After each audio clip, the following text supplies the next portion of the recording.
Oh, hello.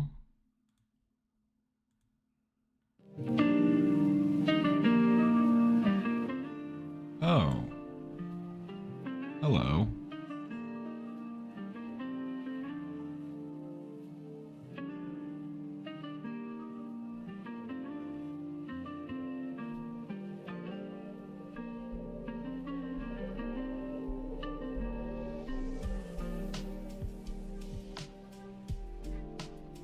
Oh, hello.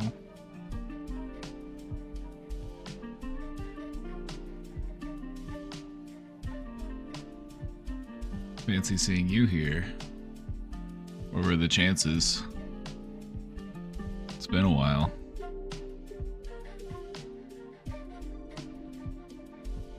Hope you're doing well. It's been a minute. How you been? Things going okay? And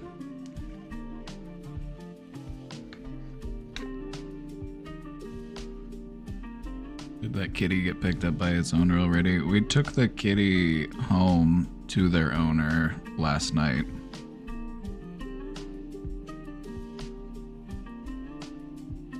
Yeah, we took him like pretty much right away once we got in contact with him.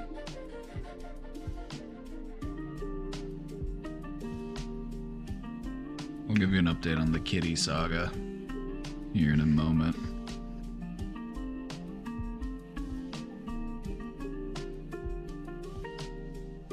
Let's take a moment to calibrate the vibes.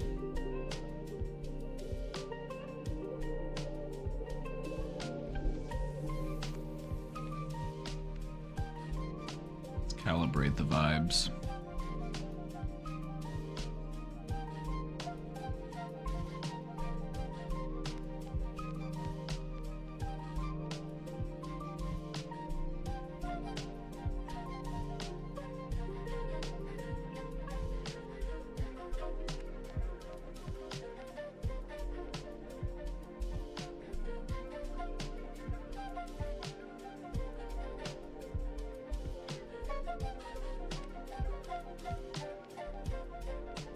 Are we ready to party?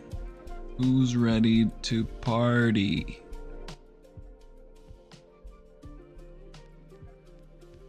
Hello, everybody. Welcome back. Welcome back.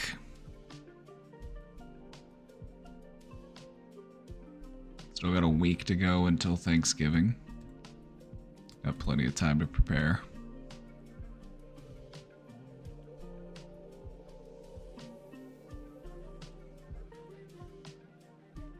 Today is Wednesday, November 20th.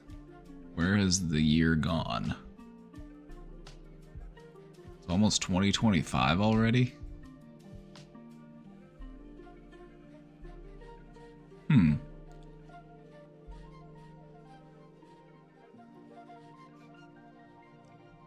Huh. Is it just me, or did the passage of time just completely change after COVID-19?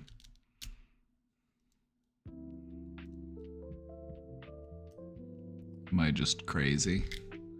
I mean, yes, but besides that.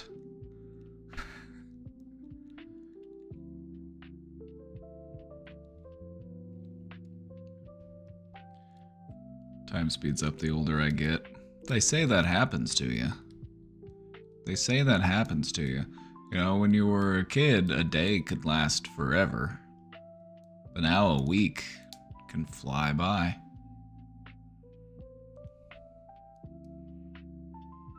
I aged 3 years this year.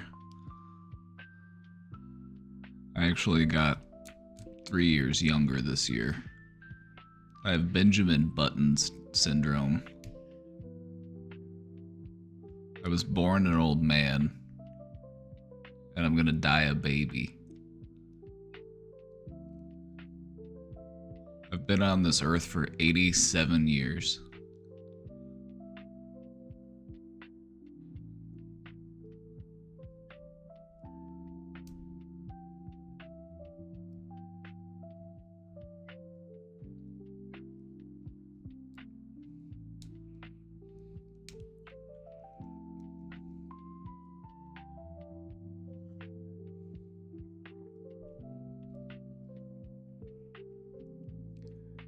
Guess what? Guess what? We've got a really exciting topic today. I'm really excited about this one.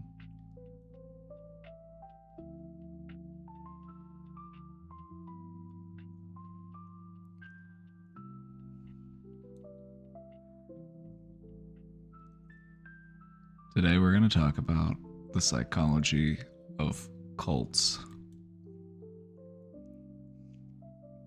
We've been waiting on this one for a while. This one's one that we've been wanting to see for a while, isn't it? We're excited. We've been waiting on this one for a while. We're talking about cults today. We're going to talk about the where, the what, the how, the who. We're going to talk about some famous examples of cults from history. Obviously, we can't touch on to all of them because there's just too many. If we were to, I could spend an entire day just telling you about different cults. So I had to pick a few. We don't get to talk about Dave Koresh and the Branch Davidians.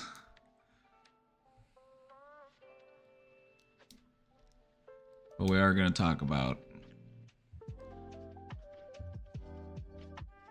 the People's Temple. We are going to talk about the Manson family. We'll talk about Heaven's Gate. We'll talk about NXIVM. And when I say NXIVM, I don't mean the heartburn medication. When I say NXIVM, I mean the cult was called NXIVM, but it was spelled weird. We're talking about this NXIVM, the cult. I had to double check the pronunciation because I was like, how do you say this word? It's like NXIVM. I don't know. It's trying to act all pretentious in Latin, I think, but I looked it up and it's like, yes, this was pronounced NXIVM. I'm like the heartburn medication? Okay.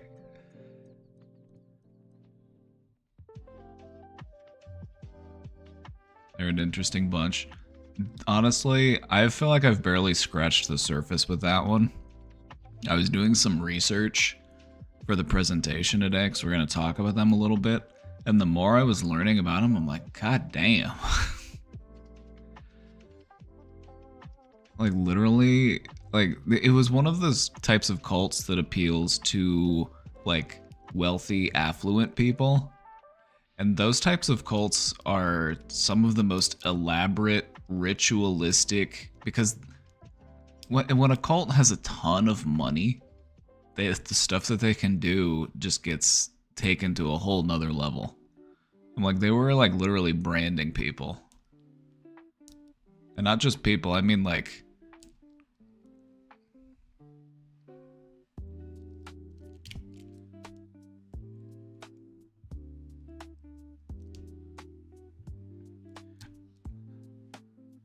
there was this actress, she was on Smallville.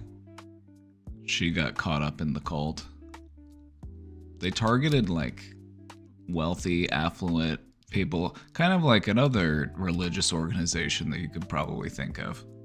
The ones that target like wealthy, affluent, social figures, you know.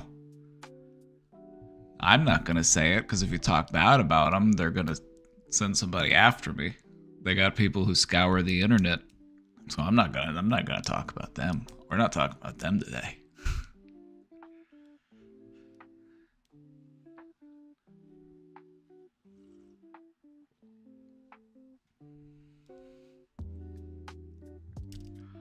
I'm kidding. I'm sure I'd be fine, but they do have a big building in Kansas City. It's not that far from me. Who knows? I could get somebody knocking on my door. Like, yes, sir, we heard you were talking about our organization. No, I wasn't. I was talking about NXIVM, the heartburn medication. This presentation's gonna need me to take a NXIVM, I think. I could probably use one before we could do a deep dive into these cults. Anyway, how you feeling today?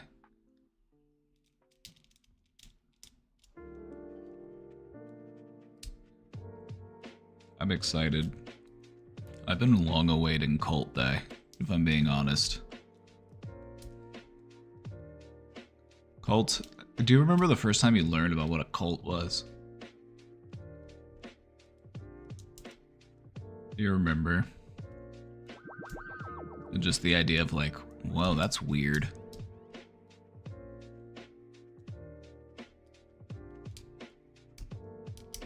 I always thought they were kind of interesting. Just like, why do people do that? Like, why do people... I think it was... They were talking about Jonestown on TV or something. And I was a kid. I think that's the first time I can remember hearing about what a cult was, and I just remember thinking, it's really weird. Why would people do that? And so I've always just kind of had a curiosity surrounding that phenomenon. You know what I mean? So yeah, we're gonna talk all about it today. Hi, Dad. Hello. My gender neutral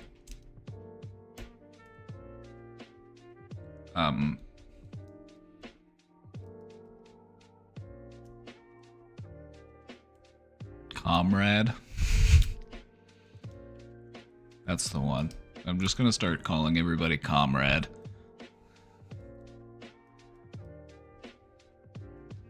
Gender neutral and implies solidarity.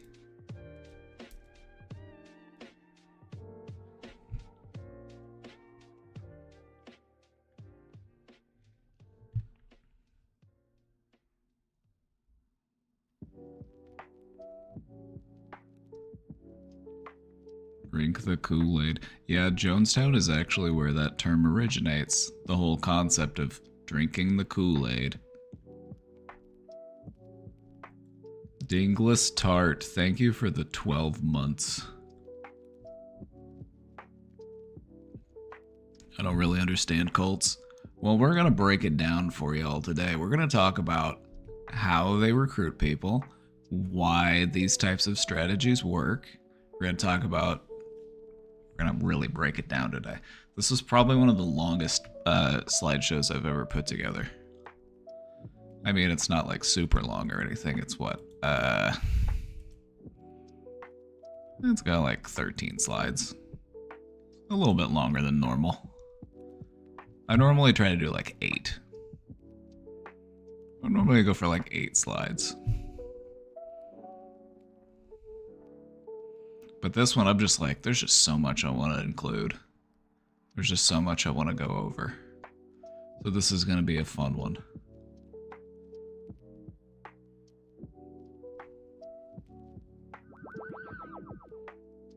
Queen Eclipse with the 8 months, feeling sentimental and satisfied. That's a good place to be. You should bookmark it.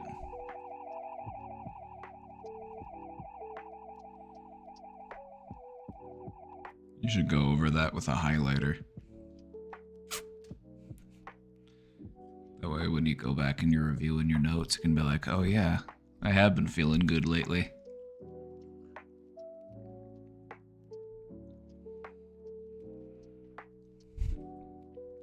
Taking the time to mentally point out to yourself when you are feeling good is part of the way that you learn to recognize that you actually are improving, that you actually are feeling better.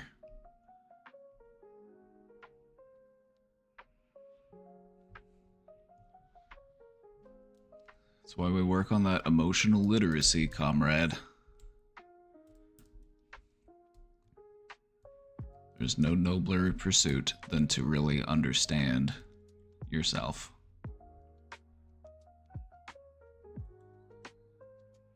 By the way, you sent us off on a little hype train here. It's gonna be a quiet hype train. I don't feel like doing the full hype train today. Or at least not right now. We'll do a little hype train. Just a little one.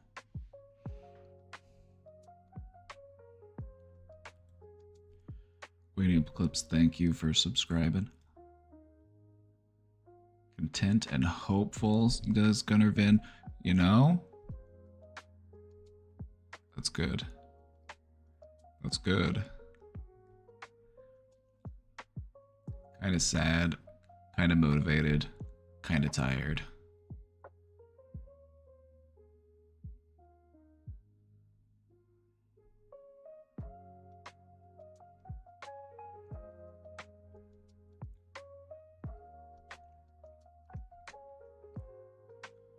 I'm feeling excited.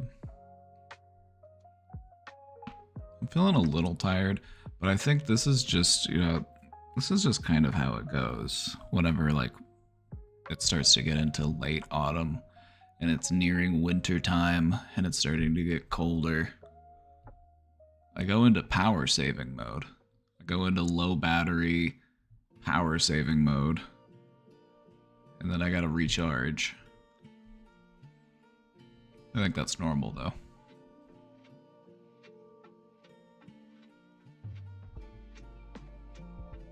It's my hibernation season. I'm just gonna be eating soup and reading books, and I'll see you all in 4 months.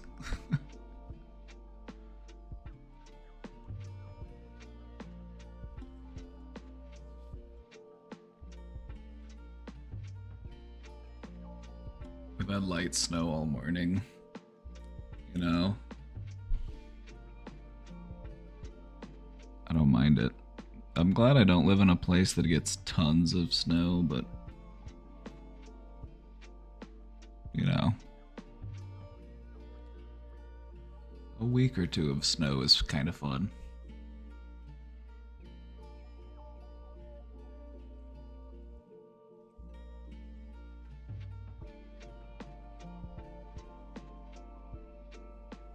Probably not getting enough sunlight or water, and like a plant, I'm low in energy because of that.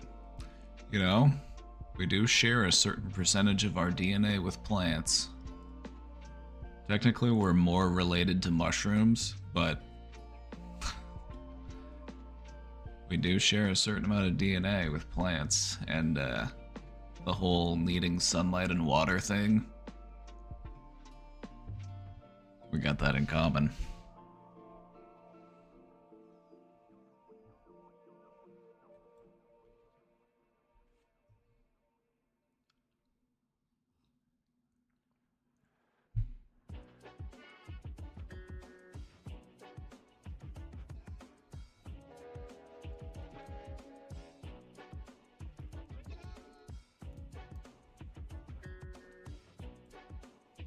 No, I do love mushrooms though, just like conceptually.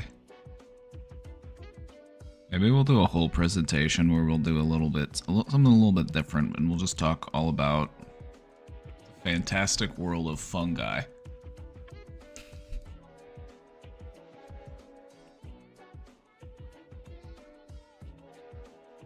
But no, seriously, some of the stuff mushrooms can do will blow your fucking mind.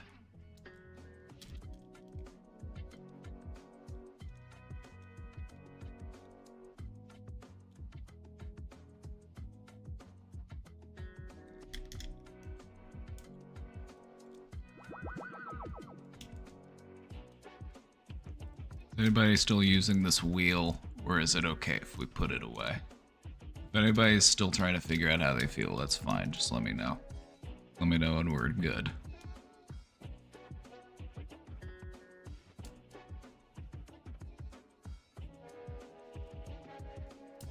My partner doesn't like them, so I never get to cook with them.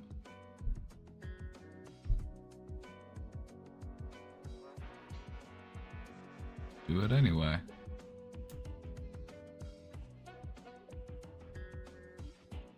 What's that wheel named? This is the feeling wheel.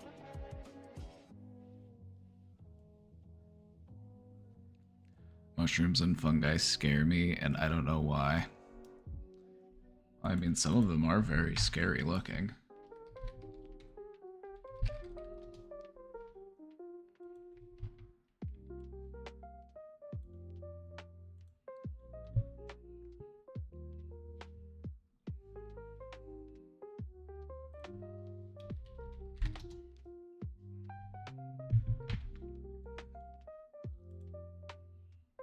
Like, look at some of these crazy things. These are kind of gnarly. I had to specify real life because when I just looked up scary mushrooms, it was giving me like pictures. Like, what is going on here? I wanted to see some of the real ones. Like, look at this. Look at this thing. That's horrifying. I mean, no offense, mushroom, but you're in an eldritch abomination. Then you got this thing that looks like it's dripping ink.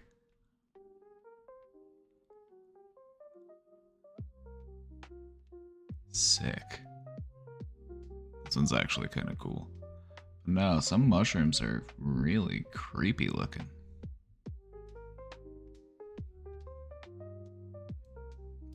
Also, they eat dead stuff, and that's just kind of inherently unsettling to us. They are the decomposers. Well, they're some of the decomposers. You also have all sorts of microbes that do the decomposing. But one of the really cool things about mushrooms is most of them is actually underground in a sort of web. The things that pop up from the soil, that's just the fruit of the mushroom. And so when you think of mushrooms or like fungus, we normally just think of the fruit. Kind of like if I were to say, you know, think of a tree, and then you're like, okay, I think of an apple. You don't think of the entire other structure that exists. It forms this massive underground network. The largest living organisms in the entire world are mushrooms. Some of them covering like square miles.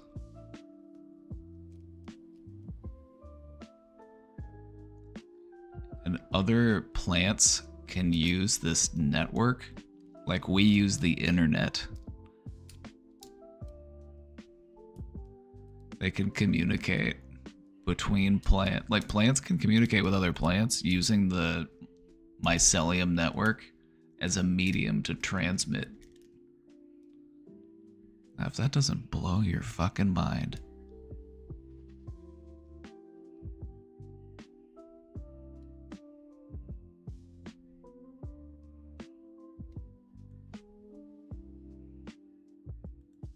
If that doesn't blow your fucking mind, I feel bad. I feel bad about it. I feel bad that that doesn't happen. So I hope it does. I hope you're like, but if not, then you're like, maybe you already knew that.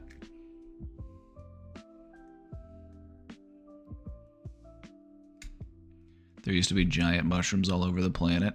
It's true. Before there were trees, because trees are relatively young on the time scale of Earth.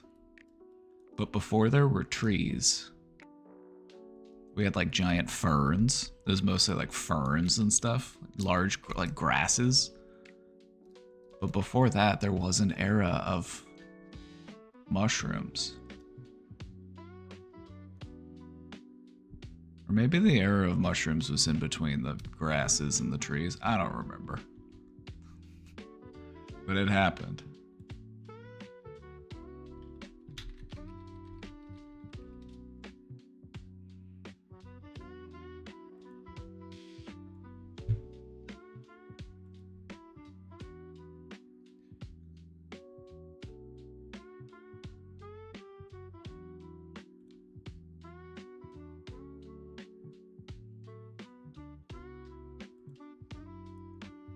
Long before trees overtook the land, Earth was covered by giant mushrooms, 24 foot tall and 3 feet wide.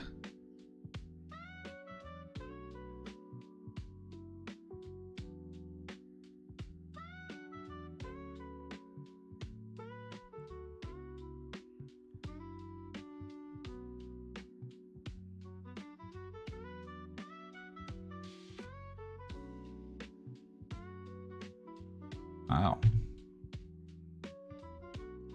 That would be really cool to see. Let's see if we can get like a picture of what one looked like.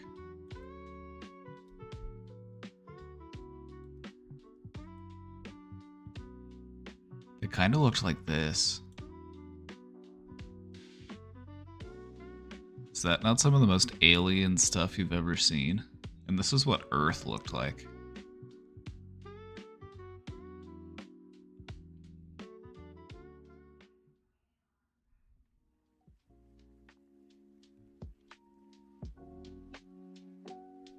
So sick.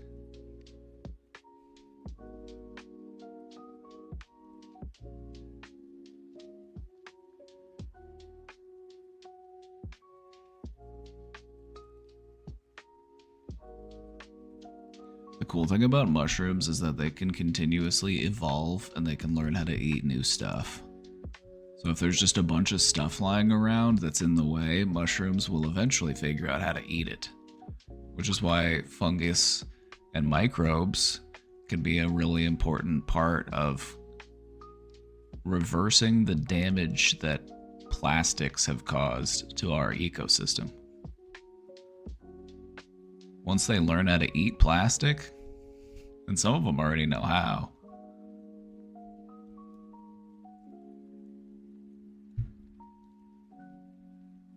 We can also teach them how to eat like all sorts of like hazardous stuff. It's pretty sick.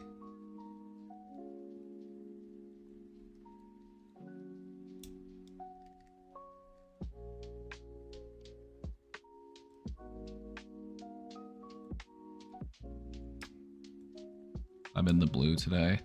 Well, guess what? We're learning about cults today, so get excited.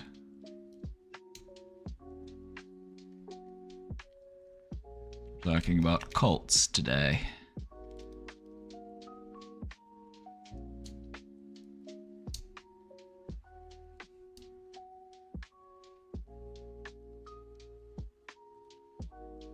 See, I knew you'd like that one. I knew you'd like that one. I knew that'd cheer you right up.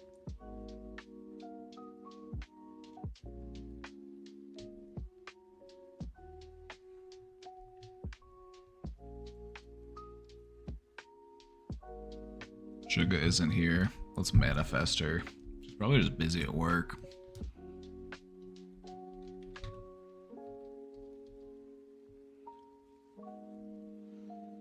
Let's just manifest Suga and she'll show up. Just watch.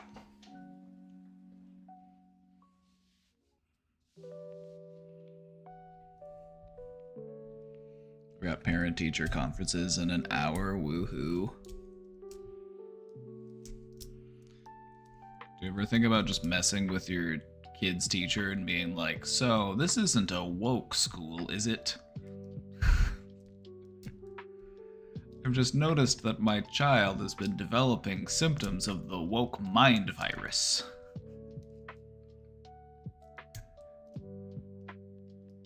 But then just tell him you're joking with him. Just tell him like, I'm fucking with you.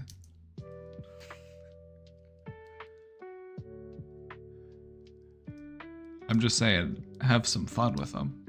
Just make a joke. You can all laugh at it.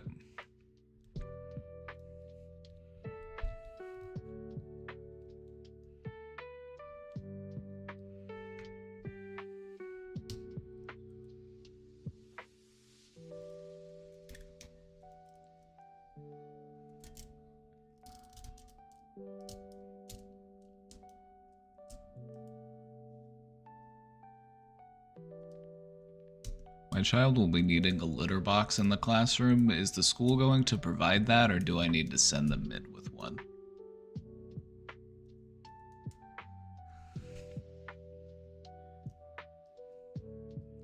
I mean, that's just what I would do if I were in parent-teacher conferences. I would just make some jokes, like acting like I was just a terrible parent. Just be like, so you're not using pronouns in this class, are you? But I would...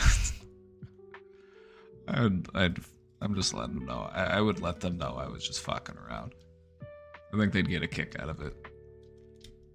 Teachers worry about having to do parent-teacher conferences too, so I would try to break the ice. Just try to have fun with it.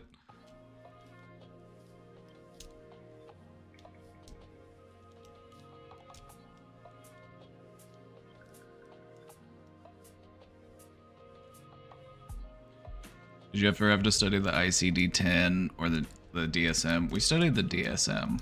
The DSM was written by the American Psychiatric Association, and the ICDM, they mostly use that in like medical school.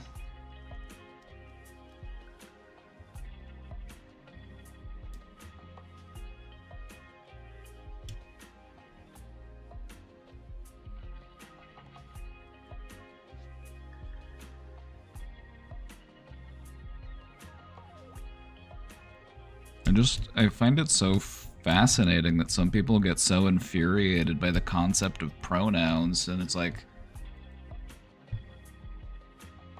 they don't even understand that it, like, were you not paying attention in like first grade English? Like, were you not paying attention in elementary school? I feel like we covered this pretty early on. Has it just been a while? Did you forget what it means?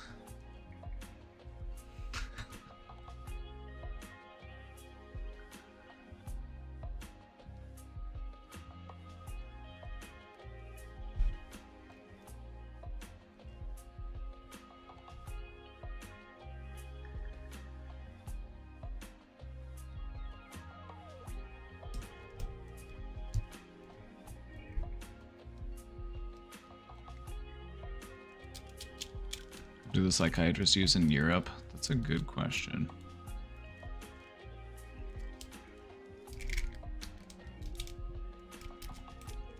They use the same stuff as we do. So we're all cooked.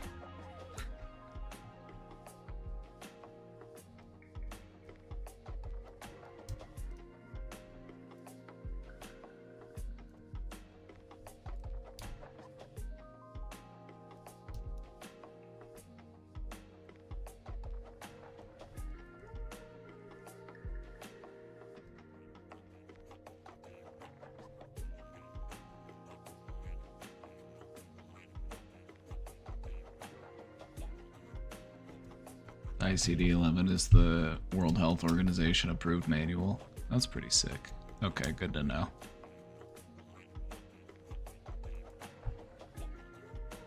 Good to know. You know what's wild is yesterday I rated Cartoon Therapy, and he had a guest on the show.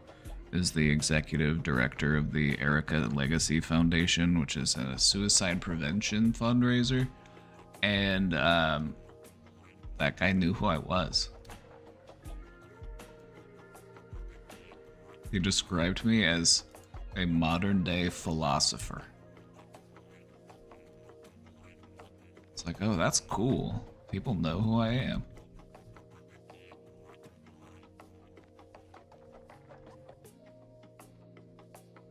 It's like, that's sick.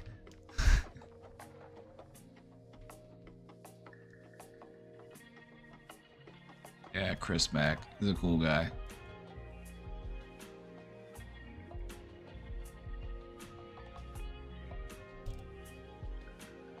But no, it is always interesting just to come to the realization, like, oh yeah, people do know who I am.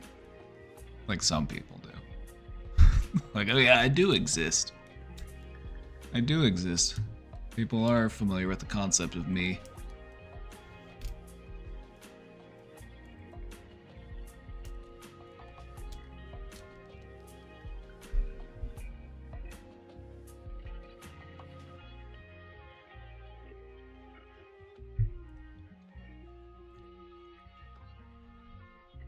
Hi, Dean.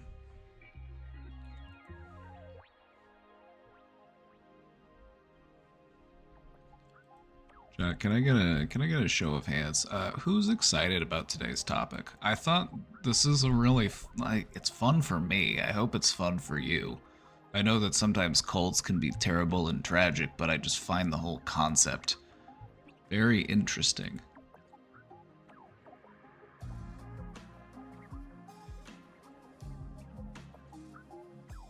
So I've been waiting to do this one for a while, and we're gonna get all up in there. We're gonna go all over this. So I hope you're excited. So I'm excited. Is it about fracking? No, that's tomorrow. Tomorrow we're gonna go over fracturing pump jacking.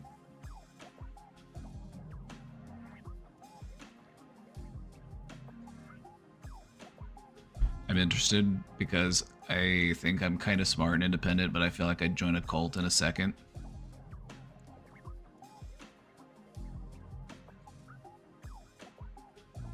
And this just, it brings up an interesting discussion because it's like, what is the difference between a cult and an intentional community? There are some differences. Cults have a lot more like negative connotation in there. It's more about like power, influence, control, manipulation, that kind of stuff. But I feel like the term just kind of gets thrown around for like any group of people who are just like, let's start a club.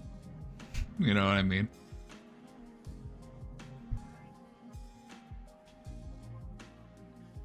My puppy had a pinched nerve recently, but just finally got better after a few weeks. Do you want to see a picture? She's really cute. Yes. Of course.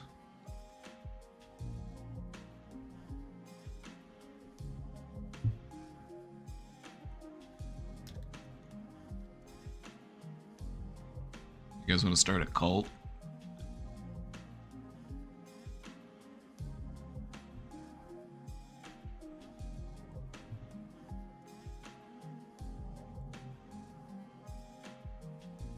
Just kidding. I'm just testing you.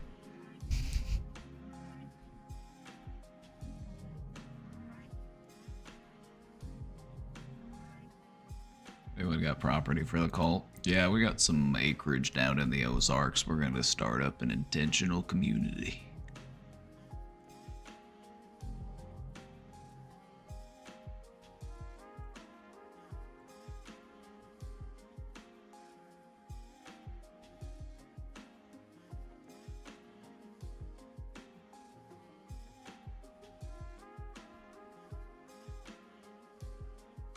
What's the worst that could happen?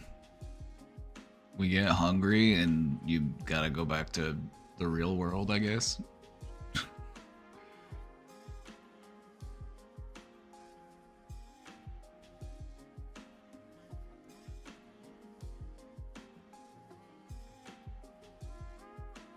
It's gonna be more of a cooperative. It's gonna be a co-op. There's a difference.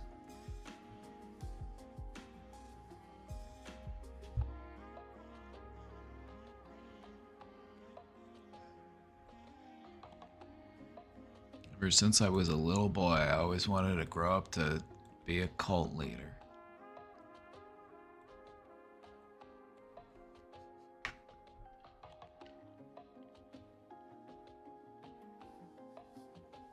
I'm joking.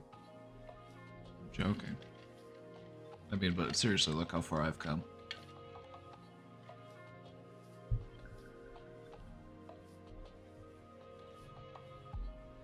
Speaking of, we are going to talk about influencer cults too. That is actually a part of the presentation. We're going to talk about influencer cults. The current trend, the current, you know, the current trend in cults today.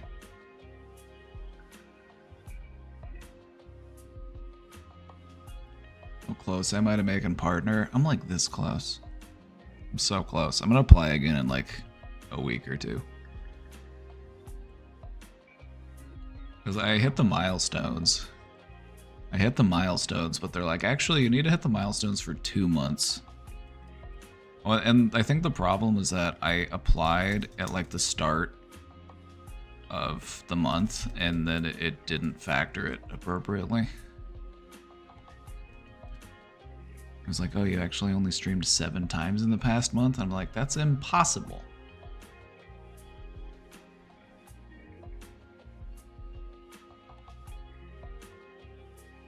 So I'm gonna play again in a few days.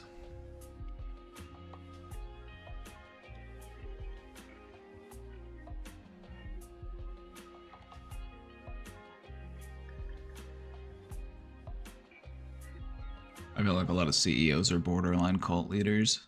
See, like when you really start to think about it, you see a pattern emerging. Like corporate structures can be very cultish. Certain religious groups can be very cultish. Even like a what do they call it? A spin class. You know, you're all riding on your Pelotons together.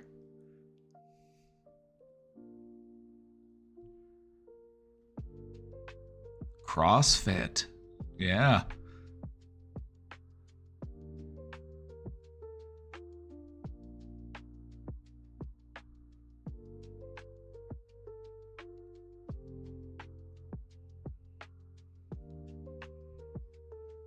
If you make partner, I don't think you can call your stream any type of therapy anymore.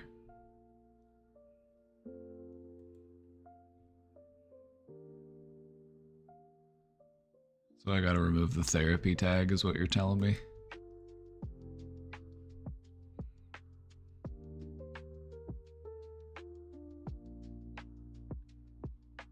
I'm not providing therapy, I'm just a therapeutically inclined person.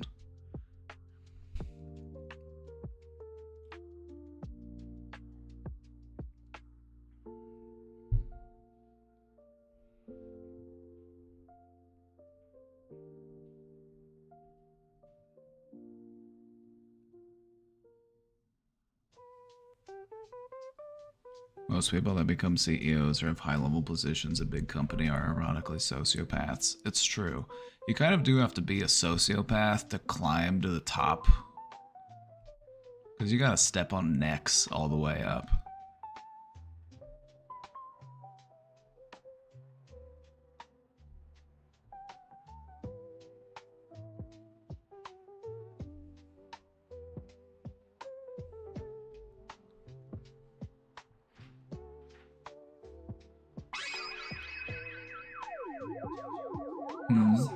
I just got raided, Casey. How's it going?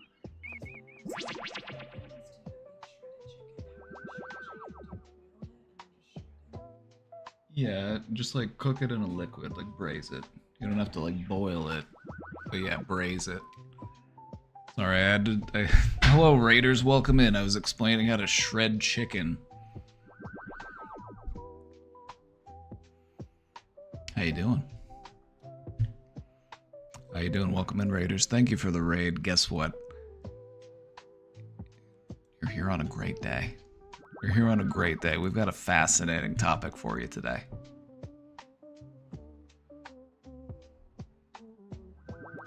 It's socialism or barbarism. Thank you for the subscription. It's cult day. It's cult day. I've been waiting so long for this one. I've been waiting so long for this presentation. It's cult day.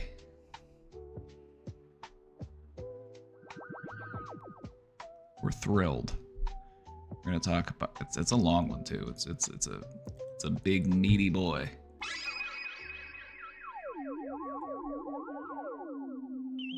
It's cult day, so get excited. How's the road to partner going? I'm like this close. I'm gonna apply again in a couple days and I should get it. What are we if not a cult? An intentional community. There's a difference.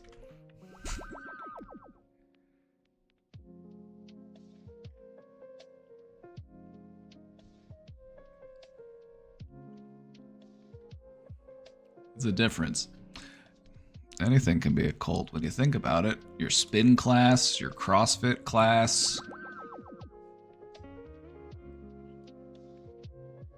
your jujitsu, you know, your law firm.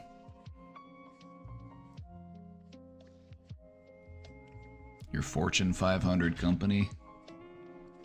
Your WoW Guild. Yeah, exactly. Your WoW Guild. That too. Not my Twitch stream though, right? We're gonna talk about influencer cults too. I wanted to include some modern trends in the cult presentation, so we're gonna talk about influencer cults as well. I'm not going to name anybody specifically because, well, I might. When we get there, I might. I don't know. I didn't name anybody specifically in the presentation, but I can't guarantee that I'm not going to say some names whenever I get there.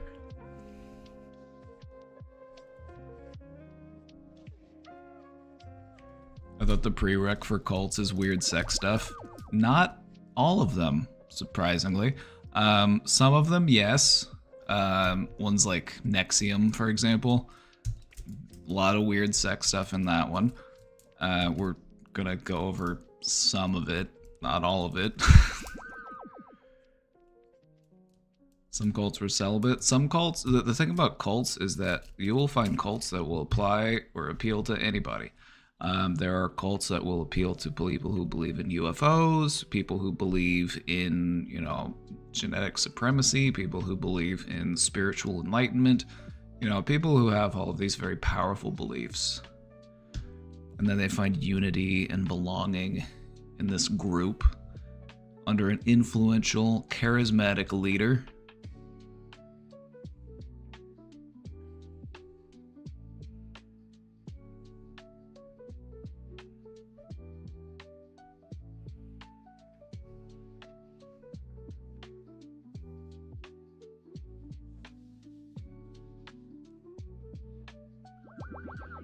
So yeah, we're gonna go over the cult presentation, and then at the end I'm gonna see who wants to start a cult. I'm gonna see if anybody's still interested afterwards.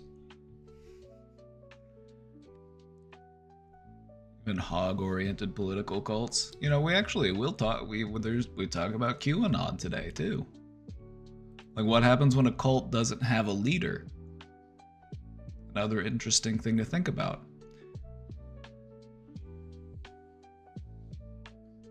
Was hippie culture a cult? The Manson family was the primary example of a cult during the New Age hippie movement. They're like, let's break into rich people's houses and move their furniture around to fuck with them.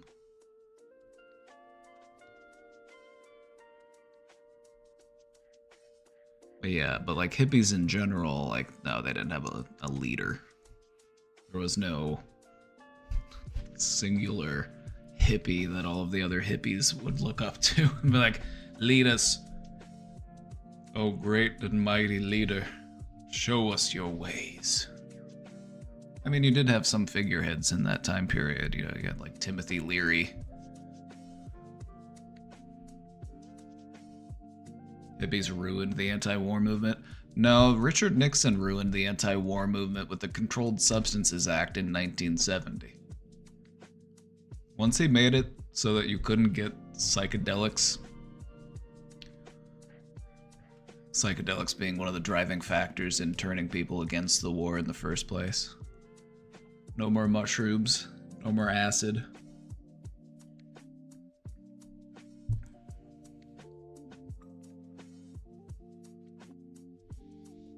You couldn't pay me to move in a neighborhood with an HOA. Oh, an HOA. Another example of a kind of cult. We all pay money, and then we all can't decorate our houses the way we want. Hail the HOA.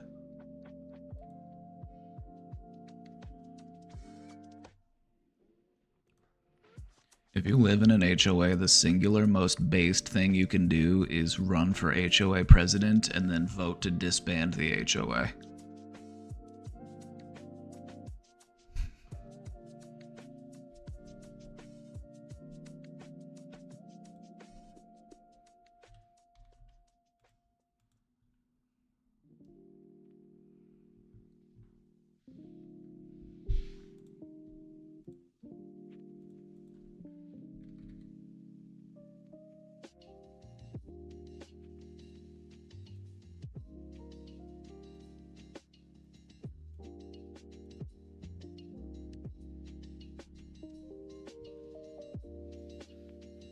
Hippies were essentially part of the new communalist movement. You know, the thing about running a commune is that it takes knowledge and organizational structure. It requires a little bit of bureaucracy to run an efficient group of people. And a lot of hippies are just like, it's all love, man.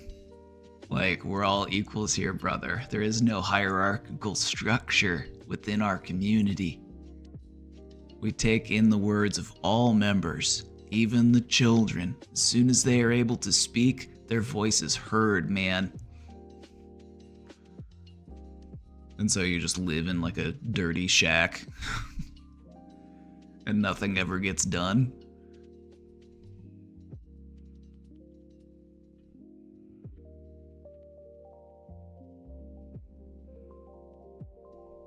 I watched this whole documentary about this like equality commune.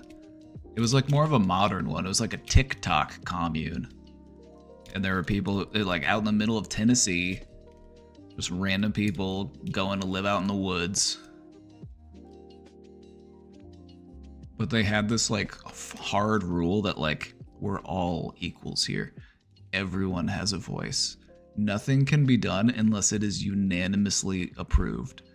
Every single action that they took as a community had to be voted on unanimously. So you could have one holdout and then not do something. Like they were like, hey, we want to put in a tornado shelter. We don't have a tornado shelter and we live right in Tornado Alley. We should probably have a shelter. And some of them were just like, I don't know, the use of power equipment to bury this shipping container that we're going to turn into an emergency shelter, it'll violate the landscape. So we can't do it because it's the stupidest thing I've ever seen in my entire life.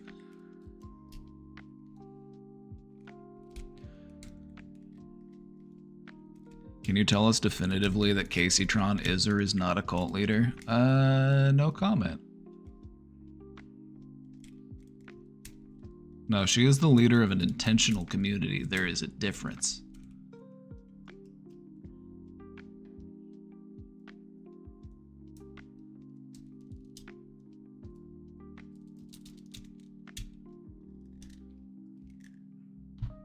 Do you guys know the group I'm talking about? It's like let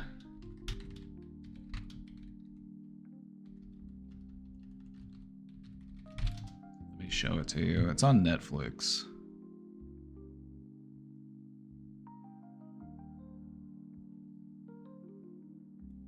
Or maybe that there's multiple.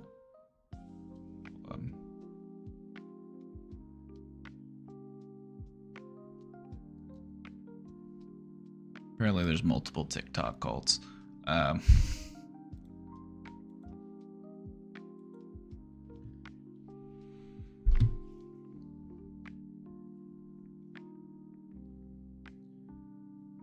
on the left need each other more than ever. Yeah, that's why we're starting a co-op in the future. Like, we've got some land, we're gonna develop it. We're gonna, we've got access to fresh water, arable land. There's caves too. You got caves.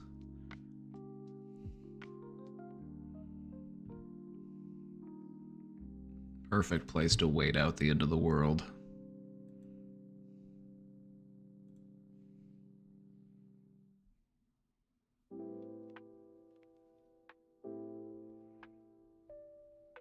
Hello, Papa in chat. Happy hump day. I was wondering if it would be appropriate to DM you on Discord about a possible sponsorship with a mental health app I feel as though the community would enjoy / benefit from. Yeah, go ahead. Yeah, that's fine. I'm gonna check it out, but if it doesn't pass my sniff test, like, you're never gonna see me take like a BetterHelp sponsorship, all right? It's just like that app, I've heard too many problems about it. I just would not feel comfortable attaching myself to something with like a shady reputation.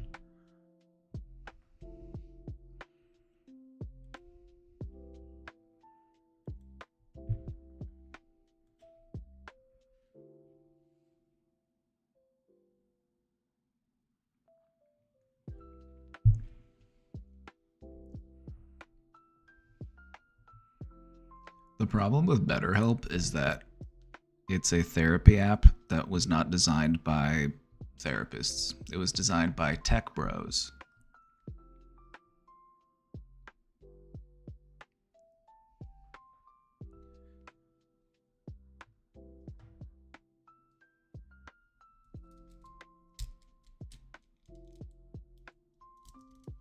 I just heard, so like the thing about something like BetterHelp is like for like relatively minor, like small stuff that you want to work on, like sure, it's probably fine.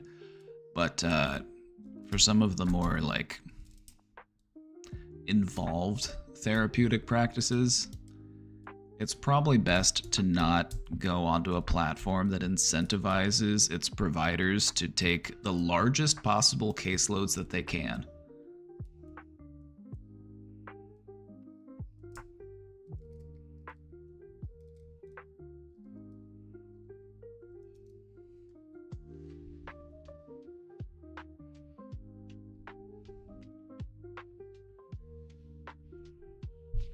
And I shouldn't have to explain to anybody why that would be bad for a therapist to do.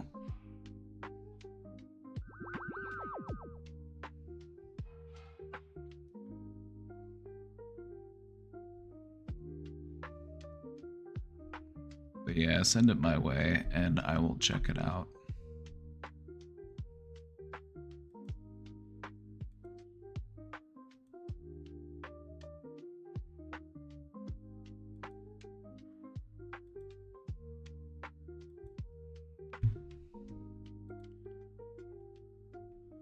Just thought I'd share something crazy.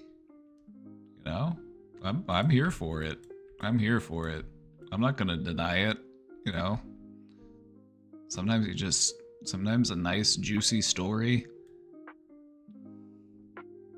something that'll really hook you in. I'm here for it.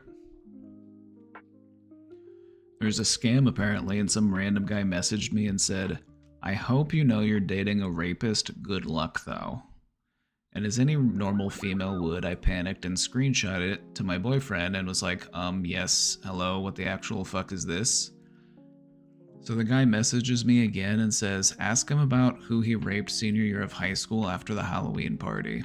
And at this point, I'm fully convinced, because who makes this up? I send it to the mate again, and he's at work, not answering fast, so I call until he answers, and I'm like, yeah, you need to look at your messages ASAP.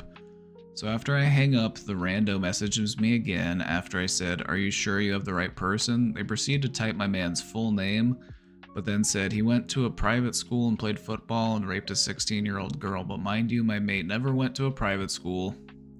He's from the Philippines. And the year they claim he did it, he was in Louisiana. We've been together for 5 to 6 years and I'd never gotten a message before. So I'm thinking, why now? What the fuck? So I ask, will the girl please contact me? I won't share details with anyone. If she can just call me, I want to hear her side. And the guy says she'll never come forward with it.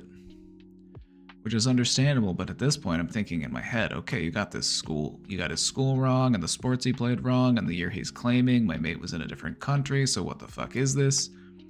My boyfriend ends up calling me again on break and is like, hey, I'm pretty sure that's a scam. That story doesn't even make sense. Why would they message you now out of nowhere? Are they asking you for money?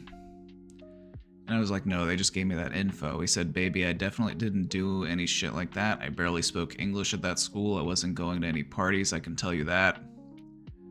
So anyway, I had a whole panic attack. I'm thinking, who lies about that? But then his stepdad is in cybersecurity and said, you better get someone to figure out this shit right now, or we'll have an issue, because if this is lies, they are slandering your name. So he contacted his stepdad, and I don't see him doing something like that. Anyway, but I can't tell you the feeling that ran through my body getting those messages. Like the sickness I felt in my stomach was inexplainable. So I don't know if anyone has ever heard of shit like this or not. I'm still feeling weird, very drained from the emotions I felt. This does feel like a scam message, kind of. You know, this feels like a bit of, like this was leading into some, that's what it feels like. And I think it was trying to like get more information, or because like not all scams are designed to get your money. And that's something that you really need to keep in mind. Not every scam is out there to make money off of you. Some of them are in it because they want your personal details, they want your personal information.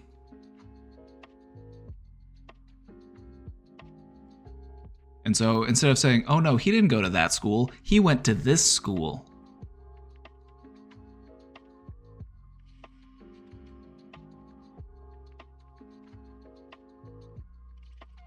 You know what I mean?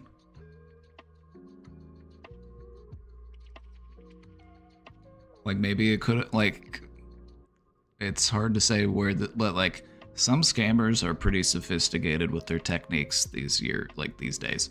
So just be very mindful.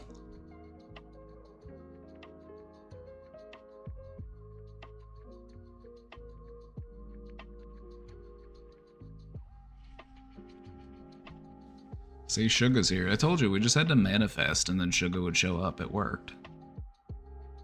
It's a social engineering technique. Exactly. It's like, they might not be looking for your money, they might be looking for your personal information, so that if they call your credit card company and they have to give security questions and they say, what was your high school mascot? They can say, oh, it was a goat. Or, you know, it was a bulldog, you know? Because now they know the school you went to.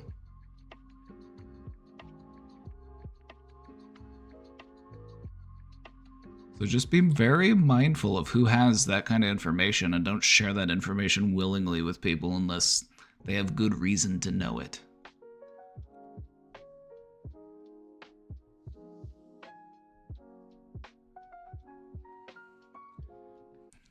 My high school mascot was the goat. It's true.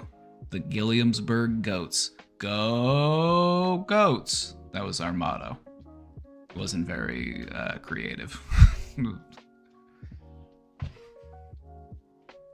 The thing that scammers will spend a lot of time and effort doing nowadays compared to the early days of scamming is they spend a lot more time trying to figure out the answers to your security questions, or the way to access your like two-factor authentication, that kind of stuff.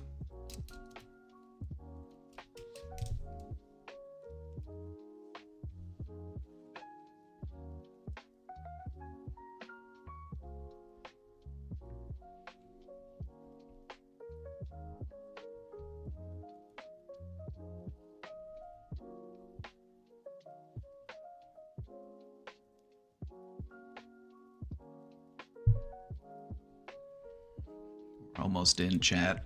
You guys just need a little bit more information about me.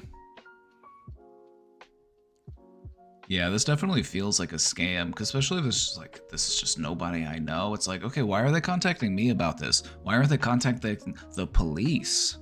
You know, why are they contacting me?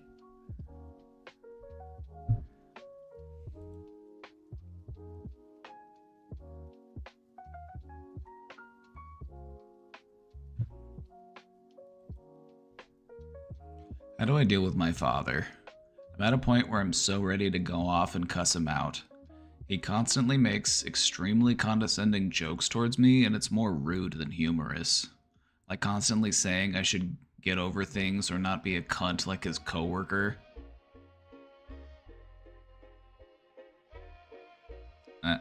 No.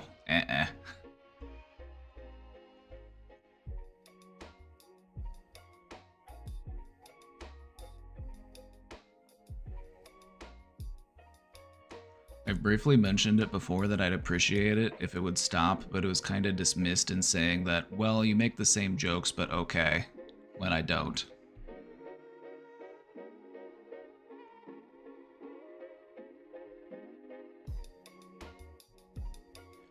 When I clap back at him for shit, he says, I'm asked why I have such an attitude, what should I do? Turn it back on him. Okay, so here's the thing. Here's a strategy that you can try If you're working with an emotionally immature adult, act like an emotionally mature adult and treat them like the emotionally immature person they are. Role reversal. If they want to act like a child, treat them like a child. So if he wants to say stuff, ask him, Dad, why do you have such an attitude right now? But just like in a very calm, more of like a concerned way, not in an angry way, because then he's just going to dismiss whatever you're trying to say. He's just saying, oh, you're just angry. You're not actually feel that way, you're just angry. Like you're a teacher talking to a student, and you caught them scribbling on the walls, and you're like, excuse me, what are you doing?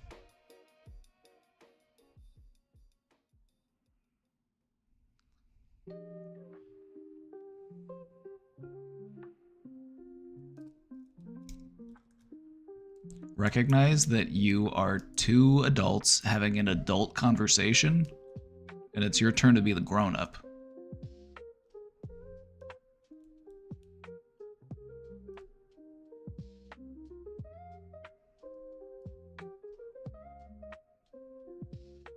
I love talking about social engineering.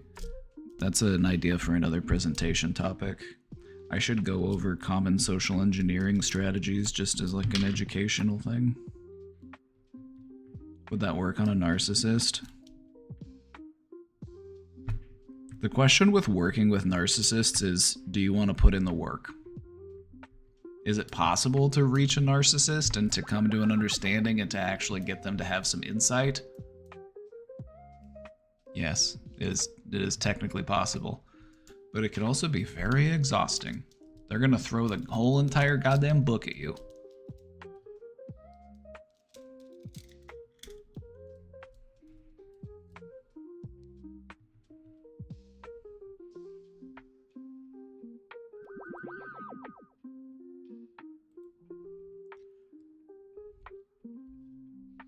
I've been trying to think of like a consistent strategy for how to engage with narcissistic people.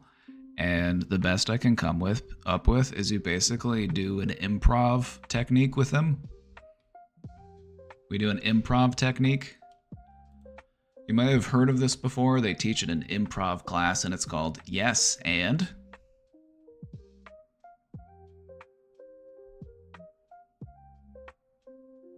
The thing what the narcissist will do is they will say some really mean and hurtful things towards you that may or may not be factual, and it's because they want to make you feel worse than they feel emotionally. That's how they feel better about themselves, is by making you feel worse.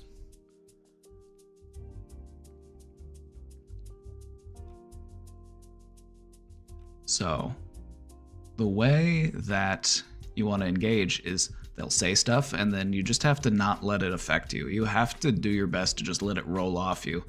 And they're going to try. They're going to try to get a reaction out of you, but don't give it to them. You just have to say, yes, I hear you. Yeah, no, you're right. Go on. Just wear them out until they run out of ammo. And when they run out of ammo, this is when you hit them with the finisher. I just hope you have it in your heart to forgive me.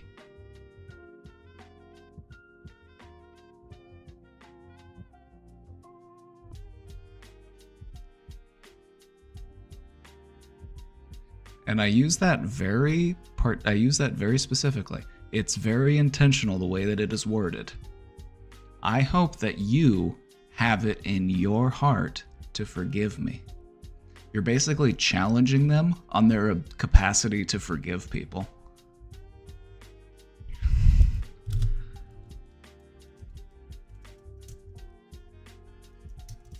And of course they feel like because they don't want to act like they are an inferior or like they can't do it. And so they'll say, they'll normally just be like, yeah, okay, I agree.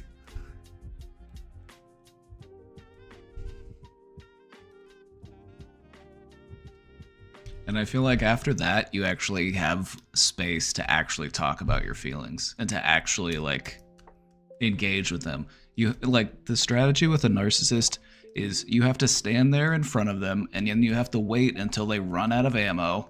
You just have to take all those hits, just be like, keep them coming, and they're just going, brrr. They just got the minigun whirring. It's turning red, it's overheating.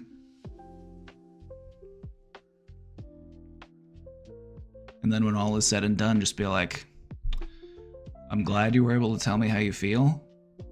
I just hope you have it in your heart to forgive me.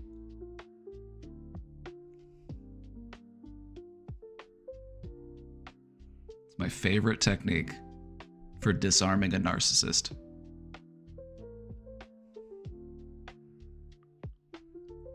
And then after all of that, you can the field is now clear, and you might be able to talk more and talk about, you know, some of the stuff you guys are struggling with, what you would like to see change in your relationship. You can actually have a productive conversation. You just have to let them run out of ammo. The narcissist's preferred method of defense is offense.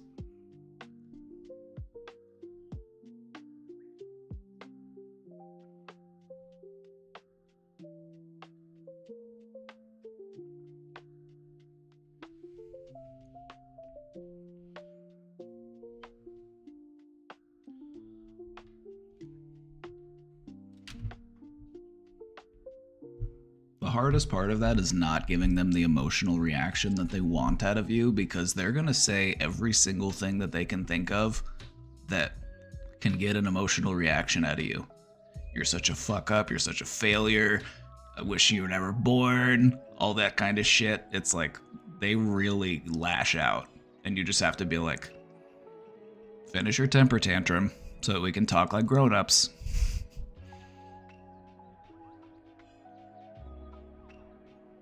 What is narcissism usually caused by, or is it multiple different things? The main factor in narcissists is a deep-seated insecurity.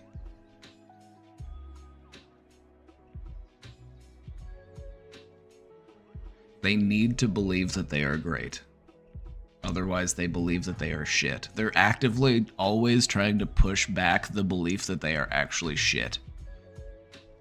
And so they need other people to, like, give them their narcissistic supply. The flattery, the praise, all of those things.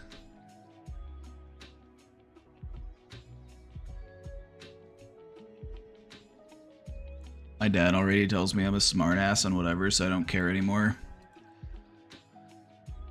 Well, Dad, I'd rather be a smartass than a dumbass.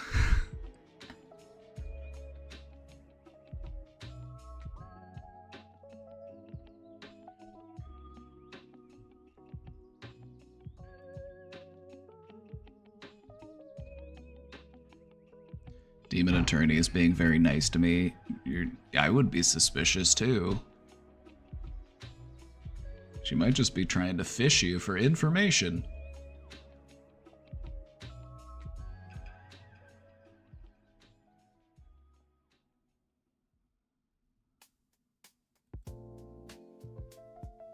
I've been struggling with anxiety for as long as I can remember. Today, I went to a store. I was walking in a hurry, looked to the side, and then I bumped into a lady. Obviously, I apologized. She didn't take it the wrong way. Now I can't stop thinking about what happened. In the car, I cried a little as I felt very embarrassed. I'm usually extremely careful, but this time I wasn't. What can I do to handle this? Alright, let me just tell you something. That lady you bumped into, she doesn't even remember it. She's already forgotten about it.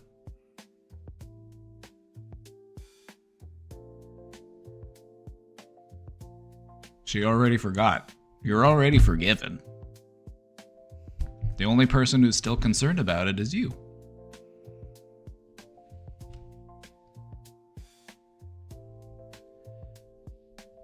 And that's because this is what anxiety does. It causes us to hyperfixate on our mistakes. It just takes a big fat Sharpie and just underlines it, circles it, draws arrows pointing at it. Here's something I also want you to take into consideration. It was your anxiety that put you into this predicament in the first place. Because anxiety wanted you to rush and hurry, it actually created the things that you were worried about that could happen that were giving you anxiety in the first place. And so your anxiety created a self-fulfilling prophecy about what could possibly happen.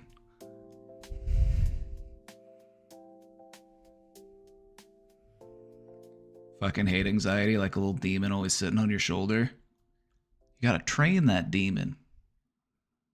That's what life's all about. It's how do I train my demons? How do I get them doing circus tricks for me? Jumping through a little hoop, riding a little bicycle. Maybe juggling, you know? So what can I do to handle this? Forgive yourself. The lady you bumped into already forgave you.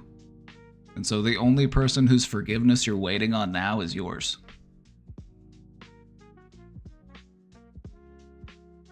The next time you go into a store, challenge yourself to take your time and to be more mindful.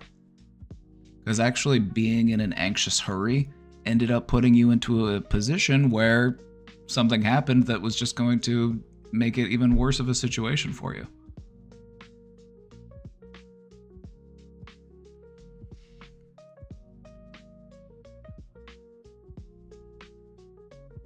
Think about all the times that people bumped into you. Can you even remember them? Probably. I can remember being bumped into, but I can't really think of any particular incident in which someone specific bumped into me.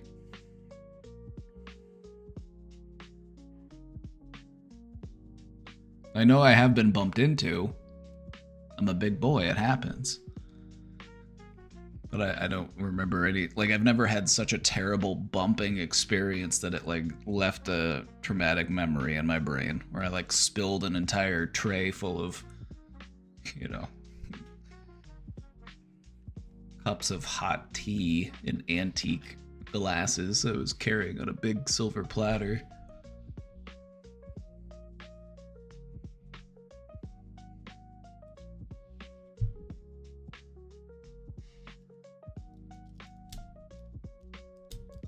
I would also say practice that mindful breathing, that relaxing breath work, and just do that the entire time you're in the store.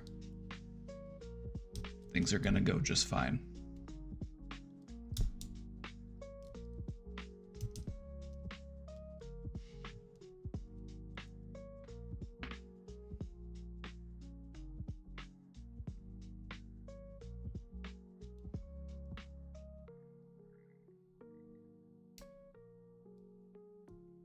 I still remember when years ago I started asking someone at a store if they had some item, then I realized they didn't work in there.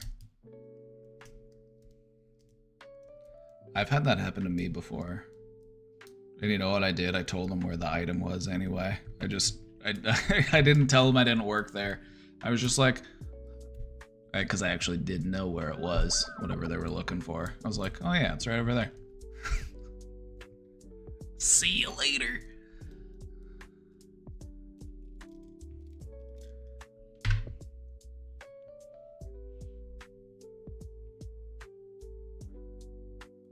Question, just dog. Okay, let me pull up this dog picture.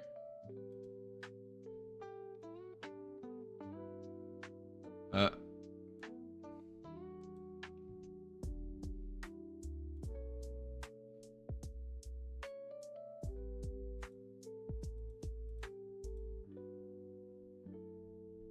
at that cutie patootie.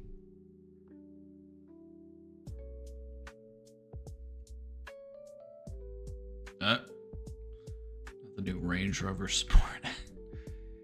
Okay.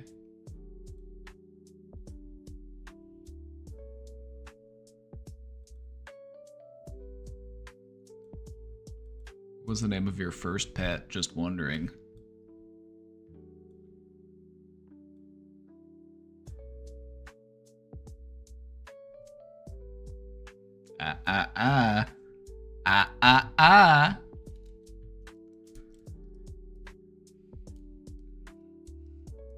My first pet, his name was Randy.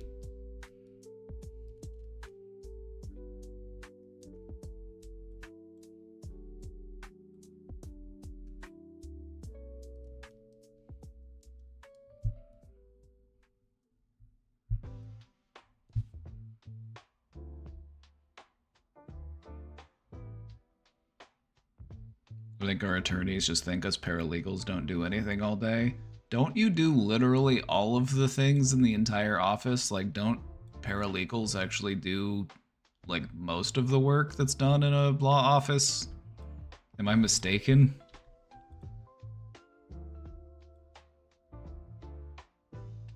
I thought that was how it worked.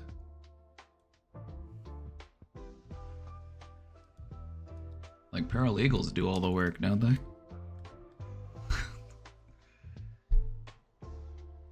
Isn't the whole point of getting promoted in a job field to not have to do as much work and to make the people who are your subordinates do all of the work? Isn't that the whole scam? Always has been, always will be.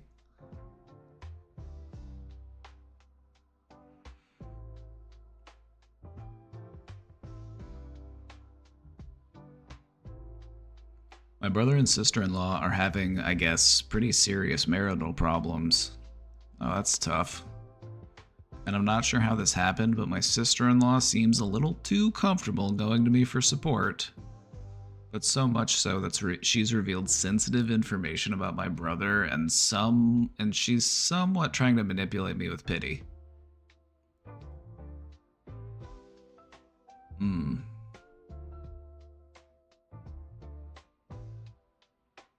And I don't know how to disengage or step back. I've tried explaining boundaries and she backs off, but then sure enough, she starts texting me and asking me to keep tabs on my brother, and my brother just tells me to ignore her, and I don't know. I help with kids here and there, and that's what makes it difficult. I just don't really know what to do. Alright, the boundary should be... This is my... this is just my suggestion. My boundary in this situation would be... I'm not going to talk to you two about your marriage unless you're both there. I'm not going to be an in-between.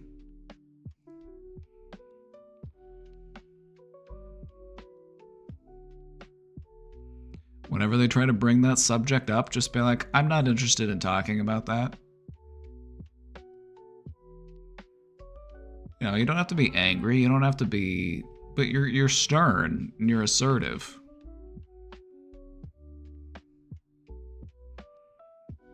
And sometimes when it comes to setting boundaries, you have to set them multiple times because people like to test boundaries.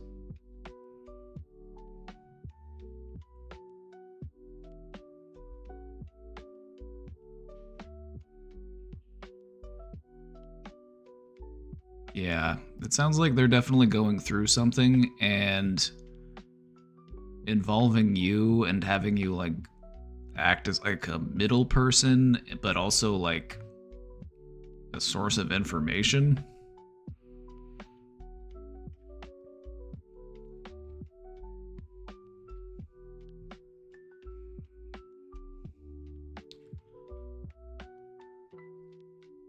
I would also politely encourage them to seek professional services in dealing with their marital troubles. Let them know, you know, hey, I'm not an expert. I'm not a counselor. Maybe you guys should talk to somebody. Because I don't feel like it should be me.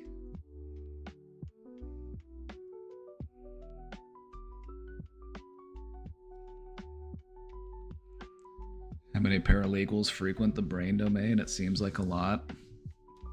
This is my future law team.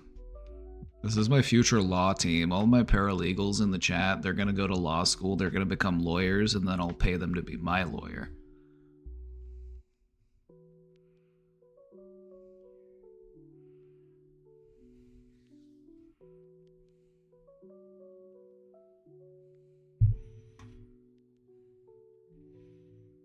I'll pass on law school. That's fine, you don't have to go. You get a pass.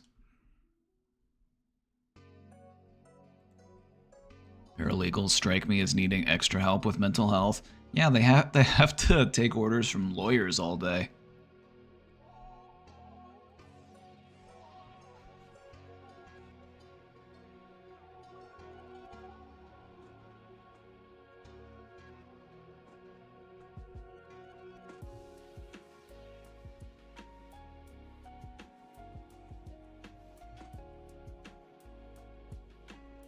Hey, Papa.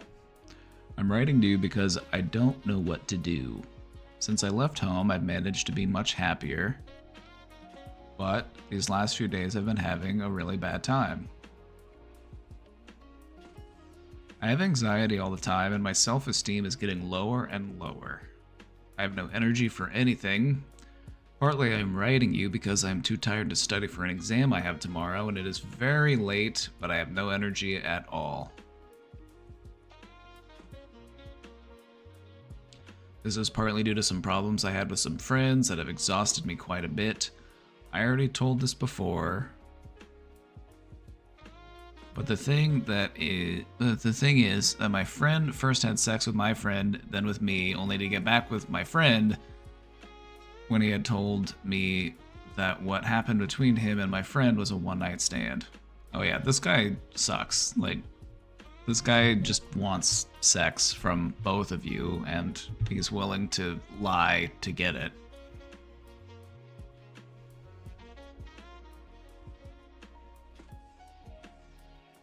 Now I feel bad about myself every time I see him with her, and it exhausts me to be with my friends, but they are the only ones I have. I am terrified of being alone again. I would feel bad for her, because he's gonna cheat on her too. Like, do you think he's not going to? If it hasn't happened already?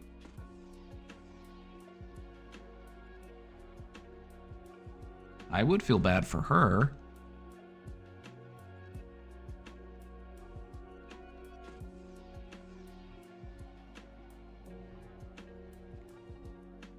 I just want to say, it's okay to just put some of these thoughts and feelings on the back burner. We don't need to figure all this out right now. Right now, what our priority should be is this upcoming exam. I know, I'm always talking about the importance of emotional processing and the importance of feeling your feelings. But something that's really important to remember is that sometimes it's okay to wait. Sometimes it's okay to put things off for a little while, give you more time to process, give you more time to prepare, find yourself in a better place to then deal with those feelings. It's important to acknowledge and validate all of your feelings, but you don't have to do it all right now. You know? It's okay to say, you know what, I'll worry about this after the start of the new year. Or, you know, postpone it a little bit. Focus on your other priorities.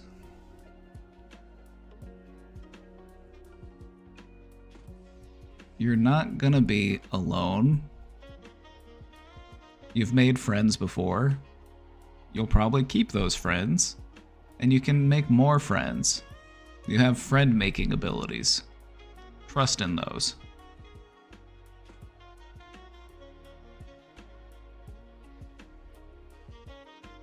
You should not be feeling bad about yourself. You should feel bad for your friend for being in a relationship with a cheater. Like, the circumstances in which this relationship started are far from ideal.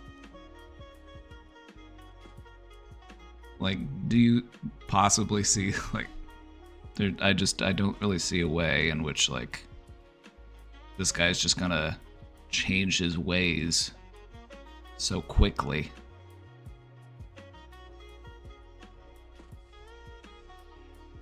I've become friends with the girl I was left on the birthday trip with. Silver linings.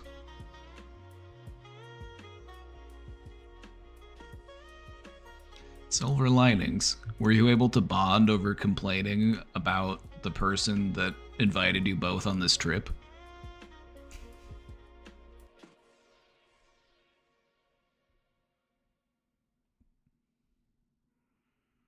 Questioner, you're gonna be alright. You're gonna be alright. So try not to be too hard on yourself. Focus on your priorities right now. And we'll handle those emotions as we get there. You know, the holidays are coming up. You'll have a nice break. You'll be able to free yourself from thinking about school and these friends of yours, you know. It'll be a good time off. So just take the time off and then think about it when you come back. It's okay to do. Only positive vibe. Thank you for the 11 months. Oh, you're 1 month away from the Brainbow. Wonderful. Honestly, we haven't even mentioned her. Probably even better.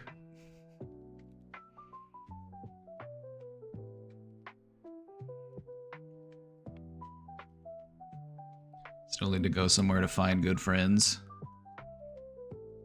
Once you learn how to recognize them, you'll see they're all around you.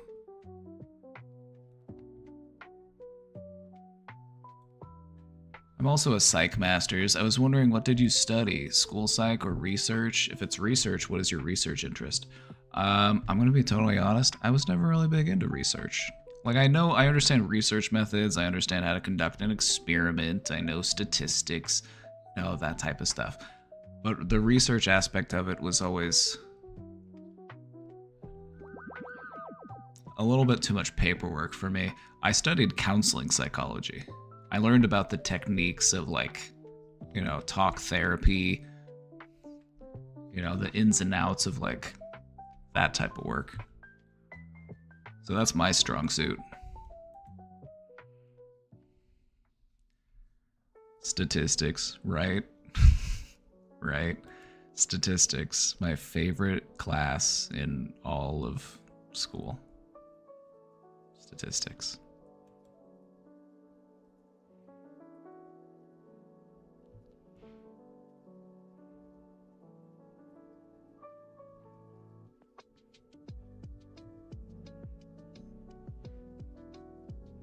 If I had a research interest, though, one of the things I'm really interested in is the effect of social media on mental health, especially some of what you'll see in, like, these TikTok, like these corners of TikTok where it's just like all these mental health hashtags, and you'll see a lot of, like, embellishment of symptoms and a lot of, like, communities forming around symptoms.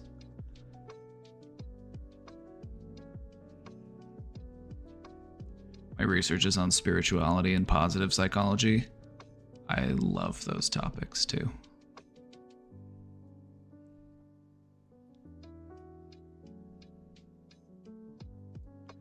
I can already tell you Instagram is terrible for self-esteem. Not only is it terrible for self-esteem, but it is the worst for self-esteem.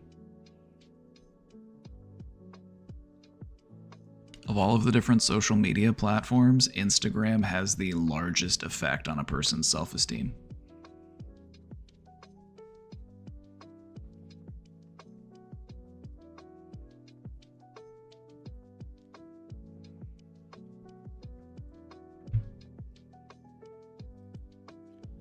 How do you feel about therapists weighing in on people that they think the patient should cut out of their lives? I feel like unless the person that they have in their life is, like, a clear and present danger to them, like, this person could really hurt you. This person could even kill you. Like, I'm not gonna be like, get out of there.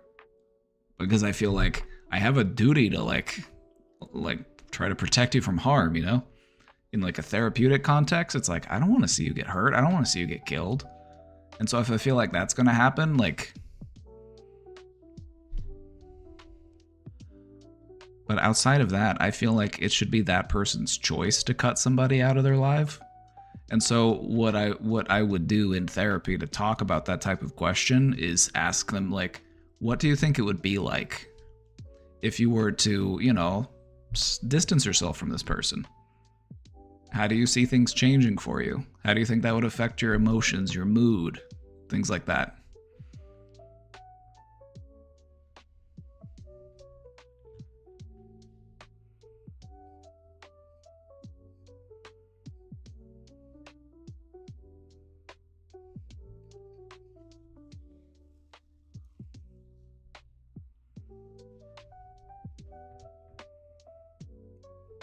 Motivational questioning. Yeah, motivational interviewing. That was one of my favorite techniques in therapy. Just, like, asking somebody questions and trying to see, like, what they would like to do. Like, weighing their options, talking them through, like, trying to figure out what your next best step is.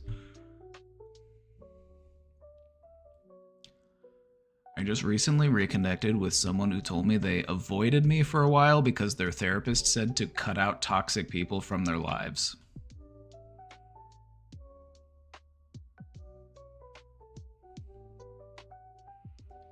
Quick side note here.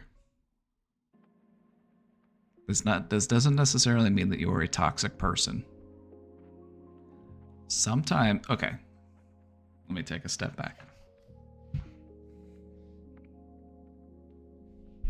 In therapy, one of the key functions is to validate the emotions of the person that you are talking to. And so if you are working with somebody and you want them to reduce their toxicity, you might not come out and say, hey, you're toxic. You need to change this, this, and this about yourself.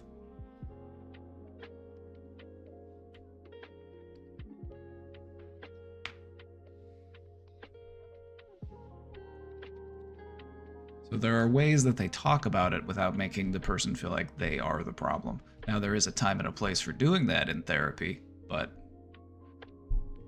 you can understand why it might push somebody away. Typically, it's something that you can do after you build up a relationship with this person. You can start to challenge them a bit more. From the perspective of that person, maybe you were somebody who encouraged them to be accountable. And from their perspective, that was toxic. Maybe you wanted them to be a better person. Maybe you called them out on their behaviors. Maybe you tried to make them be more responsible. And they viewed that as toxic. You were bossing them around. You were telling them what to do.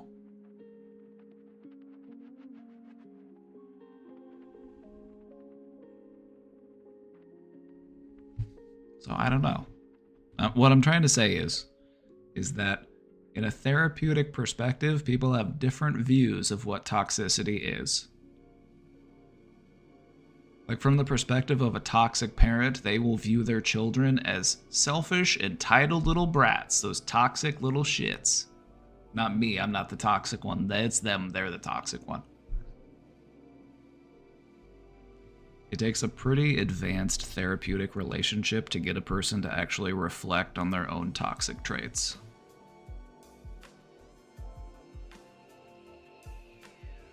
And some of the ways that we will encourage people to detoxify themselves through therapy is to say things like, remove toxic people from your life.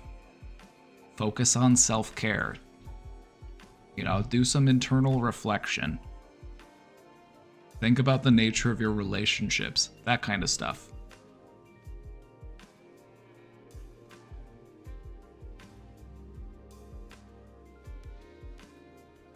How long have you given therapy for? I did like one-on-one counseling therapy for around 2 years, and then I started doing like substance abuse counseling.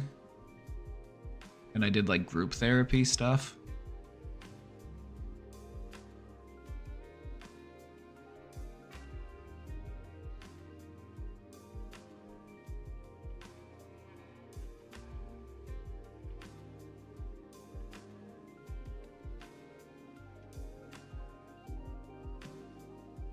But I've worked in mental health for a long time.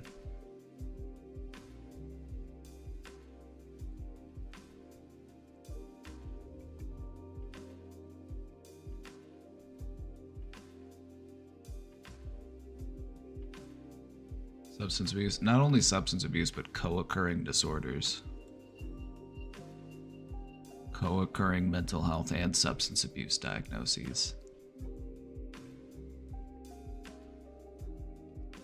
I loved them. I loved those patients. I loved those clients.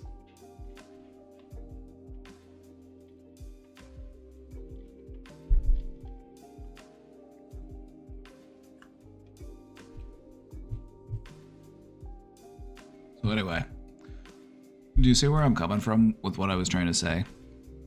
Is that sometimes in therapy, like if an asshole goes to therapy, the therapist isn't going to say, you're an asshole. The therapist is going to try to encourage them to make mindful choices and to mend their relationships and to be more of a peacemaker and less of a conflict seeker. That is what you do in therapy. But there's not a lot of finger pointing. There's not a lot of like, you need to be accountable for what you're doing, because then they're going to run away and then you're not going to help them.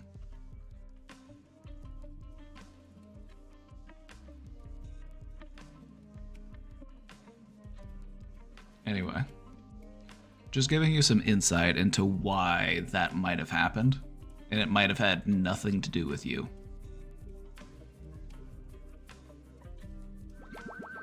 Like, if a person is in a bad place in their life, they might view responsible people as toxic because it's just they operate in a different way.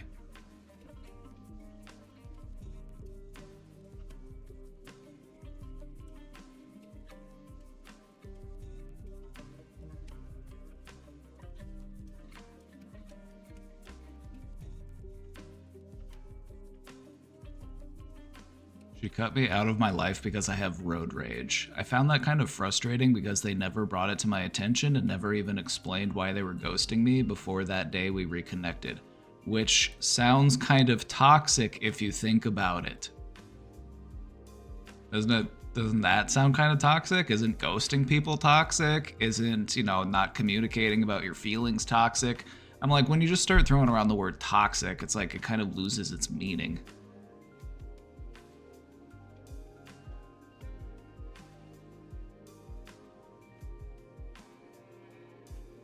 Like, there are valid arguments to be had on both sides. Like, well, you just cut me off from your life without a word. That's kind of toxic.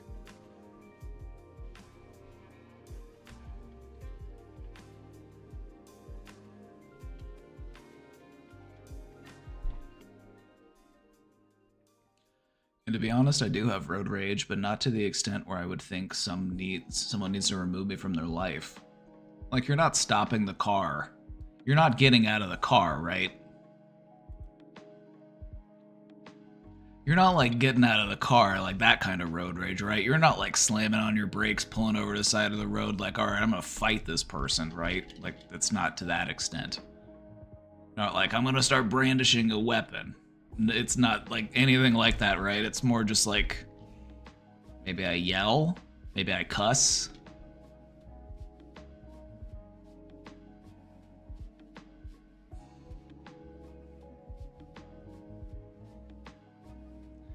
Just remember that road rage is just displaced anger.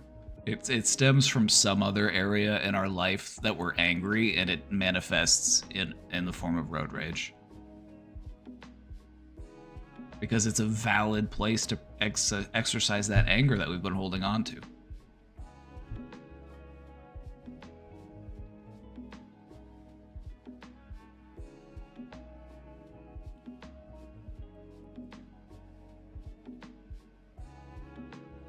I'm really not an angry person normally. I just live in California. Oh, so you have to deal with California drivers?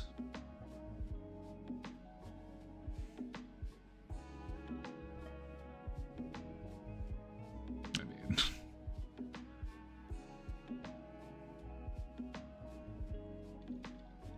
Having to drive in California, it's like, who doesn't have road rage? I used to flip people off, but I'm afraid of getting shot, so I give people a thumbs up now. You should give them a thumbs down.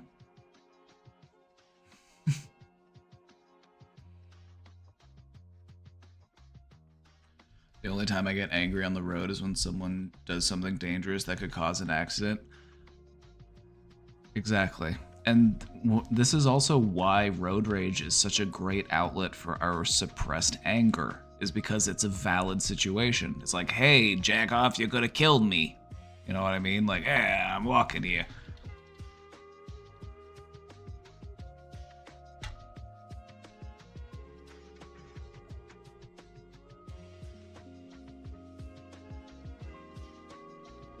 I just don't see how that would make me too toxic to befriend. Like, I was shocked. We were friends since childhood. Like, I asked if there was something deeper, but she said no. I just couldn't afford to be around anyone angry. She also admits to not seeing that therapist anymore, though.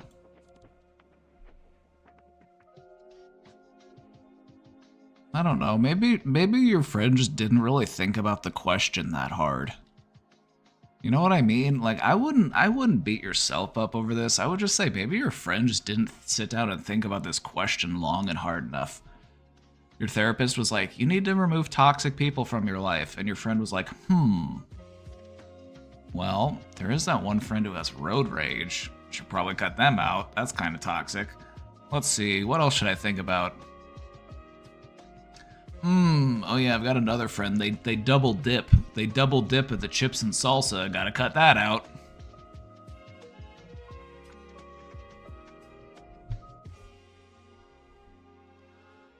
I doubt a therapist would tell them to ghost people, unless it's warranted.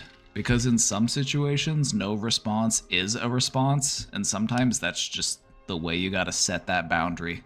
Some people you don't owe an explanation to. But a childhood friend? Like, come on, you should give them a little something. You've known each other for how long now?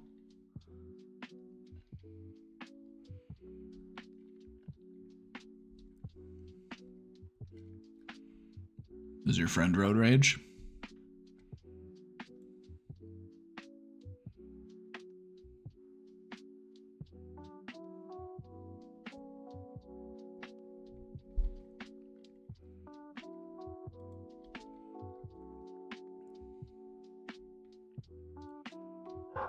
How's your friend's road rage?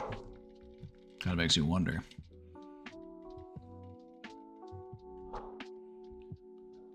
I was in a Reddit hole last night. I was looking at a bunch of posts talking about how Kim Kardashian has historically destroyed archival fashion pieces that don't even suit her for her own ego gratification. I don't know why we put people on pedestals who don't deserve it.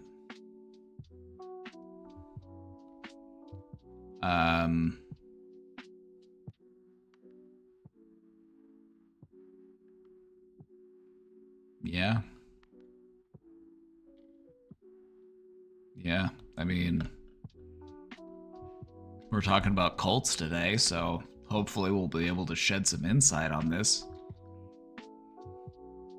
We're going to be talking about cults here in a minute, so we'll talk about this kind of thing, why people do this.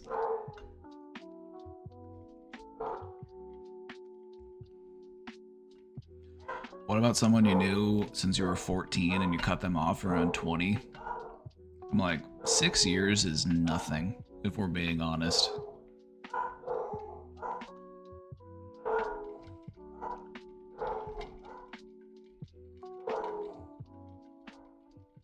Like 6 years ago was 2018.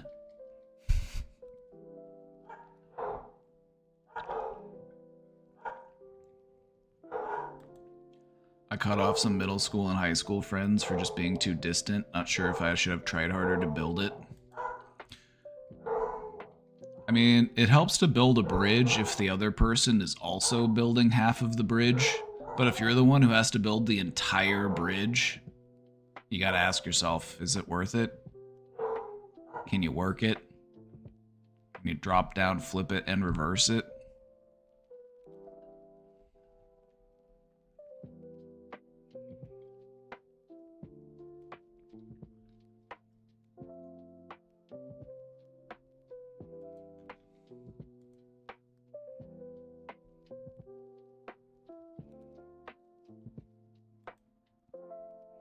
What are some good outlets for getting out aggression? Running, jumping, singing, screaming, laughing, crying, punching, kicking, push-ups, sit-ups, squats, bicep curls, burpees, jumping jacks, jump rope, hopscotch, monkey bars.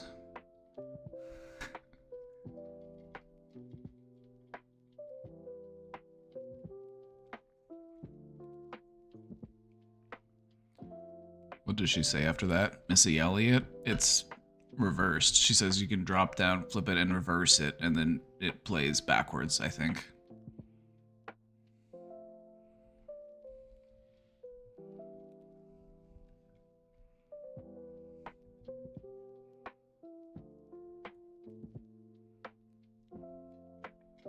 Some good outlets for getting out aggression.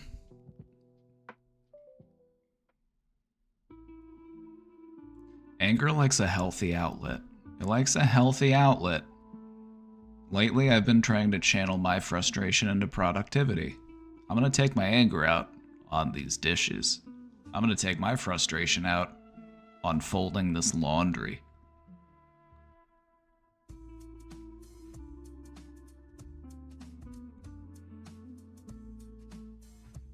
Yesterday, my coworkers and I had to dismantle a giant foam Frosty the Snowman in order to fit him down the garbage chute. We were all taking turns beating him with a sledgehammer.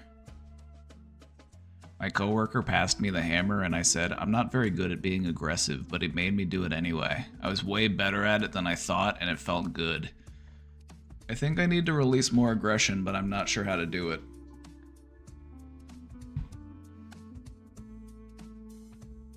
Is it okay to take ownership of the questions for follow-up, or... Yes, that's okay.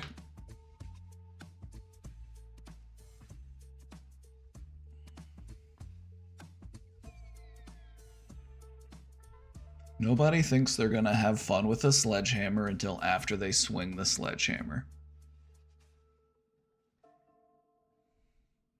Have you ever broken a toilet with a sledgehammer? Probably one of the most single entertaining things you could do.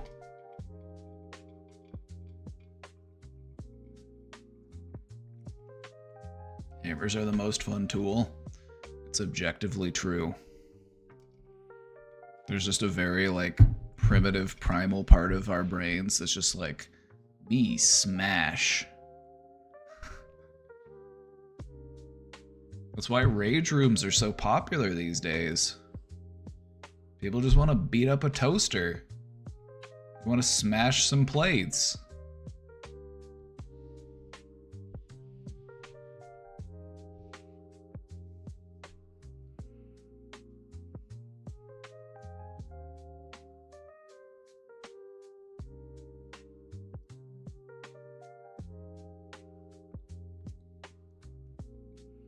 I also want to recommend martial arts. I feel like martial arts are also a great outlet. Not only an outlet, but also a way to, like, learn how to manage and control those feelings.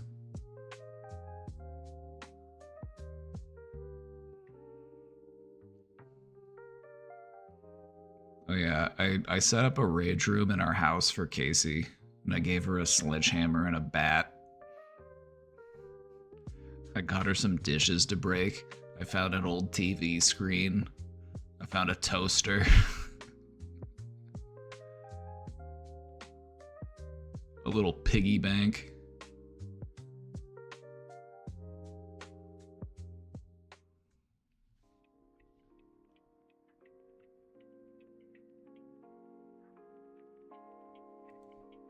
And then I swept up all the broken glass. That's what real men do. They set up a rage room for their girlfriend and then let her smash everything, and then they clean up the mess for her afterwards.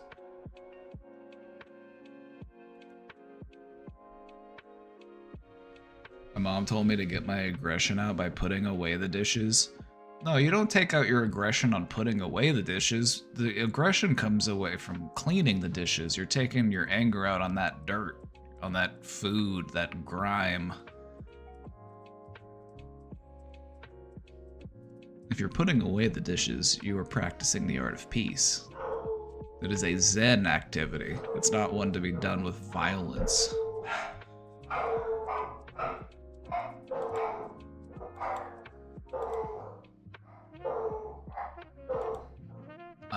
Dogs? Hello? Who are they talking to? I don't know. It's cult time.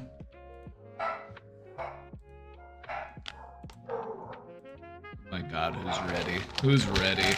I'm so excited. The other dog pack? You're probably right. You're probably right. We ran into him on our walk the other day.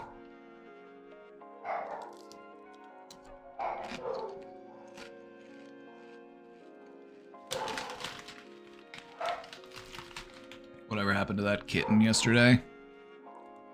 Oh, you want a story time real quick? Story time?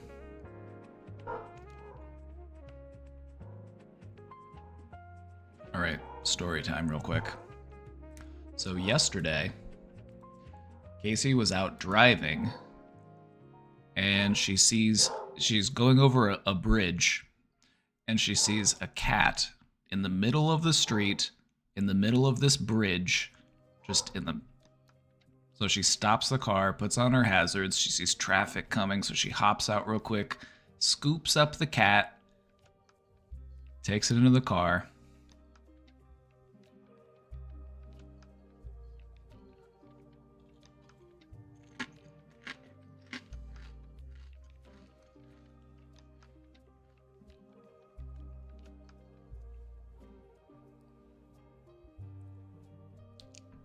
And so I set up a little spot for it in the house to hang out. Casey, she made a post online, you know, in like a local group, like Lost Pets and stuff. And originally I thought he wasn't neutered because it didn't look like he was neutered. But as it turns out, he was neutered because we ended up getting a response. He was also very cuddly, very friendly.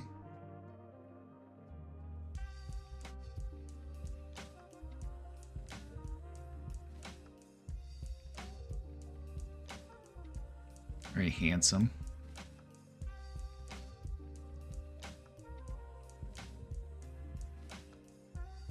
And so what ends up happening is the owner responded and they reached out and we brought him home that night. We brought him home around like 11 p.m.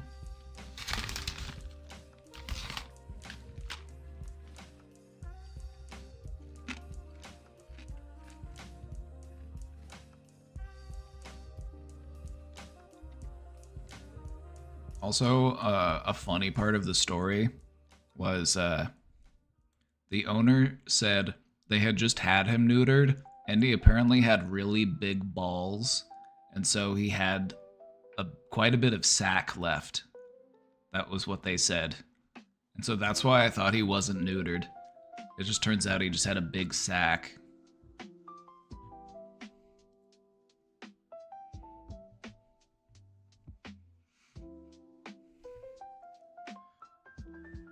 Nigel has huge balls. Is cat catching a hobby of yours? No. No, it's not something we do regularly. The only reason we picked up this cat is because he was in the middle of the street and we didn't want him to get hit by a car.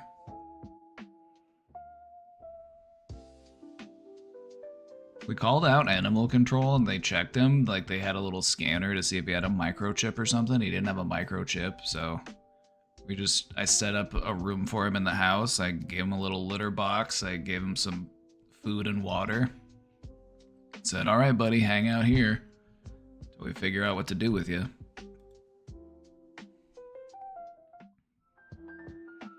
But yeah, they were so happy to see him. Like the owner was like so happy.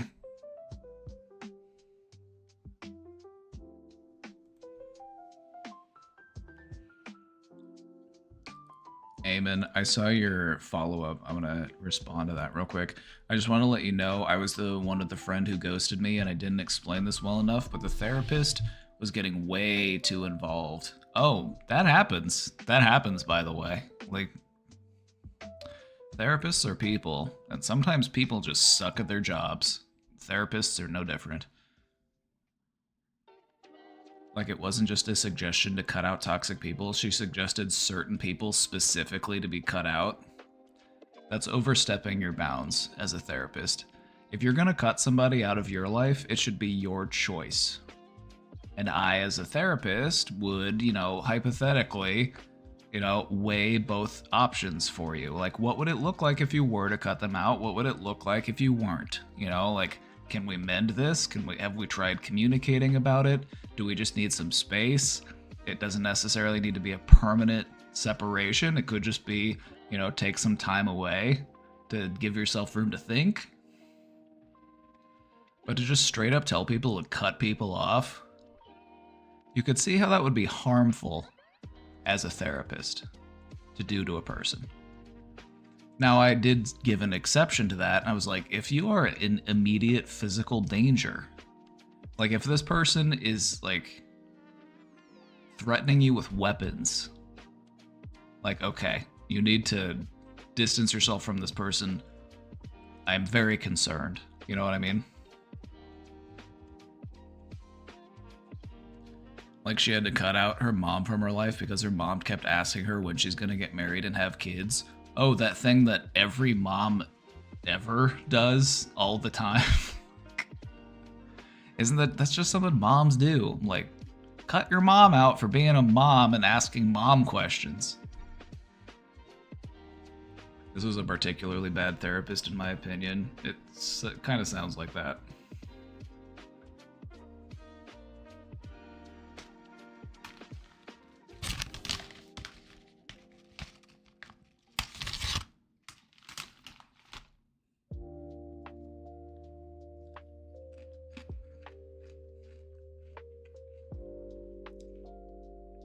Added one more thing regarding anger in questions if there's time before cults.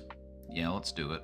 I just want to farm a thumbnail real quick for the Twitch page. I want them to see what we're talking about.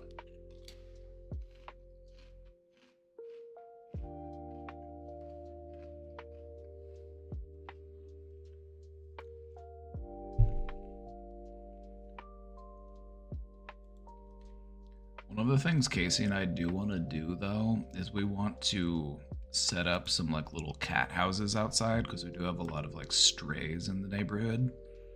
You know, set up a little like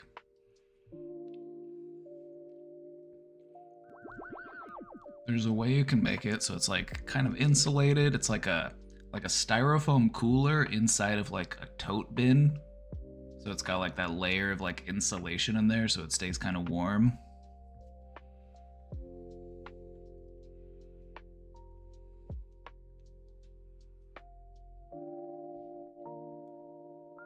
I've seen people make them like out of coolers and just like they cut a hole in the cooler.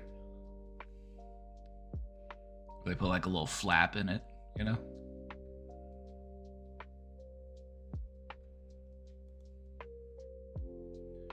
We had 2 more questions. Okay, let's do these questions real quick before we jump over. Well, let me take a look.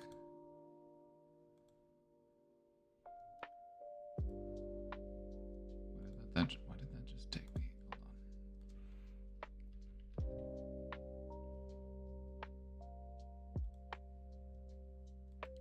What does the 40k and Warhammer 40k stand for? 40,000. Warhammer 40k takes place in the year 40,000.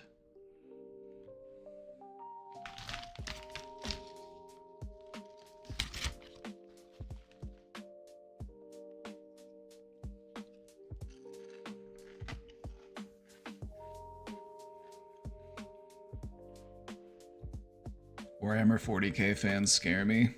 Do I scare you? I will tell you, there are some completely rational, normal people out there. Don't get me wrong, there are a lot of fascists who are into it too, but it's kind of like a Starship Troopers scenario where it's like the fascists who are a fan of it are too stupid to realize that it's meant to be like satirical. But fascists just don't understand satire.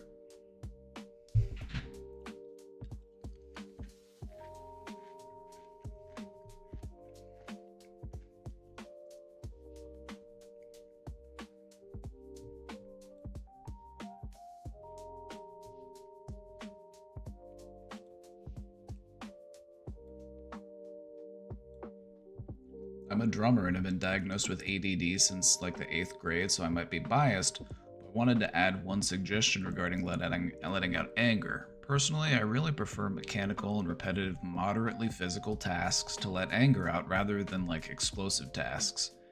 Anyway, a basic practice drum pad and sticks are pretty affordable still, but I think this sounds like you may love this.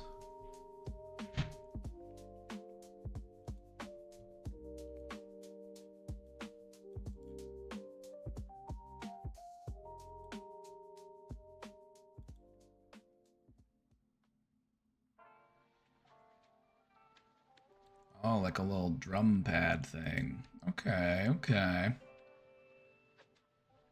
Yeah, like one of the important things about processing feelings of anger is like work it out of your body, you know?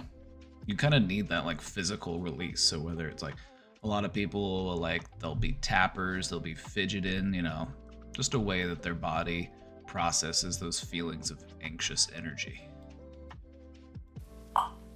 1, 2, 3, 4.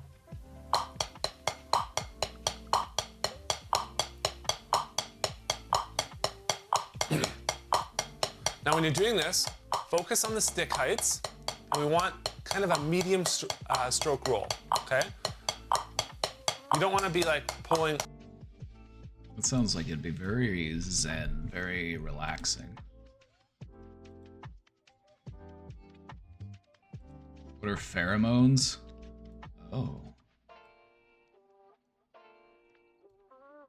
Got another question pop in. This one should be pretty quick. Then we'll get into cults.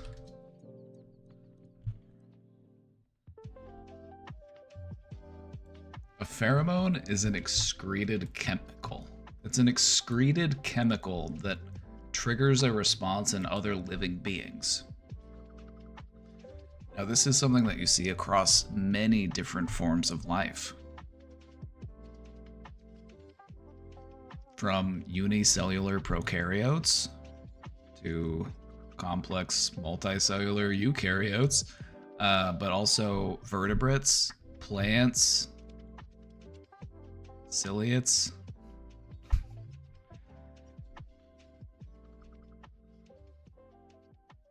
It's a portmanteau? Oh. Based on the Greek words for I carry and stimulating. Yeah, I never knew that. I learned something today.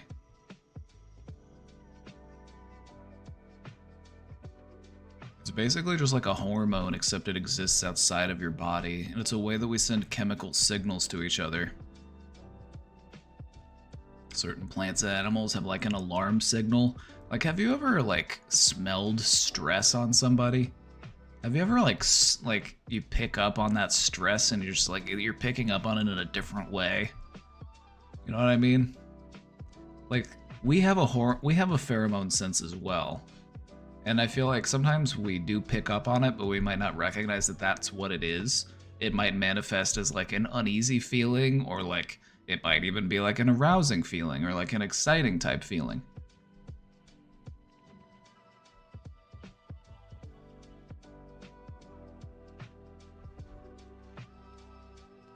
Like dogs, for example, will communicate through marking things with their pee. It's a territorial pheromone. You know, there are sex pheromones that allow other, you know, organisms to know that they're ready to mate. Tons and tons and tons of different types of pheromones. There are more pheromones that exist than we know.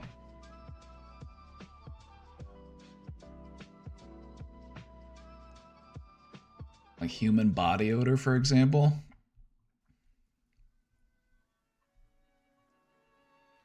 Like some people might find human body odor stinky and repulsive, and some other people might find it musky and enticing. Those are both pheromone responses.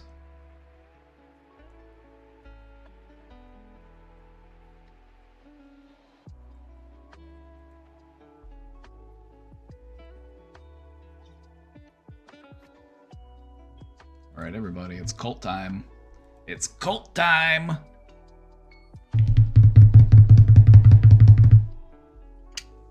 Who's excited? Are you all ready for this?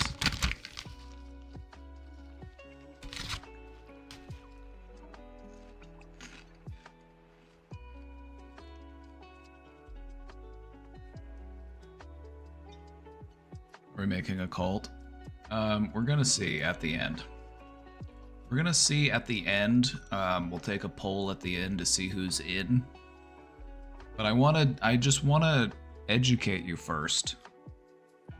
I feel like starting a cult but not educating you about the dangers and risks of a cult beforehand would just be me, doing a disservice. It would be being disingenuous.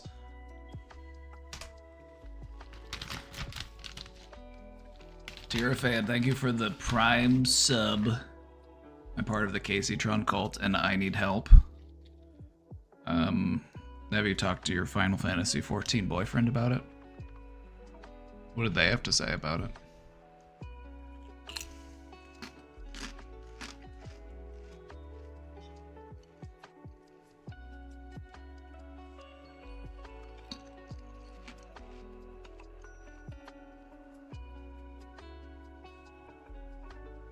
Cult, but for good.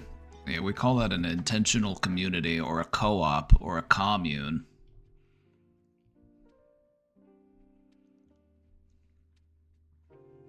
My boyfriend thinks I'm delusional.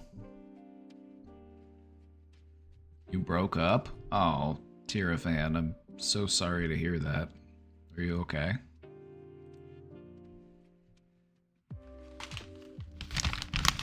Do you want to talk about it?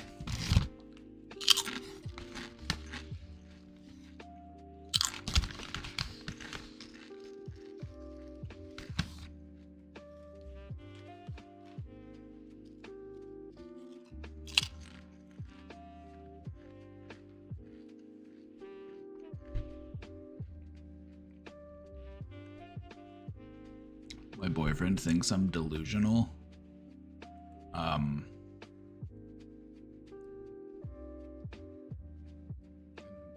What way? What form of delusion?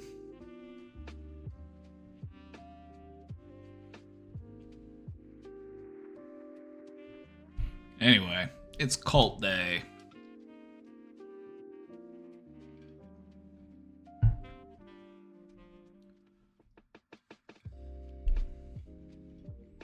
Okay, I'm just gonna ask, does anybody not know what a cult is? I feel like everybody's gotta know what a cult is, right? Everybody who doesn't? I mean, cults are just too interesting. They're just too out there. They're just too, I feel like everybody knows what a cult is. But then again, there's probably people who are just like, huh, I never heard about that before. And, then if you have never heard about it before, you're in the right place. Welcome in.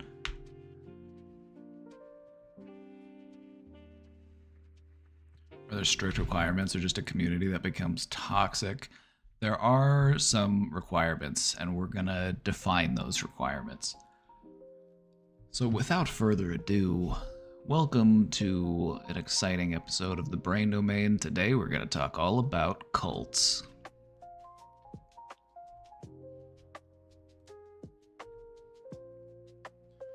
First up, what is a cult? What does it take to make a cult? To define the cult, a cult is a group with authoritarian leadership, extreme devotion, and harmful practices. It's a bit of a broad definition. But just think about that for a minute, and think about the types of groups that could apply to. These are some of the main things that you're looking for in a cult. Authoritarian leadership, it's my way or the highway, extreme devotion, and harmful practices. Manipulation, abuse, isolation.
I had some chip. Some chip went down the wrong pipe.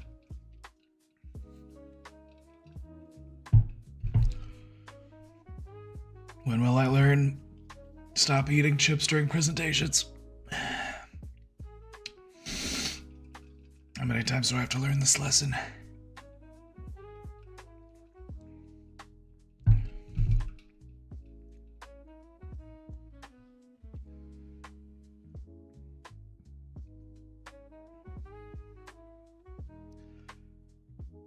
Oh yeah, I'm good. I'm good.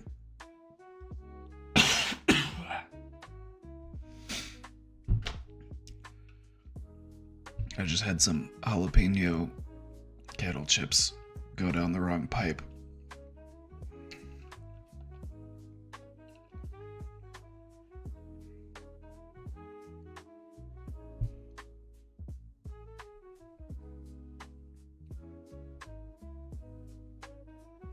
Cults are fascinating before I realized there has never been one interesting person in a cult ever. Especially on the top, they're the most basic bitches I've ever seen. You know, there are cults for smart people. Smart people cults are also a thing. They're just more advanced and better at hiding it. They're the things that you might not initially identify as a cult. Mensa, LOL. Yeah, that's the first thing that came to mind for me was like Mensa.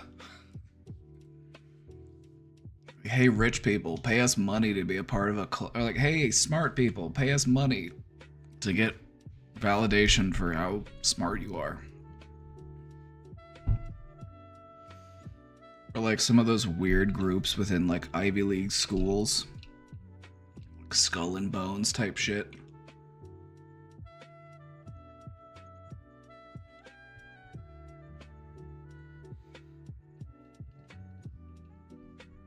No matter who you are, no matter how much money you have, no matter how smart you are, there's a cult out there for you.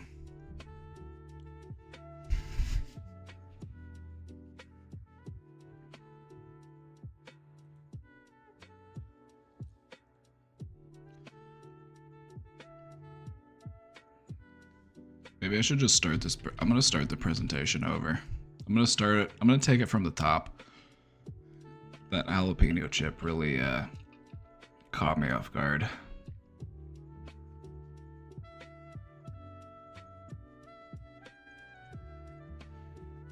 Time for some deja vu. Alright, everybody. Hello and welcome back to another exciting episode of the Brain Domain. Today we're talking all about cults, so let's do it. First off, let's define what it means to be a cult. A cult is a group that has an authoritarian leader who requires extreme devotion and engages in harmful practices. This could be many different forms of abuse. This could be psychological, mental, physical, financial. This could be isolation. This could be exploitation.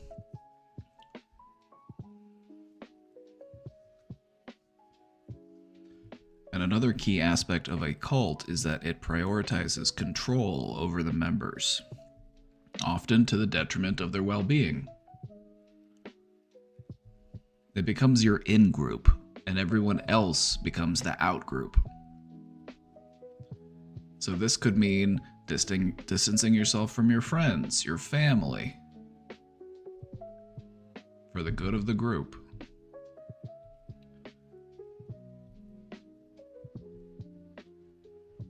The key characteristics of a cult include a charismatic leader, isolation from outsiders, a demand for absolute loyalty, and just to make some distinctions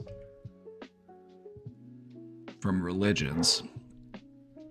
While cults are often religious, the focus of the cult is on manipulation and control rather than on faith or community.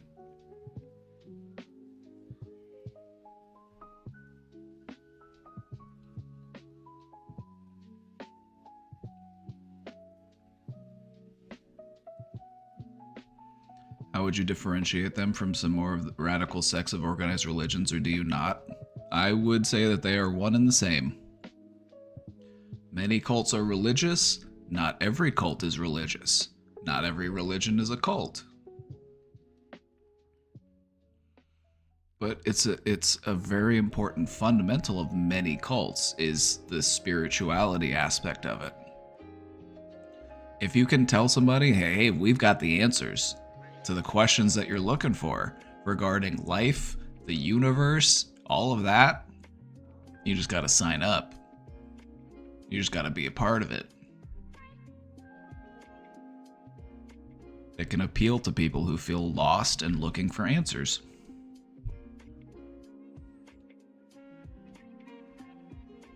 So, why do people join cults? Why do people join cults? First off, psychological vulnerabilities. These people could be grieving. These people could be lonely. They could be going through an identity crisis. Sometimes all of them at the same time. Maybe they're seeking meaning in life. Maybe they're seeking a sense of purpose. Or they just want to belong somewhere.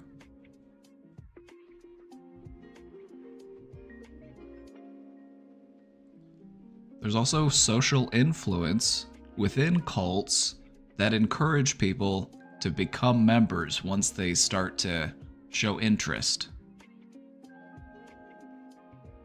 So after the cult appeals to a person, there are methods that they use to lure them in further. This involves peer pressure and groupthink.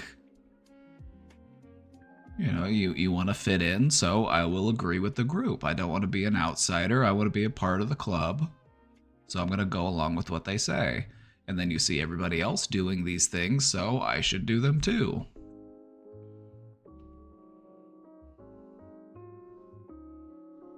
When you see other people commit to the group, it gives you reassurance.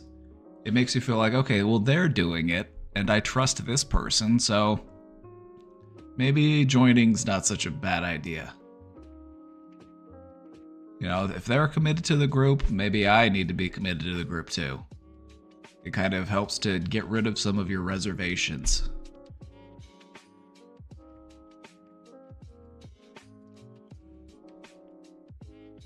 There are also some cognitive biases here to be observed, and I'm not going to get into all of them, just a couple here. Confirmation bias. You're only believing the evidence that supports the cult's claims. So a lot of people will join into a cult and they'll feel like, no, I'm fine. And maybe they have people on the outside. They have friends or family who are worried about them. But nah, that goes against what I believe.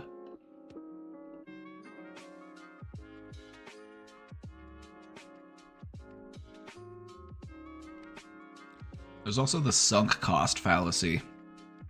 And this kind of ties into why people stay in a cult longer than they might want to, or longer than they would otherwise plan to. Some people stay with it because they have invested time, they have invested energy, they have invested money into the cult. And if they were to leave, all of that would be for what?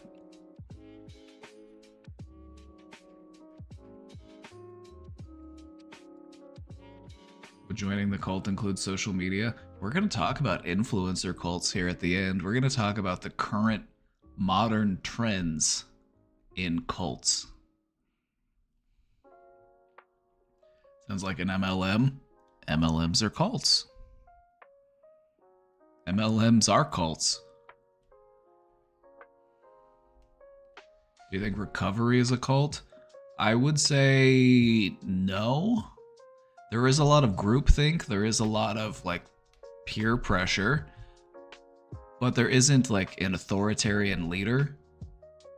There isn't like this figurehead that you're following blindly. It's like you're in a program.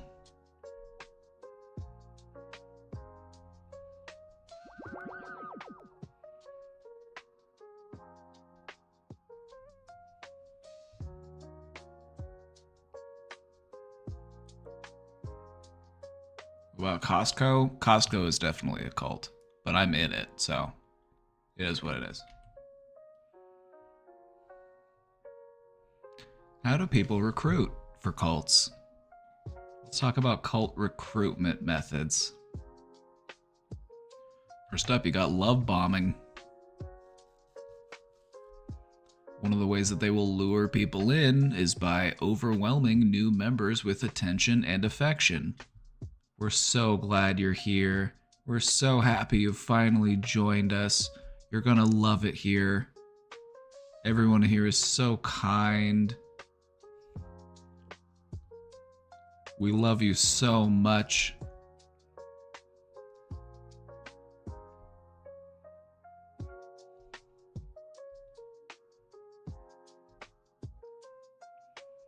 What this does is it builds a false sense of security. It makes you feel like I can trust these people. I like these people. They're nice to me.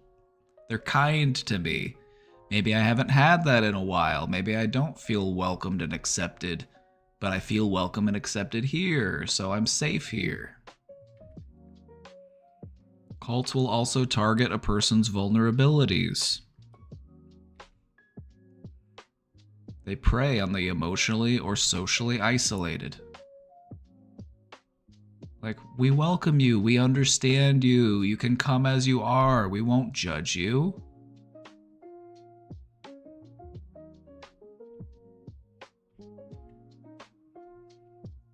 Oftentimes people will be targeted for recruitment when they are in moments of transition or hardship within their life.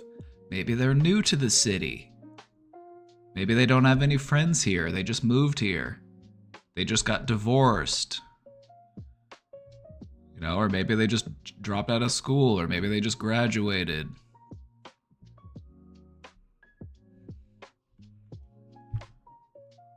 Would you like to know more? Would you like to know more?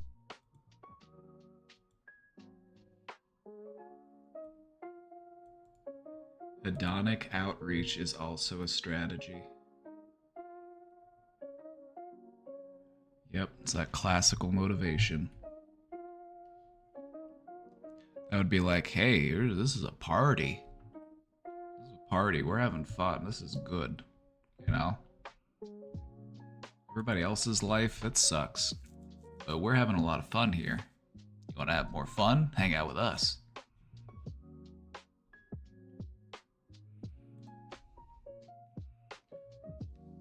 Fascism is a cult? Yeah. Yeah. A cult of personality.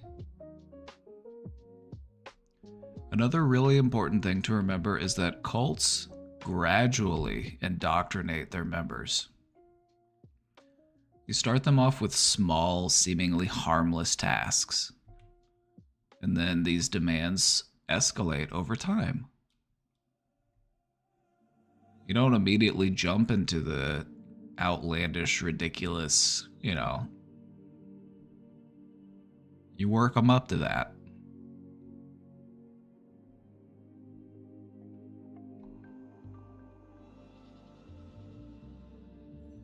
And another way that cults operate is by isolating people. Come live with us on the farm. Come to the compound. We have space for you here. Oh, by the way, we have a no phones policy. You know, just to keep the energy clean.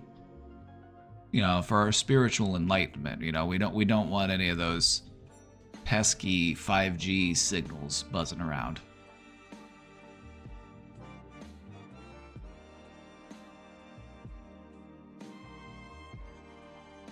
Recruiting offices every weekend will... Oh yeah, oh my god. The way that recruiters for the military will outreach to like 18-year-olds is just absurd.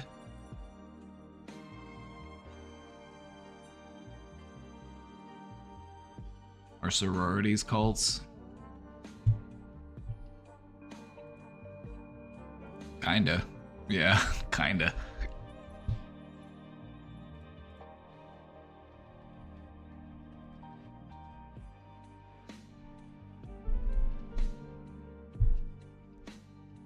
I mean, just watch this.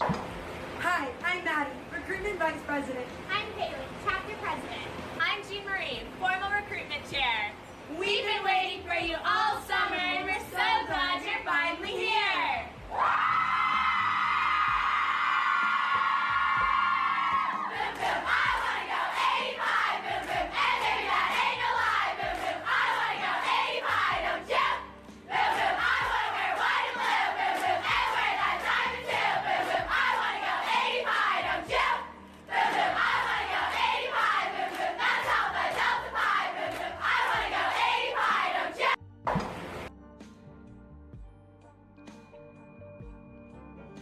Knowing what you know about cults already, you can kind of see some things there. We're so happy you're here. We've been waiting all summer for you to get here. We're so excited for you to finally join us. By the way, we all wear the same colors.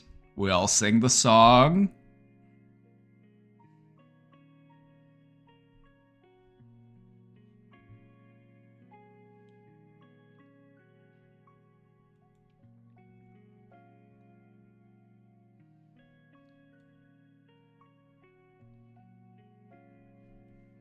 So the thing about stuff like sororities is like they use the same type of like recruitment methods, and you'll notice this in all sorts of like conformist groups.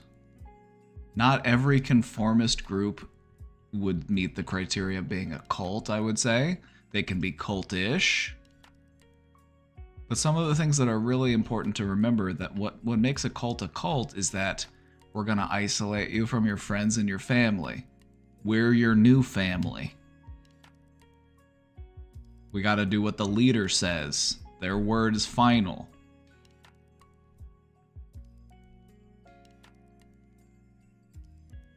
Also, make sure you pay your fees.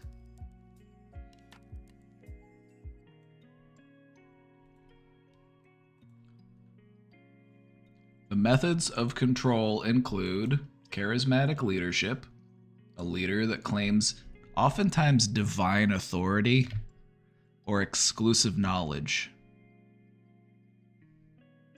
I've gotten a word from the man upstairs, and he said, "You need to subscribe to this channel right away.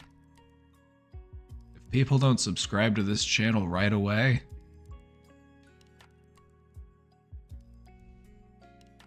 I almost don't even want to say."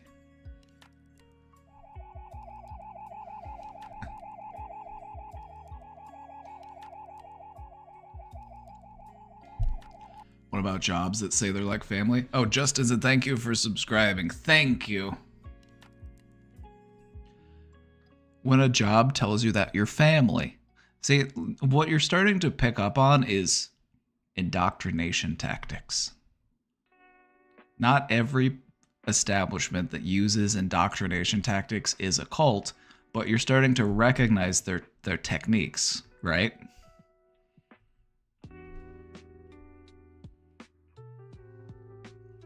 Generally, that comes with a system of graduated revelation. Yeah, you see that a lot in certain, more like religious type cults, is it's like they're the higher ups and like they have access to most of the knowledge, maybe not all the knowledge. Normally the leader has all the secrets and they don't tell everything to everybody, but then it's like it really is a multi-level marketing scheme.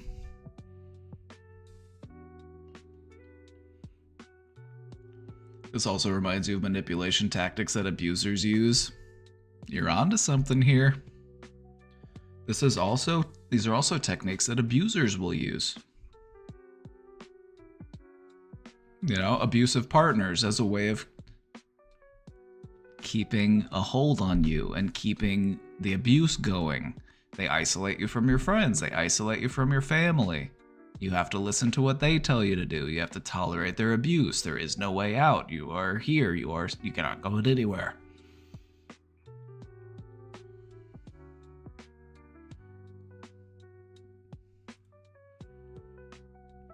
These leaders also command absolute loyalty from their followers. If you take like, and they have to maintain the hierarchy of the structure.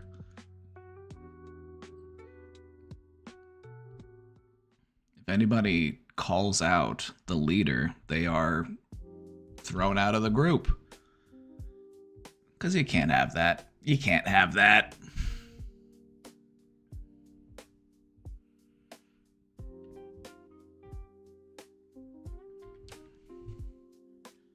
Another way that cults control people is by manipulating their beliefs. They cultivate this us versus them mentality. We have the knowledge, we have the secrets, we have seen the truth.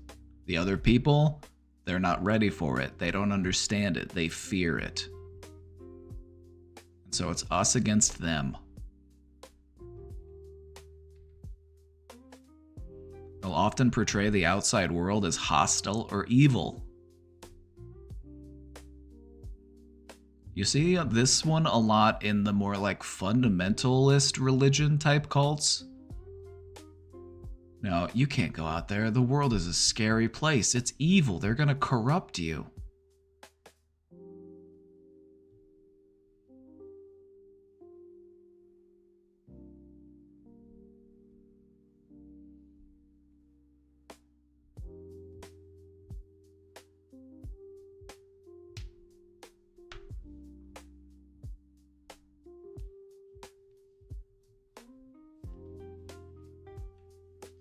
And lastly, fear and intimidation are another way that cults maintain control. If you disobey, you will be punished, or you might even be harmed. A lot of cults will use physical means of punishing people.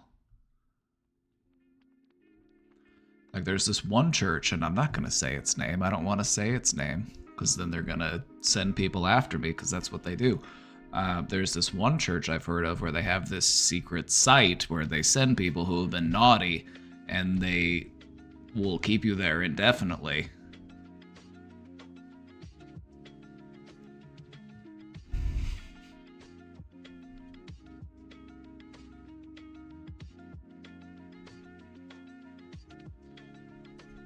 Honestly,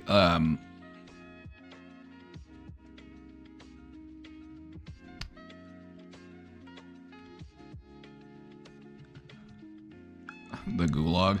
I think they call it the Pit.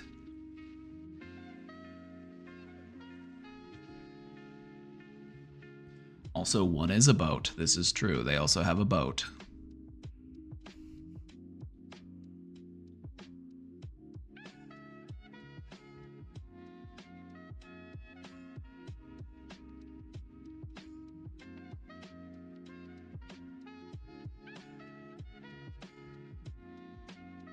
This fear and intimidation is often reinforced by physical, emotional, or financial coercion.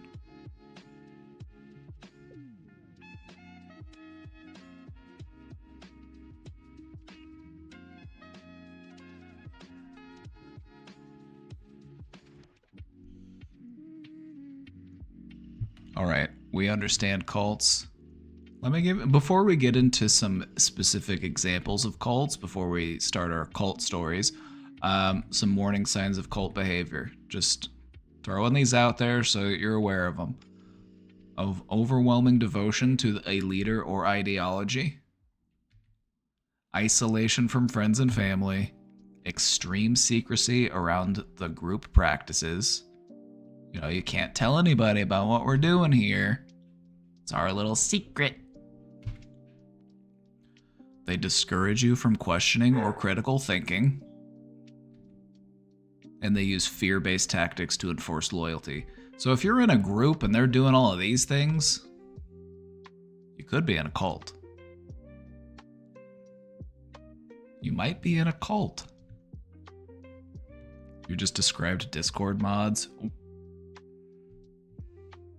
We're going to talk about influencer cults. We're going to talk about influencer cults. Don't worry.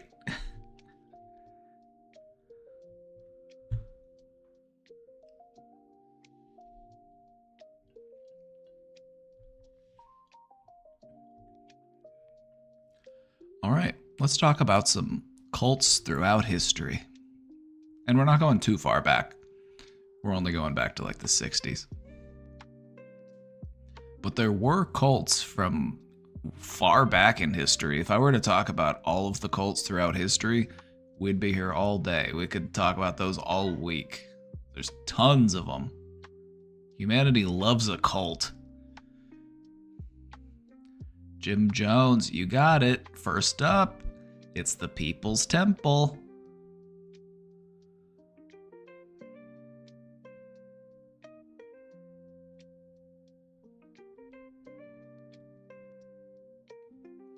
First up, it's the People's Temple.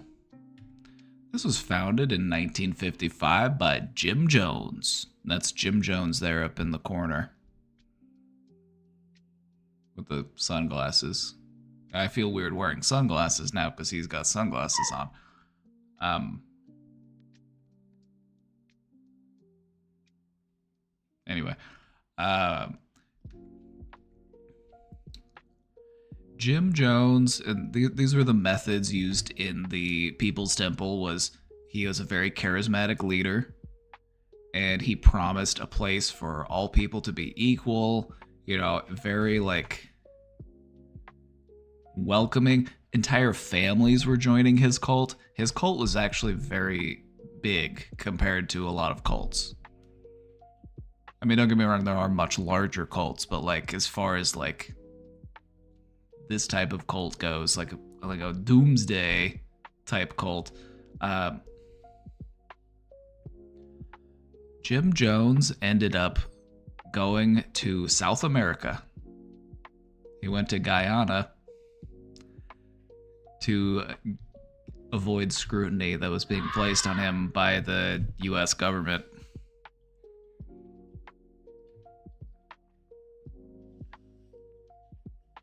There were a lot of fear tactics used in the People's Temple. He would literally make death threats to people. And they even staged rehearsals for their mass suicide.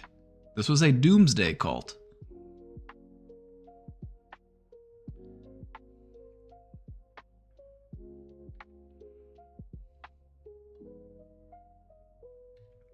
There were kids. Entire families joined this cult, which kind of makes it different from a lot of cults you see. Like, sure, a lot of cults are a family affair, but like who just died in the background? Shh. Don't ask questions about that. Just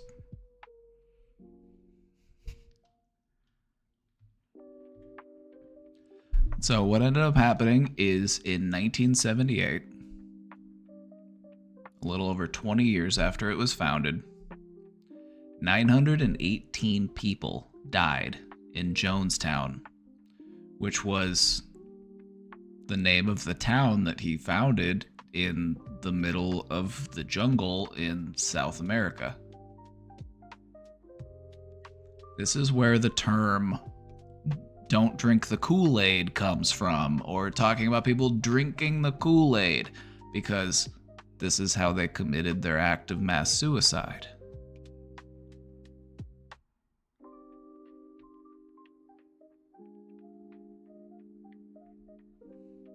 Hearing actual recounts of the events, because some people survived this event, not everyone who was there died. Some people did survive. A lot of them were forced to do it. A lot of them weren't aware of what they were doing.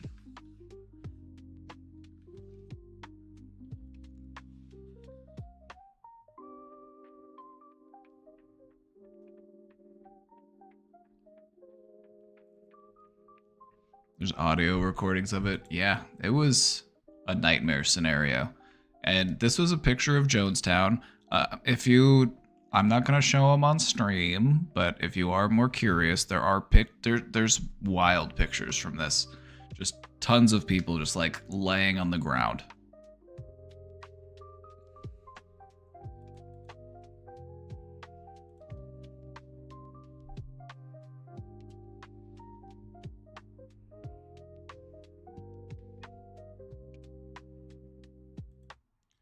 don't understand how that would be advantageous to the leaders, though. This person is not mentally well. They have such delusions of grandeur that they're probably believing their own lies. You know, I am the prophet. I am the one who hears the voice of God. And if we're gonna get into heaven, we need to purify our souls, and we need to make a sacrifice, and we need to show our commitment to the Lord, or whatever. So let's all drink poison Kool-Aid.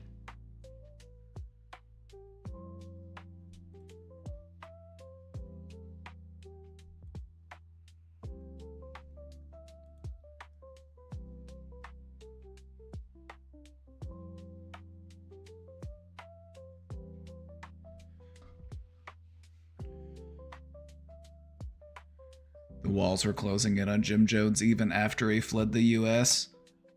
Right? Like, a person that's just this wildly delusional and insane can't continue forever.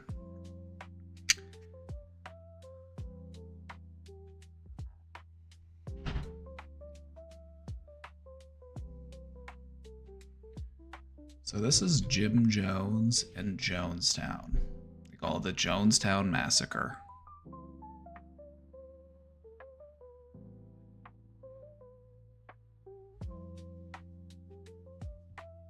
Tragic event.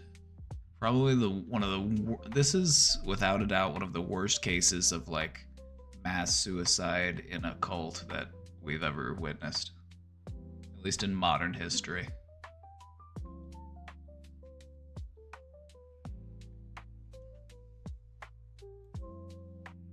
All right, next up.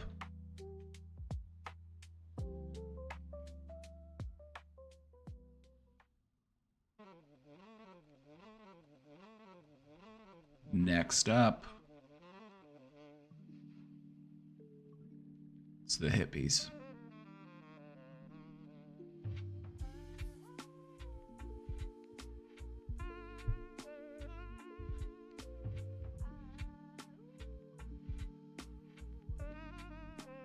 I was in this one. You were? You were in the Manson family?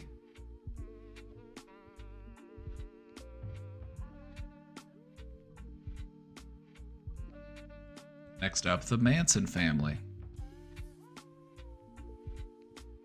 Founded in 1967 by Charles Manson. And this was around the time of the counterculture movement, anti-war movement. You know, these things were coming to a head in the United States. We had been in the Cold War for a while. And so a lot of people who just felt disconnected from the status quo, a lot of vulnerable, disconnected people, joined groups like these. And this is probably one of the worst incidences of such a group forming.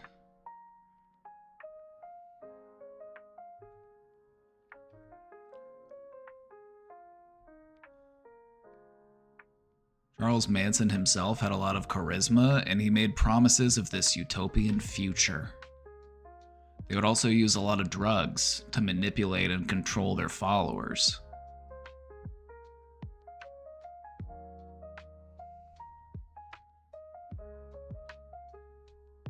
You may see a little bit of psychedelic brainwashing going on here.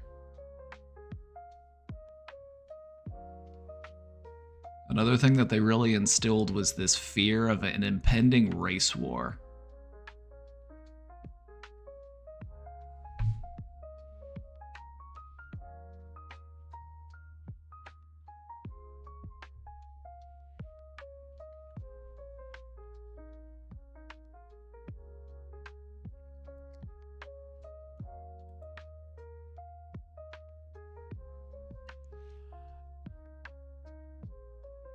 This was a group of people who would do some very unusual, bizarre type stuff just as a way of like challenging the status quo, challenging, the societal norms. They would do things like break into people's houses and move their furniture around and then leave. Not take anything, but they were just trying to like psychologically like torture people. Just like instill fear in people.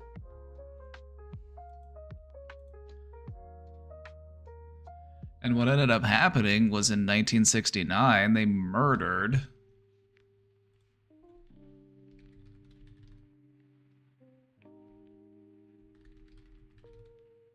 Sharon Tate.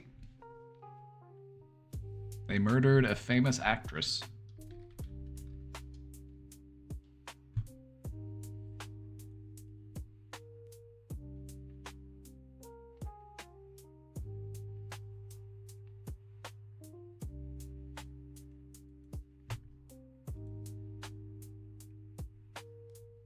And her unborn baby. Yeah, she was pregnant at the time of her murder, too. But no, they actually committed a series of murders, and this was one of the most well-known ones because they murdered somebody who was pretty well-known, somebody who was, you know, a movie star at the time.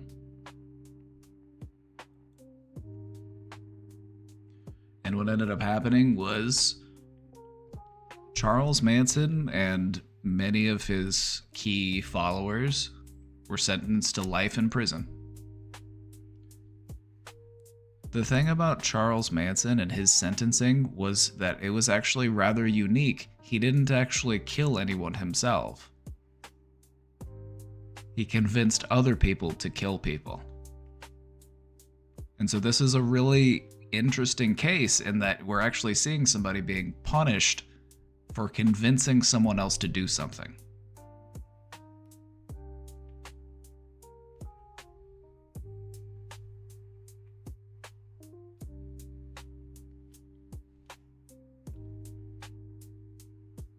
What was his reasoning? I'll admit I'm not too knowledgeable on Manson's methods and his motives. But a lot of it was just to like, they were trying to like kick off this like idea of like there's gonna be a race war. You gotta think, this was like the 60s. This was like around civil rights. This was Vietnam. This was Cold War. Just trying to like ignite a powder keg.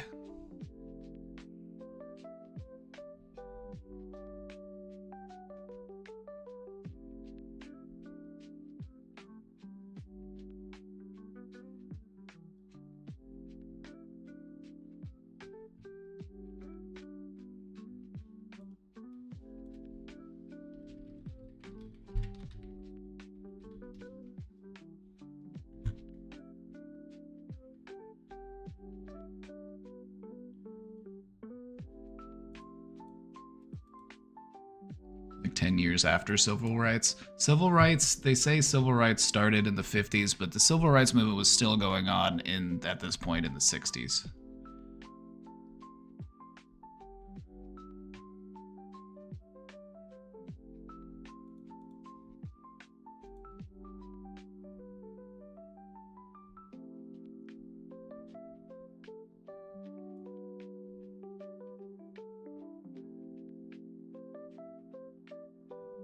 Yeah, he was a white supremacist who wanted to start a race war. So everybody say, boo!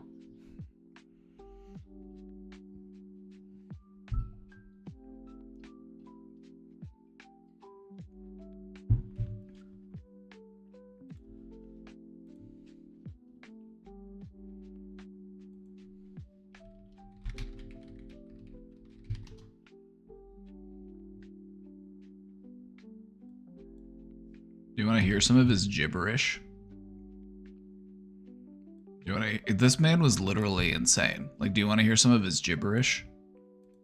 If I wanted to kill somebody, I'd take this book and beat you to death with it, and I wouldn't feel a thing. It'd be just like walking to the drugstore. Do you feel blame? Are you mad? Do you feel like Wolf's Kebab's right Francis? Get Francis, Pierre Remix, get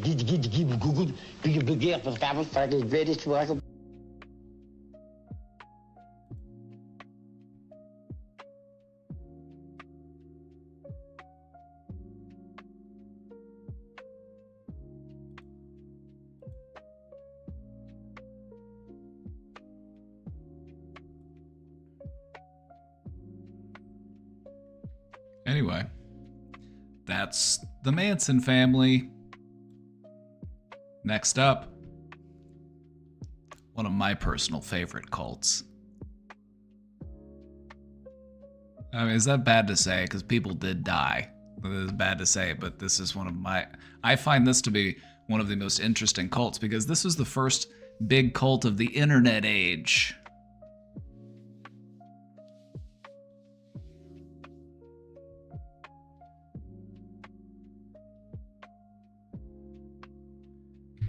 Heaven's Gate.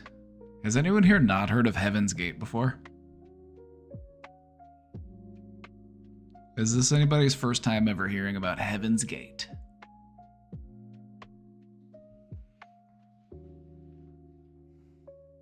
Oh, you're in for a treat. They do still have a website.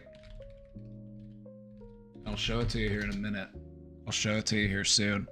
Let's talk about Heaven's Gate. This was originally founded in 1974 by a guy by the name of Marshall Applewhite. And Marshall, I actually know a lot about this one. Some of the other cults, I don't know as much about the leaders and their motives, but I do know a bit more about Marshall Applewhite because I find him so interesting. He's such a weird guy. He believed that he was the second coming of Jesus.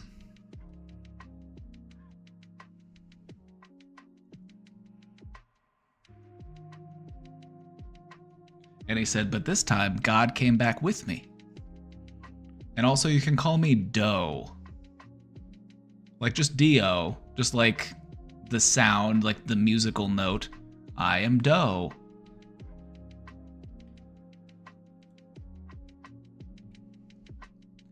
The methods that he used in his cult was he would isolate people from the outside world. He would also target people who believed in aliens and UFOs and that kind of stuff. So these are some people who might just be a little bit more far out, a little bit people who might be open to some more, different ideas. And they promised salvation through ascension to an alien spacecraft. The Hale-Bopp comet that comes by the Earth every 100 and something years. They believed that it was an alien spacecraft. And they were going to time their demise, because this was a death cult. They were going to time their demise with the passing of the comet so that they could ascend to a higher plane and leave on the comet that was actually a spaceship.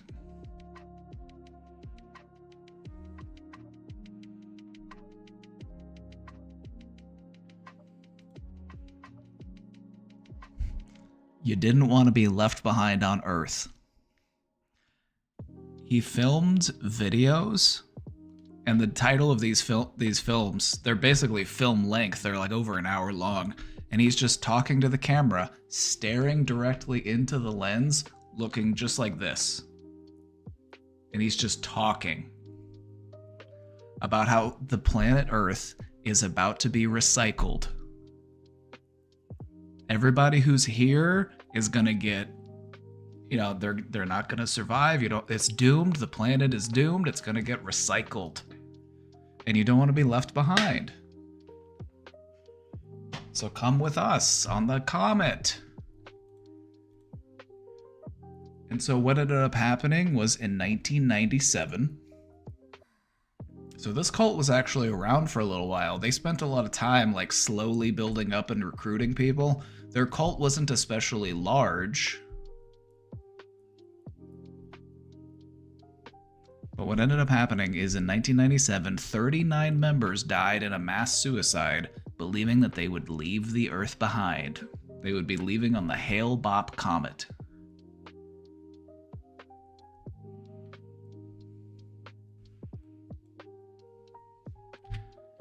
So I want to show you just a clip. Planet Earth about to be recycled. Your only chance to evacuate is to leave with us.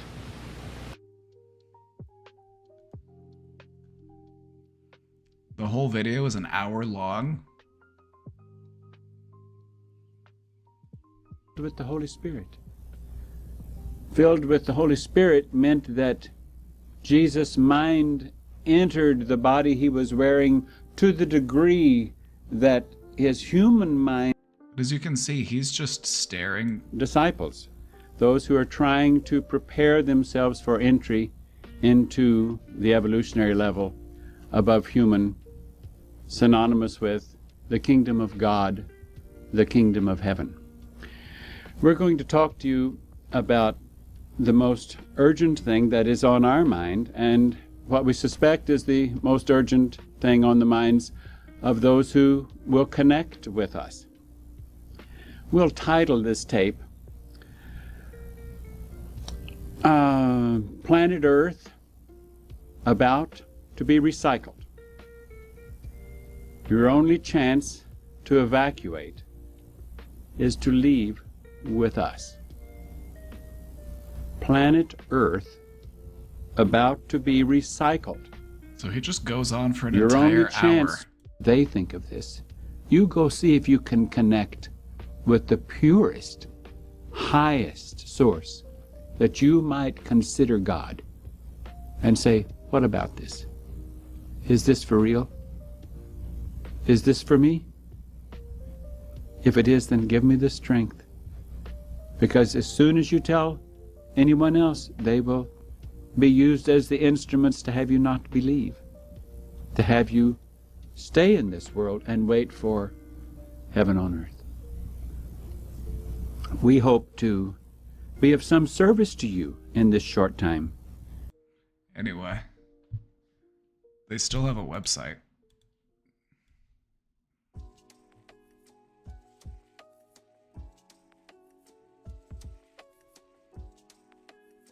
Their website is still up.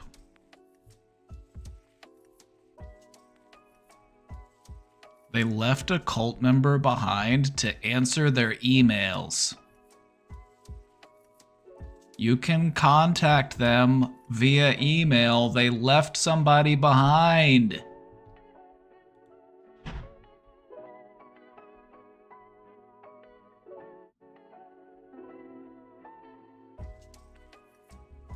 Imagine being told, no, you can't leave. You can't go with the aliens. You've got to stay behind and answer the emails. Like, aww. Aww.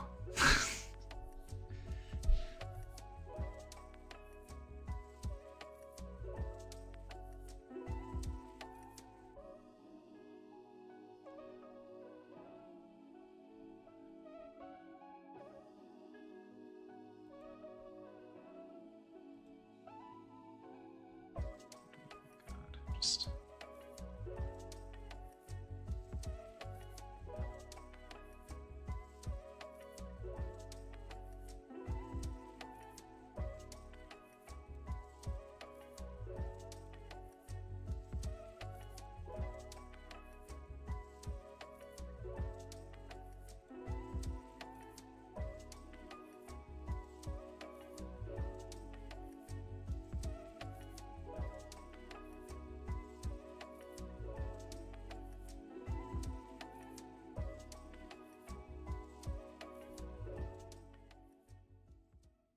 I need you to come with me.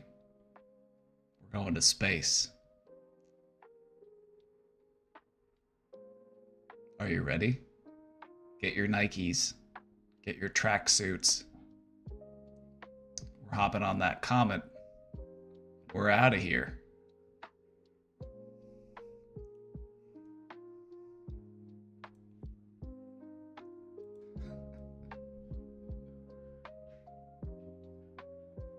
Oh, I've really gotta pee.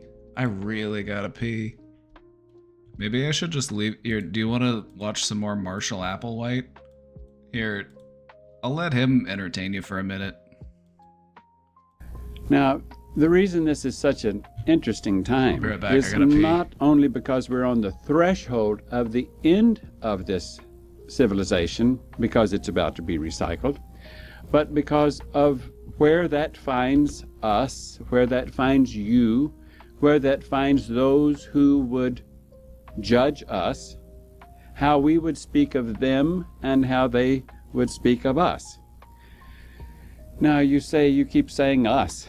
Who do you think you are? Well, I, in all honesty, must acknowledge my father. My father is not a human father. My father is a member of the evolutionary level above human, the kingdom of God, the kingdom of heaven. My father gave me, long before this civilization, gave me birth into that kingdom level above human, that kingdom of heaven, that kingdom of God. Now you can say, well, I can't believe that. Well, it's up to you whether you believe that or not. That's not important to me, even though I wish that you could believe it for your sake. For those who do believe it, stand a possibility of a future beyond this recycling time. Now you say, well, according to religious literature, I thought there was someone else that was going to come and be our Savior here at these end days, that was going to be Christ's return. Well, the name Christ might be a little confusing, or the name Jesus, because the name Jesus, of course, was the name given to the body that mind that was indeed from the kingdom of heaven came. All right, and that mind was here 2,000 years ago, and that mind came for the express purpose of teaching humans how they could be saved, how they would not be plowed under at the end of the age. Well, there are some religions that promote equality, and they aren't authoritarian, they aren't restrictive, they encourage more like open-mindedness and love and peace.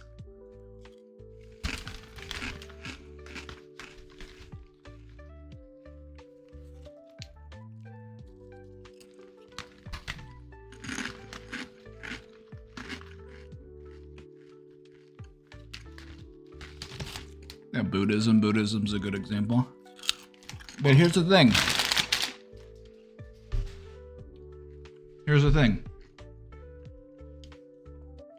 I met someone who was in a Buddhist cult.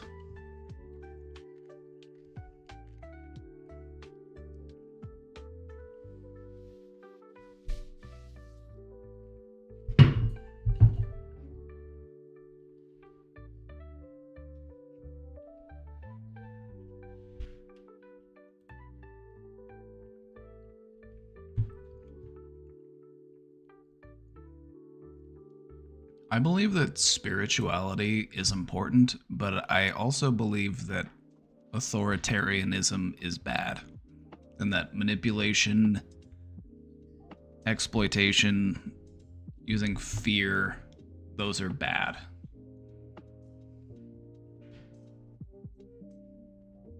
How many times did he blink while I was gone? How many times did he blink? So anyway, what do you think of Marshall Applewhite?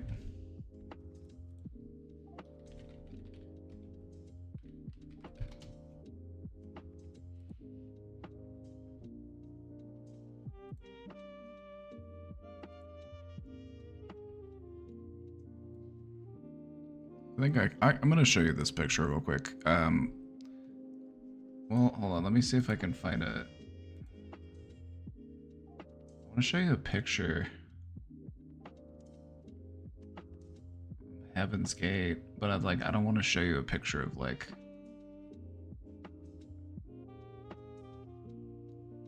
Okay, this is literally just somebody's shoes. Like, you're not looking at anything. They all wore Nikes.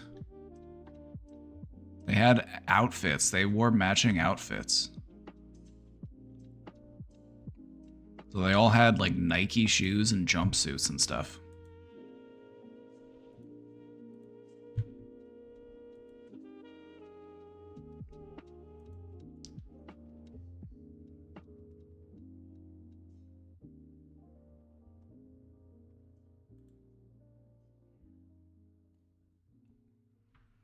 Anyway, that's Heaven's Gate. One of my personal favorites. One of the first cults of the internet age. They had a website, for crying out loud.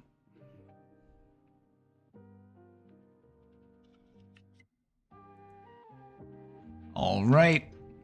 Let's talk about a little more modern of a cult. Let's talk about NXIVM. I'll admit that before I started researching this topic, I didn't know that much about NXIVM, but I started digging and there's a lot to unpack there. So I only know like a sliver of what was actually going on with these people. But this one's pretty bad. And yes, that is how that word is pronounced. It's pronounced NXIVM. I looked it up because I was like, how do you pronounce? I was like,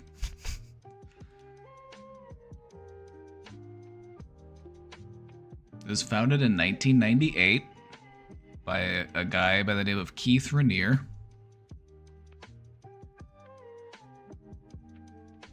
Like the heartburn medication. Exactly. It's pronounced just like the heartburn medication. Not sure why you would name your cult after a heartburn medication, but that's... Or I'm not sure why you would name your heartburn medication after a cult. I'm not sure which one came first.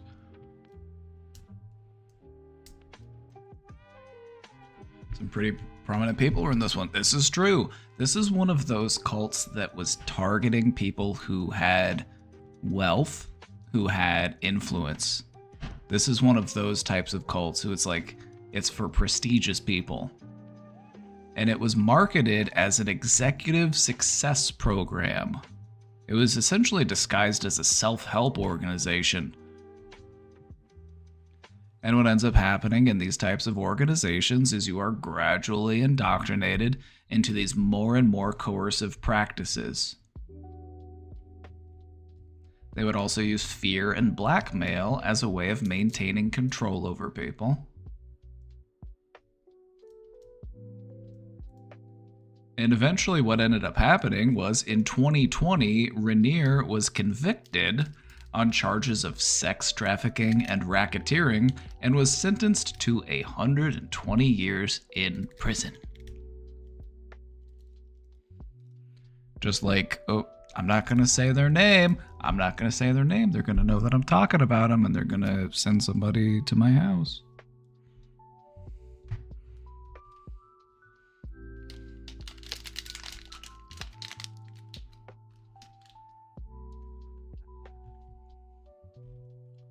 This cult would literally brand people with his initials.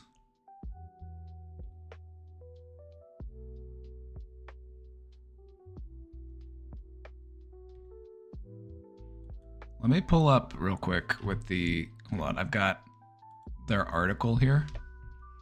These are some of the teachings of NXIVM. Purge themselves of all parasite and envy-based habits. So it promoted this ideology that like there are parasites and there are successful people who the parasites leech off of in the world. You see how this is an idea that really appeals to people who have capital?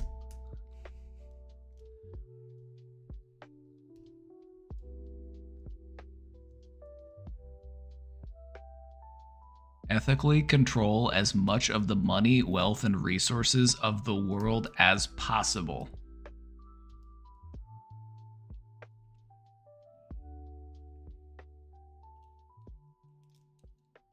Also, you weren't allowed to share the materials because that would be breaking a promise and breaching your contract. And if you did that, they would release your blackmail. These types of cults, they will literally put people into certain situations just to blackmail them. Like they would drug you and then take pictures of you passed out, surrounded by liquor and drugs, and so be like, if you don't want these pictures getting sent to your office or getting sent to your mom, you better do what we say. Allison Mack was in this cult. Yeah, I want to say that's who it was. It was the actress that was on Smallville.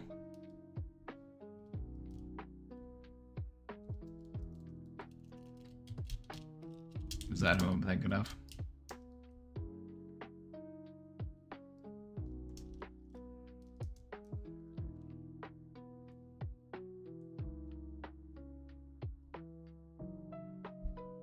Some of the members of NXIVM's inner circle were reportedly taught that in past lives they were high-ranking Nazis.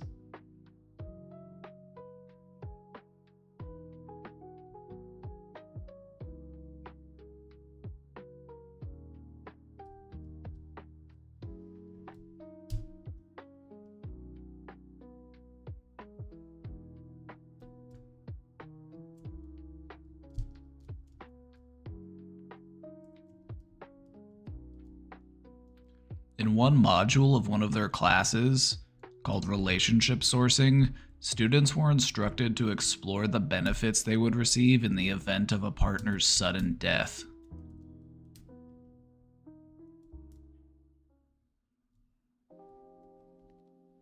Ritual handshakes.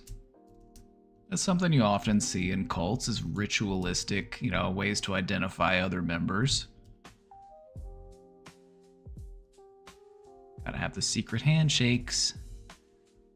But anyway, it's a long article. This is a long article. Notable participants. American actress Allison Mack.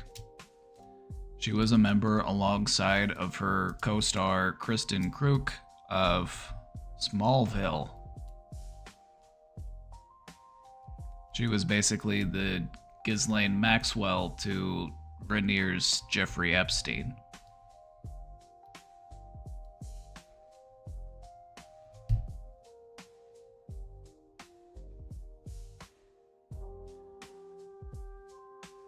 But as you can see here, they targeted a lot of rich people. The daughter of billionaire Seagram's chairman,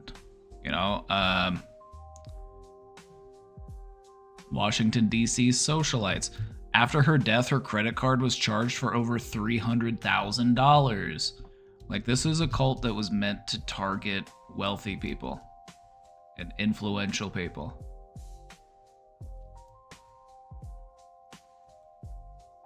They literally branded people.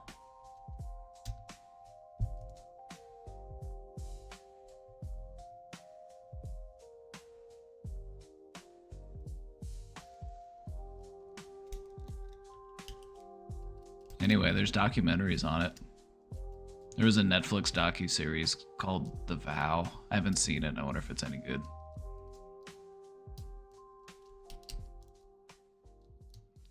This kind of makes me want to watch more cult documentaries, if I'm being honest. But anyway, this one's got a lot to it. So I'm not familiar with all of the things he does, but this guy was terrible. Let's just do a little bit of a summary here. He was initially tried in 2019. He was sentenced. All of the other defendants in the case, by the way, pled guilty except for him.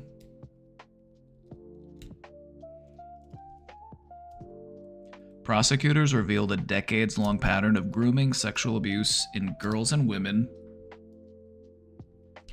physical and psychological punishments against dissenters, and hacking and vexatious litigation against enemies.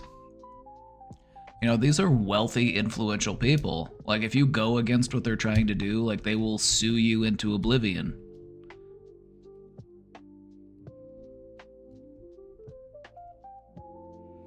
He was sentenced to 120 years in prison.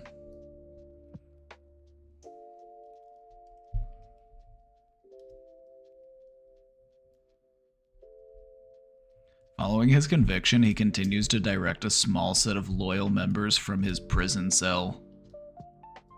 They're still at it. They estimate that there's still 50 to 60 people loyal to him.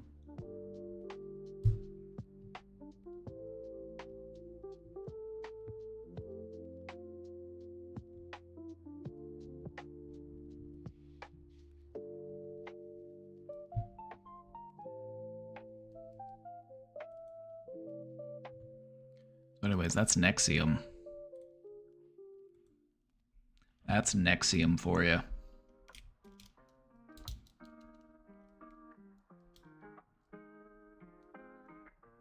Are there tame cults? All these sound extreme. if it's tame, it's not really much of a cult.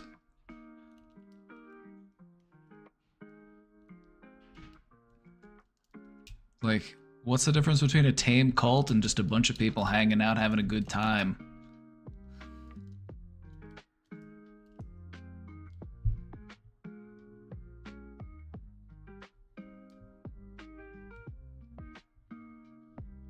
All right, everybody. Here's one you've probably heard of. Let's talk about QAnon. So this is a really interesting instance of cult-like behavior because unlike other cults, this one didn't have a leader. I mean, it kind of did, but it didn't have like a known figurehead. It was this mysterious, shadowy person, this person that said that they worked in the government and they had access to insider information, and they went by the handle Q. As it turns out, it was probably just like the founder of like there was this like 4chan clone website called 8chan or something, and he basically started the movement just as a way to troll boomers.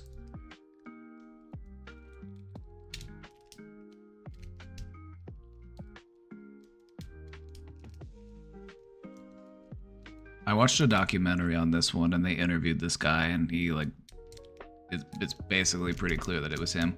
Wasn't it all a joke? Yeah, pretty much. It was basically just like Joker level activities. This is something that this Joker would do. Like, this is a real life Joker moment. I never watched that doc. It's an interesting one. It gives you some insight into how this all happened. Yeah, the 8chan guy. I don't know, it was basically, he basically admits to being the one who wrote all of these, like, Q drops, as they would call them.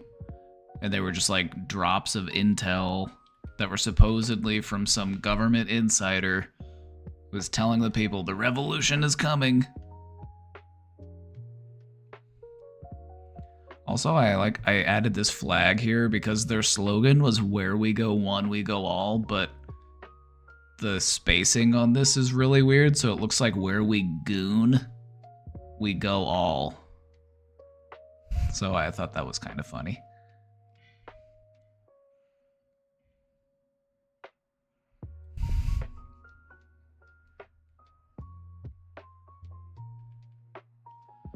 QAnon emerged in the late 2010s. This was, around, I want to say like 2017, 2018 is when it really started. This started in the first Trump term. And they were all centered around governmental conspiracy theories. Now, an interesting thing about this was that there was no known figurehead. This was just people with conspiratorial beliefs following somebody that they thought existed. Some government insider who was giving them this information.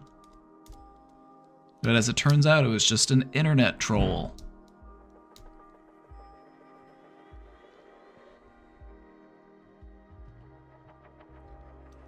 And so what ends up happening is people become indoctrinated via social media. They're drawn into this by things like, I can't publish this anywhere.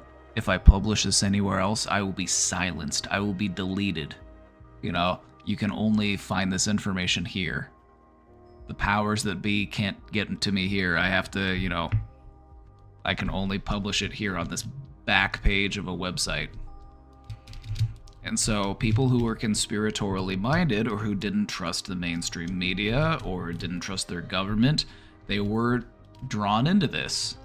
And then they would see people, wearing shirts or waving flags, and they'd be like, now who is that? What is that? And then it just kind of spread via social media, which is something that we hadn't really seen happen with cults before.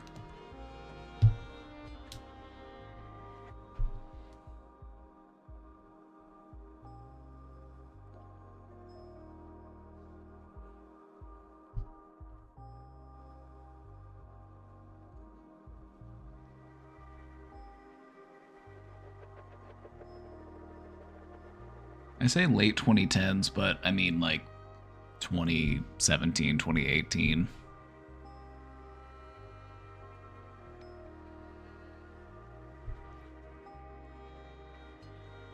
So what ends up happening is these beliefs end up becoming reinforced because they are being validated within their community. They have mottos like, where we go one, we go all. Like literally, that's like, can you think of a more culty slogan?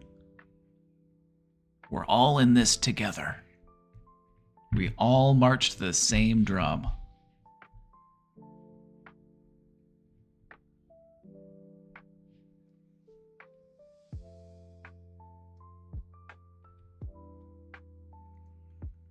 They also had this apocalyptic worldview,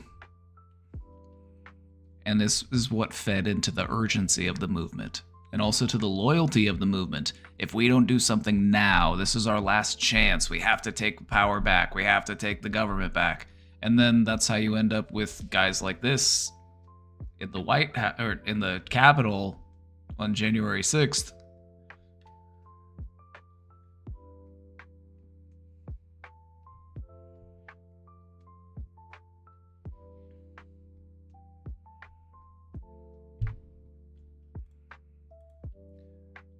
The eventual outcome for this was real world violence happened.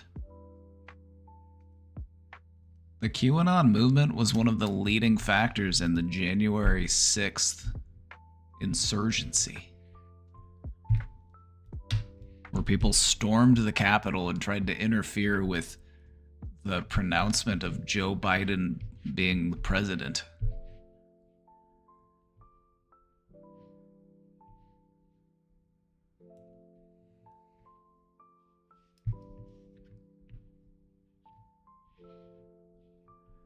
It's sad because they're so misguided, legit thinking they're saving kids from trafficking or something, right? That's something that, you know, is also another way to really appeal to somebody to join your group, is to tell them you are on the right side. You are on the side of the righteous. There are children out there being eaten. Do you want children to not be eaten? Join us. We also don't want children to be eaten. But apparently we're the only ones who want that. So you gotta join up with us and we gotta fight against all the baby eaters.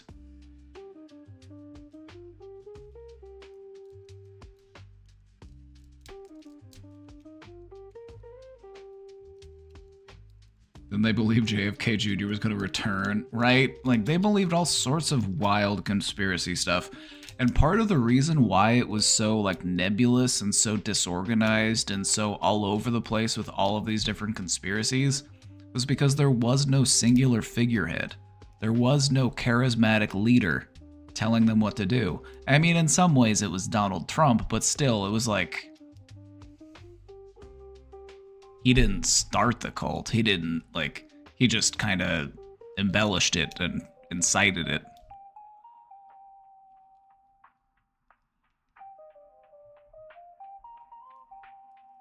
Adrenochrome is literally just the plot of Monsters, Inc.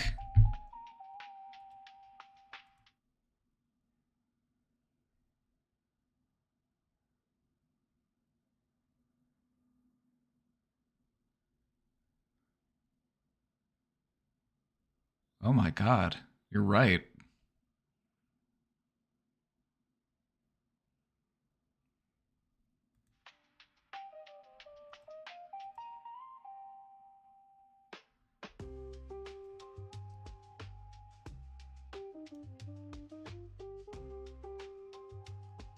Huh. Just goes to show there are no new ideas.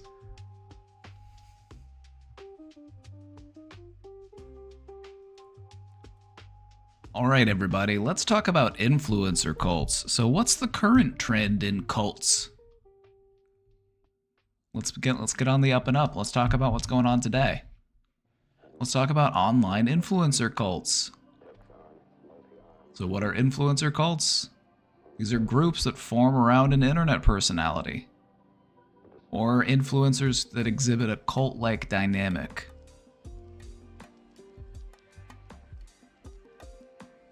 Does this get some gears turning? Do any people come to mind when you start thinking about this?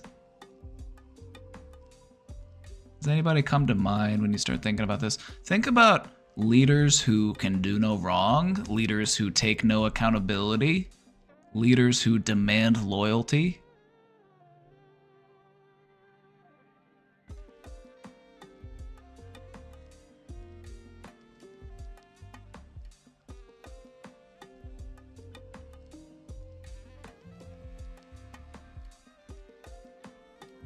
A lot are coming to mind, aren't they? And I hope, hopefully you're realizing, oh, yeah, this is kind of a problem.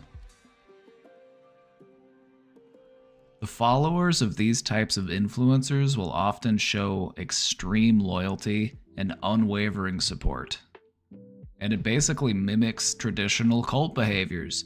They're subtweeting you. They're in the comment sections. They're fighting on behalf of this person that does not know them, this person that they will never meet. They're out there defending their name.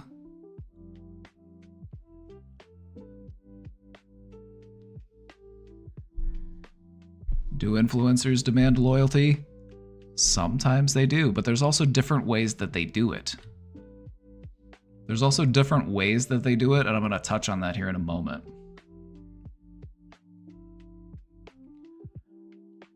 So what are some characteristics of an influencer cult? You've got the charismatic leader, a cornerstone of any good cult. You got to have the charismatic leader. And so these influencers, they present themselves as a role model, or they present themselves as an authority in a specific area. You know, whether I'm talking about video games or politics or whatever it might be, they present themselves as an expert.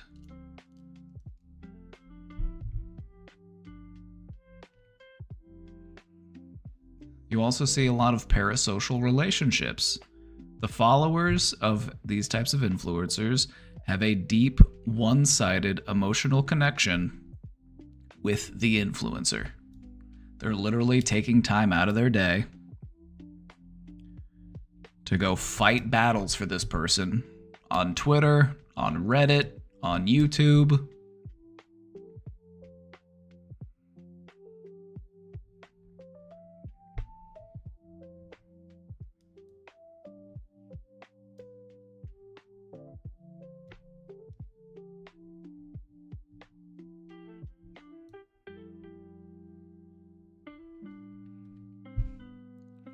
These also create echo chambers. And an echo chamber, like think about how a cult works and think about how an echo chamber works. You're isolated, you're only getting one source of information, you're reinforcing your beliefs, and suddenly this is starting to sound more and more like a cult. These types of online communities will reinforce loyalty and discourage dissent or criticism. You're tying into those cognitive biases.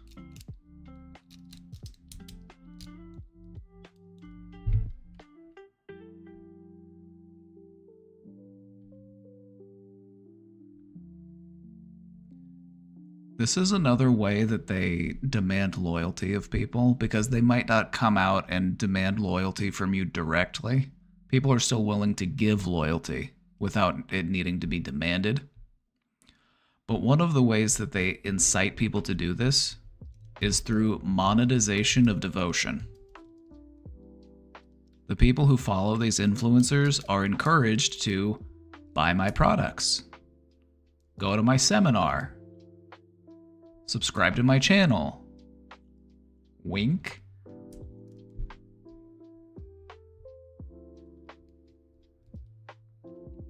Does it count as a cult if it still operates without the leader's effort? Like Swifties seem like a self-oiling machine. So think about QAnon. You can have a leaderless cult-like following.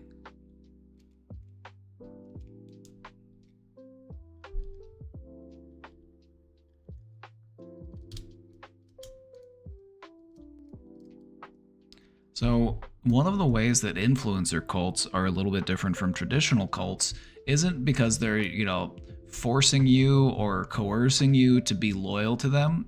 They're not doing that, but they're making it so that you can show your devotion by spending more time here, by subscribing to the channel, by buying my supplements, by attending my seminars. You can show that, and it really ties into the parasocial aspect of it. So you're dealing with parasocial cult behavior instead of social cult behavior, so it behaves a bit differently. And I would say in a parasocial cult, you might not need a leader who's actively involved in it. Bio is unbanned. Oh my god, I'm gonna get my emotes back soon. Let's fucking go.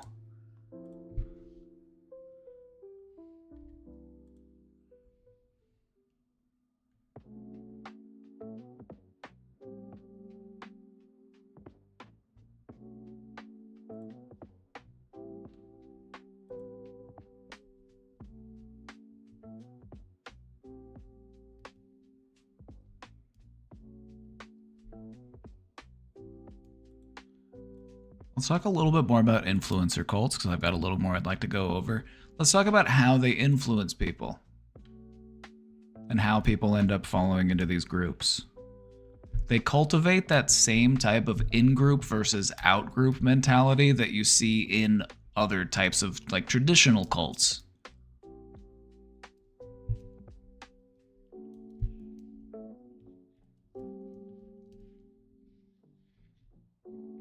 And so it feeds into this us versus them.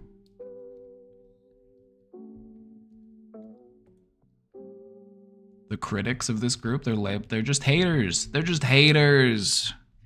They just don't understand us. They're just haters. They're outsiders. They don't know us.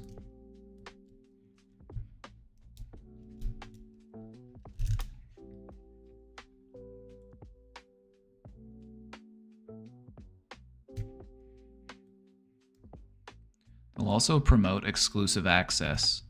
They will paywall access to them. Tier 3 subscribers get bonus privileges that Tier 1 subscribers don't get.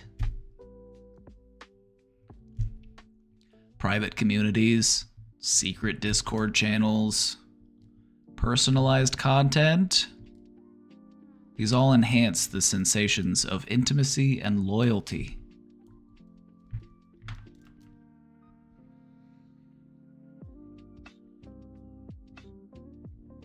Being a hater is actually good.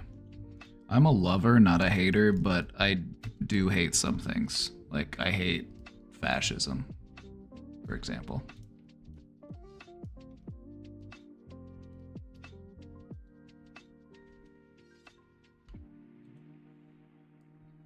So why is this important to talk about? Why does this matter? I feel like internet platforms amplify a person's reach and make it much easier to manipulate large audiences of people. We are seeing cult-like behavior on an unprecedented scale. And that's why it's important to talk about. Because we're seeing it online right now as we speak. It's happening.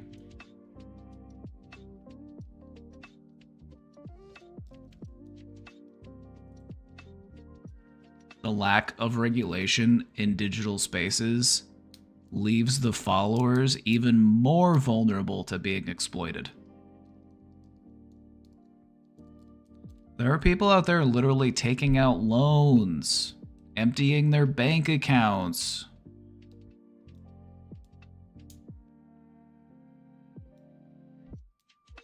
Just to prove their commitment and loyalty to an influencer.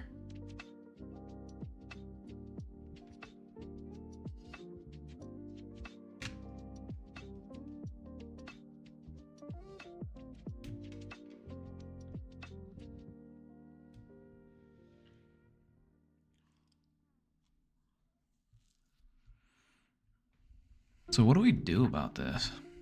I don't know. You deprogram somebody from a cult. Alright, let's wrap it up.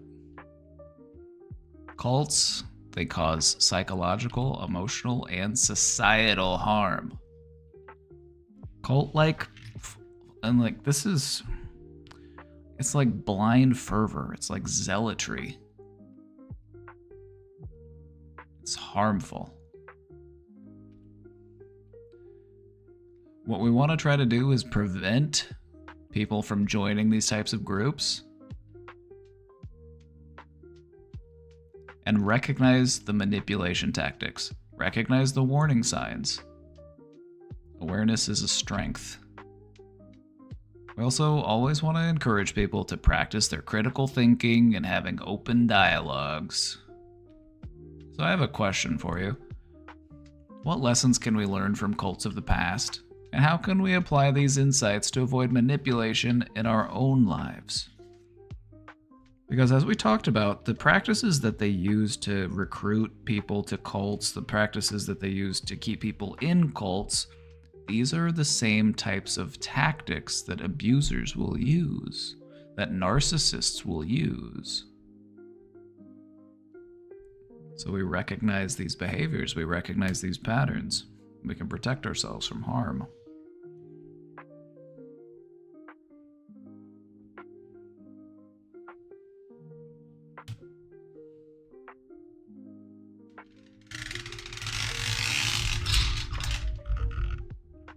Magnets. Put all my magnets into a string.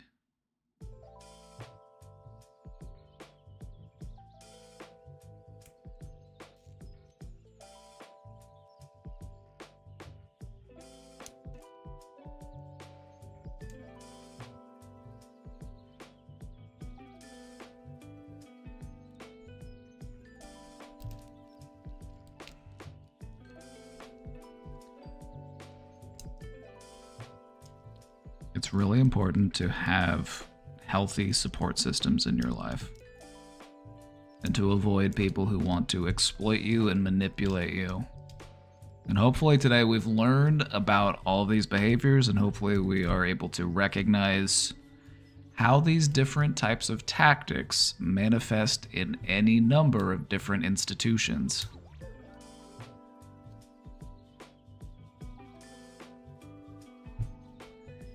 Thank you. Good night. I'd never manipulate you for money, right? No, I mean, if you want to subscribe, that'd be cool. Like,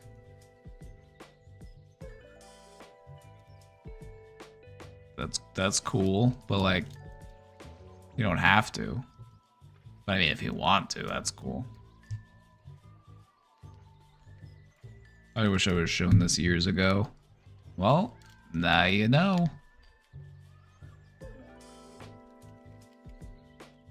Did we learn something today?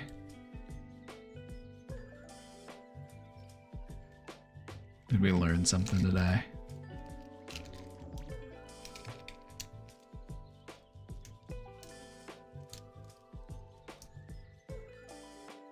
Your presentations are worthy of YouTube essays.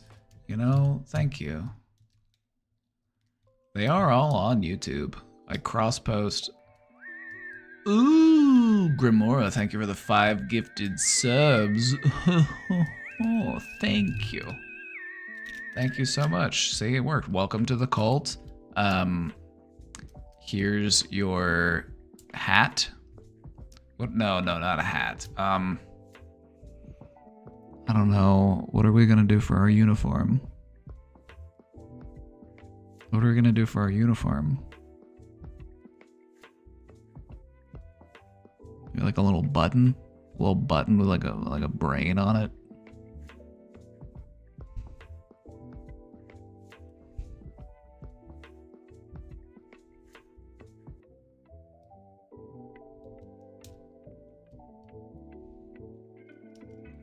I learned that since time immemorial, people are susceptible to manipulation based on many factors, but mostly material conditions and lack of general knowledge. You know, the kind of stuff that keeps me thinking is wondering the type of stuff that humans were getting up to in prehistory. Like, I think back to prehistory, and I think back to, like, the antics that they were getting up to. I'm like, there were probably people who worshipped the sun, and then there were also people who worshipped the moon, and they were probably split on which one they should worship, and then they probably fought and killed each other over it, because they were worshipping the wrong ball in the sky.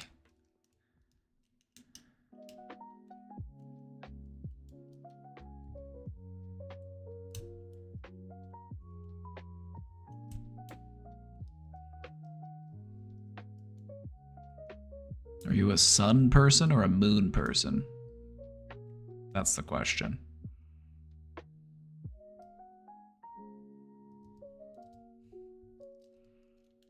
Ain't no son of mine gonna be a dirty sun worshiper. You're gonna worship the moon just like me and your grandpappy and your grandpappy's grandpappy.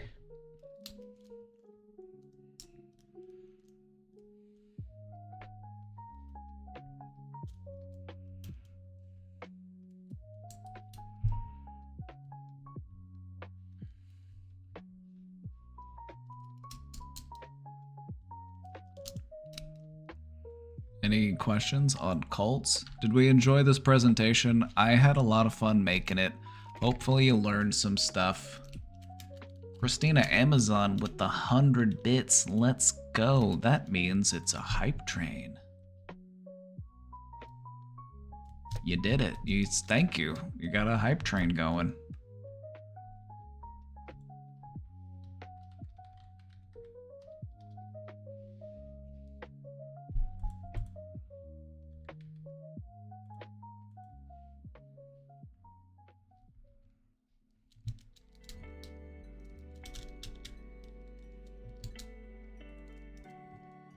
Oh, I forgot I'm still big. I forgot I'm still big. I'm big on this one. Hold on, I have to shrink myself. Yep. Now I'm too little. Oh no.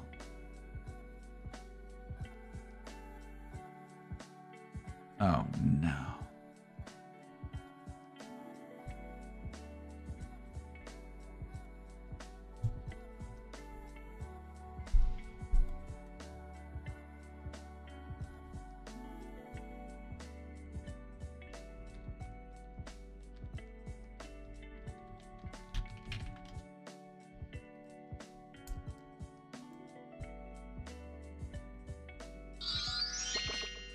Oh, Christina Amazon, thank you for subscribing for 4 months.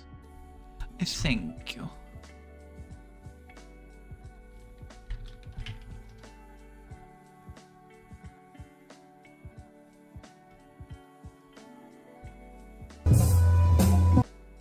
Well, I need some hype. I need some hype. Hold on, we're getting hype. Hold on, I'm setting it up. I'm getting going. I'm getting going. Is your cult pay to win or Ponzi scheme? No. Neither.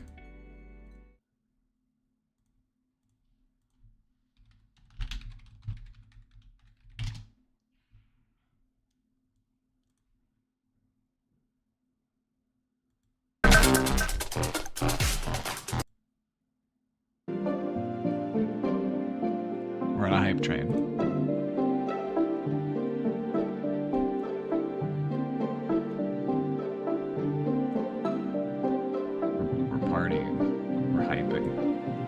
This isn't very hype. This music isn't very hype. What happened to the 4 hours of hype music? This isn't very hype. I need hype. There we go. Let's speed this up a little bit.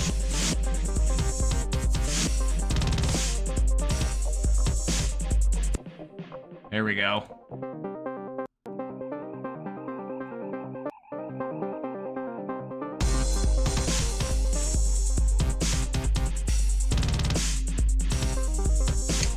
Rage. Thank you for subscribing. Level 2 hype train. Let's fucking go. We're at level 3. Music sucks.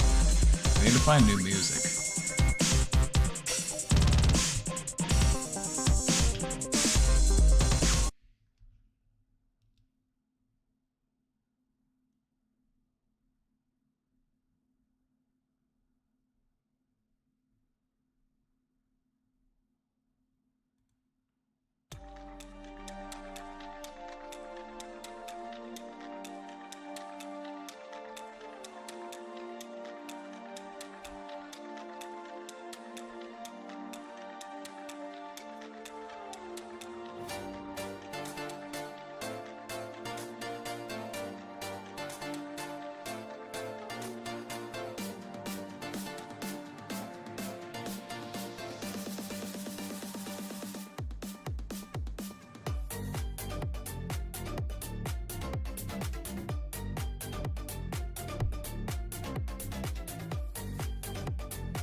Thank you for subscribing to this channel. This content is only made possible due to the support of viewers like you.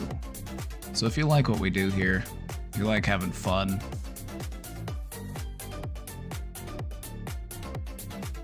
if you like learning about your brain, consider supporting this channel.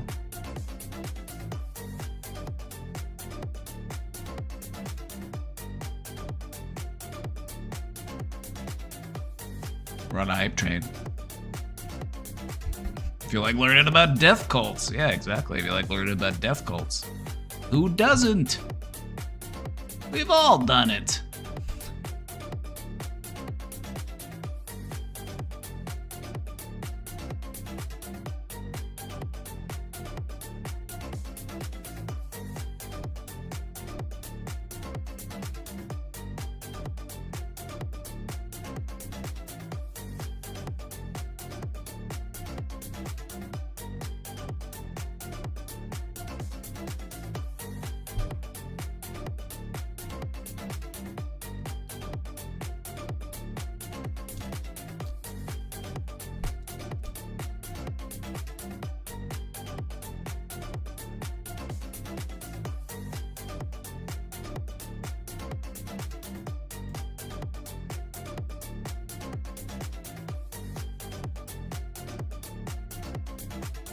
Only got a minute left. You only got a minute left.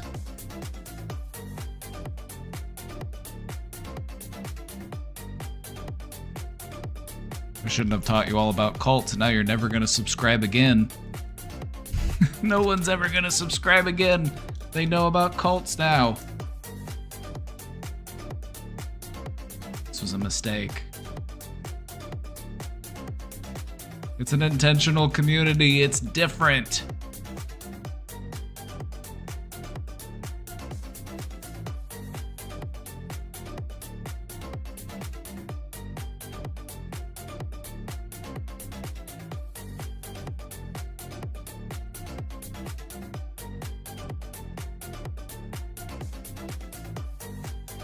Seconds left.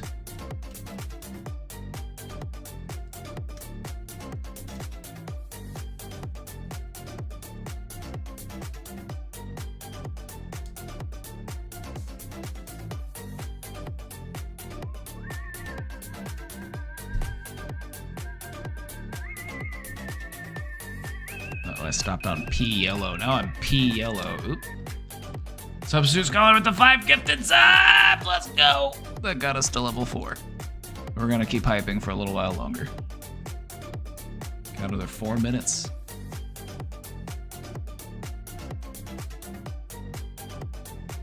Fontarnas with the Prime sub. Let's go.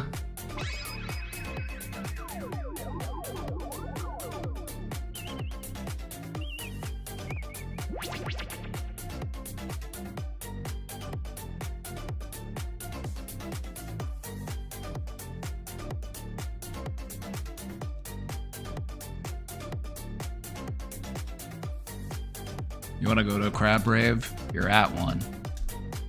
You just got a crab. You gotta go like this.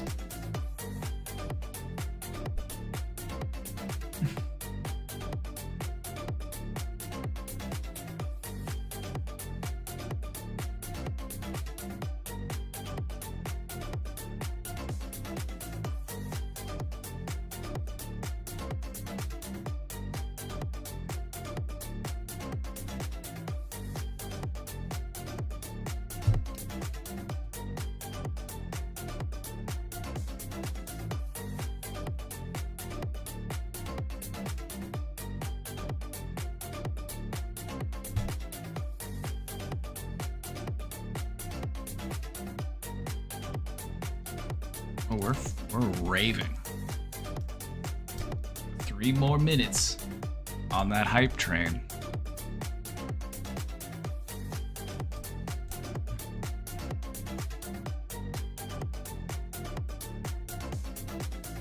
I want to switch songs. Do they have a Crazy Frog loop? They do. Let's go to the Crazy Frog loop.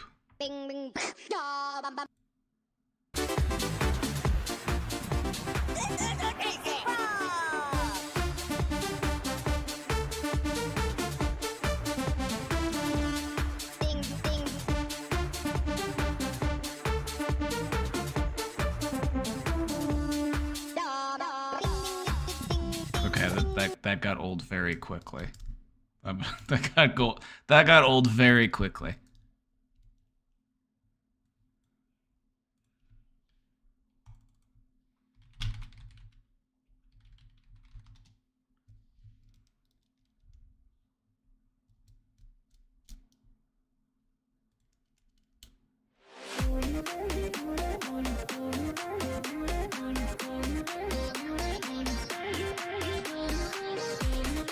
We're on a level 4 hype train. We're 47% of the way to level 5. Can you make our dreams come true?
Do a cult shill, lol.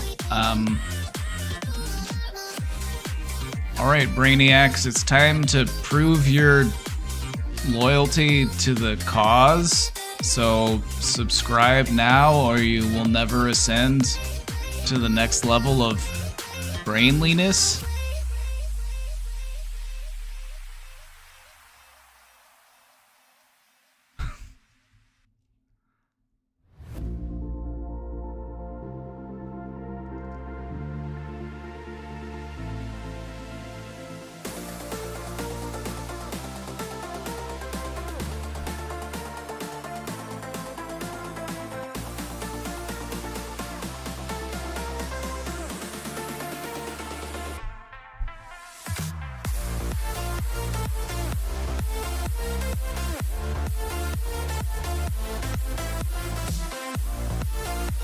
We got the hype train, we got the hype chest. What'd we get? What'd we get? We got a hype chest. What'd we get?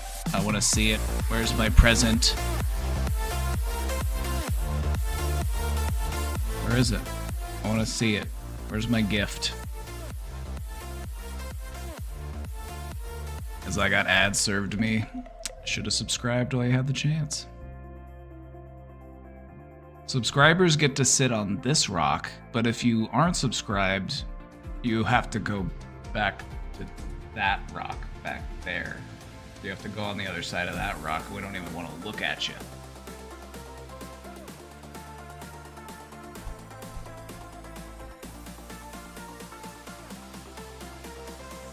It said hype chests on the way, and then I didn't get a hype chest. Where's the hype chest? You've collected all of the level 3 emotes. Oh, maybe I don't get anything. Maybe I don't get anything for it.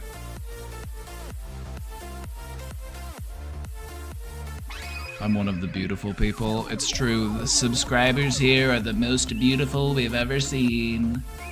They're among the most beautiful and privileged humans you've ever seen. You've never laid eyes on a more wondrous person than a subscriber to this channel.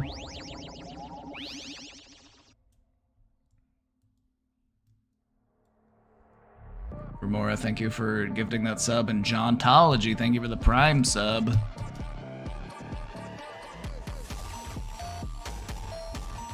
Many good people are saying this. They're saying something's changed about you. You look much more beautiful. You look much more compelling, much more lovely. Has something changed about you when you say, "Oh, I've subscribed to the Brain Domain." People are saying this. Many good people are saying this.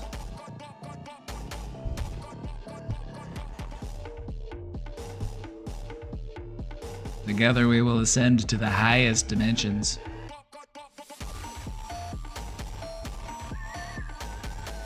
Calm like a Tom with the 10 gifted sub. Let's go. Calm like a Tom, you're on the main asteroid. You're on the main asteroid, buddy. We got a premium spot here for you. Premium spot here for you. Premium access. You are one of the most enlightened few. One of the most privileged few. I'm like a Tom with the 10 gifted subs.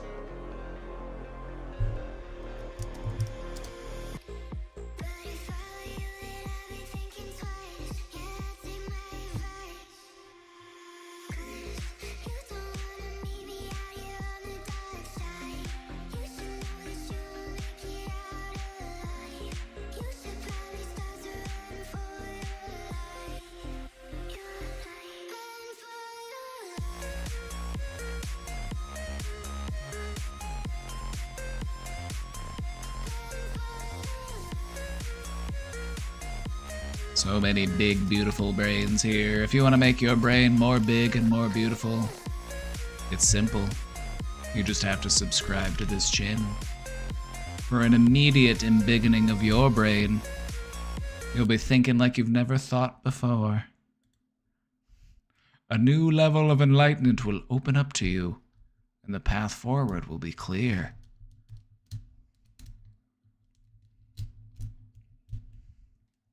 Asteroid, I thought we're on a comet. No, that was Heaven's Gate, and they actually just passed us a while back. They all waved at us when they were on their way past. Did you miss it? They were on the Hale-Bopp comet. They just flew by like 20 minutes ago.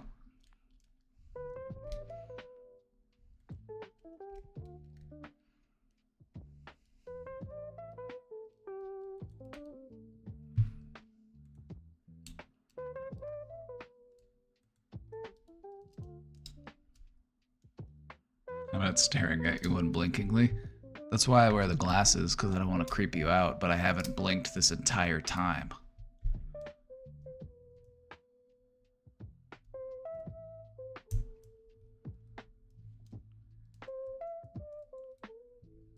Just look at Tom's big, beautiful brain. You could have a big, beautiful brain just like that. You just gotta be more like Tom.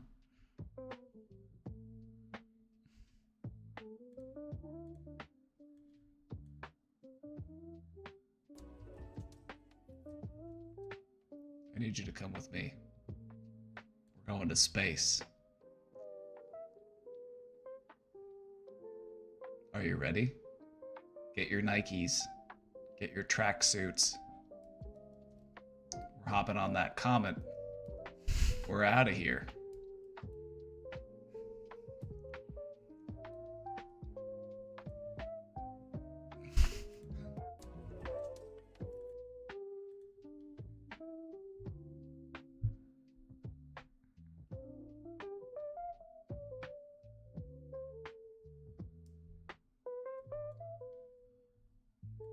Easy choice, right? Easy choice.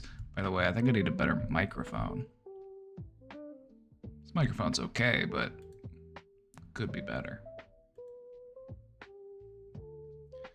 All right, we got some questions in the question box. Let's check them out.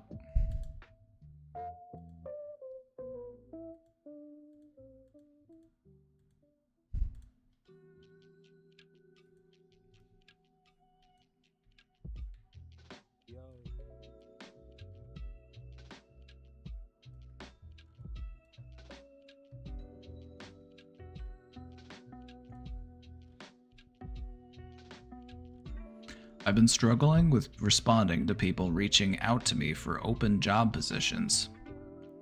I think I have trauma with the way things were managed with my last job. I'm trying to work on my self-confidence in my ability and skills and trust that the right thing will come along, but right now I'm just kind of brute forcing it. Do you think it ever gets easier? Yeah. Our skills are growing. We're getting stronger.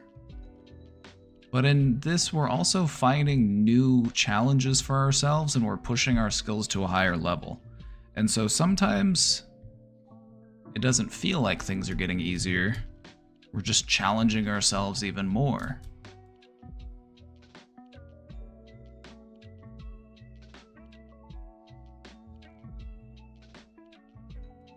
Sometimes it's nice, though, for things to feel peaceful and to feel easy. Sometimes we don't like to feel like everything's such a struggle or takes such effort.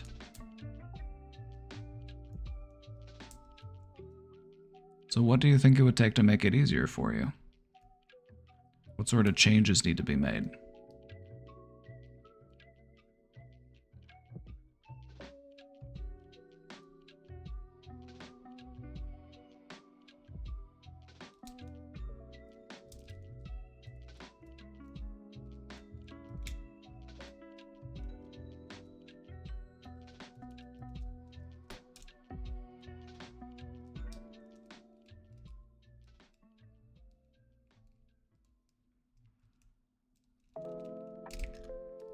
One of the things that I find helpful myself is to take inventory of my confidence. I don't view anybody as either entirely confident or entirely unconfident. Because even though you might not feel confident, there are definitely things that you do confidently that just might not translate to yourself as confidence. You know, and so whenever I try to take inventory of my confidence, I try to view everything that I do confidently, whether it be making myself a sandwich, trusting in my ability to make a sandwich that I will enjoy. You know, that's a certain level of confidence. You can view confidence in your ability to make yourself a cup of coffee. Recognizing your abilities and your confidence is in those small things and allowing them to accumulate. Because the truth is that we're not always going to feel confident in all of our grand undertakings. It feels nice to feel confident, but sometimes when we're trying new things, we're exploring new boundaries, visiting far-off horizons, we might not feel like our most confident. But in some ways, this lack of confidence is what helps us to actually perform better. It can motivate us to continue to hone our skills. It can motivate us to continue to grow and to improve.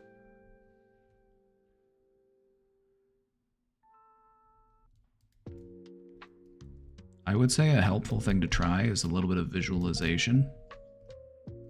What would it feel like to be that next step along on your journey, building your confidence back up? What's that next small step?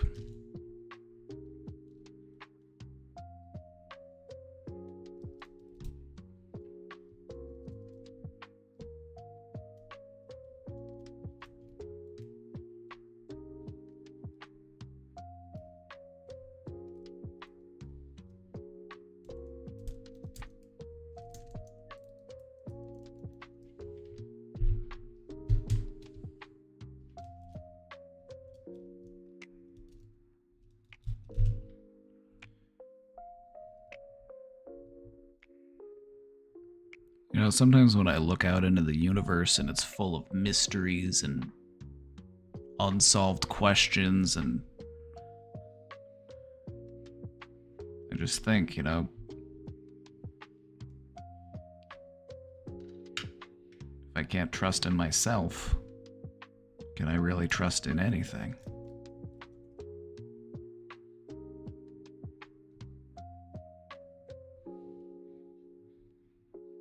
I feel like it's normal to put ourselves into question. It's normal to question our confidence. It's normal to feel insecure. But it's about doing in spite of those feelings. Those are the moments where we really find out what we're made of.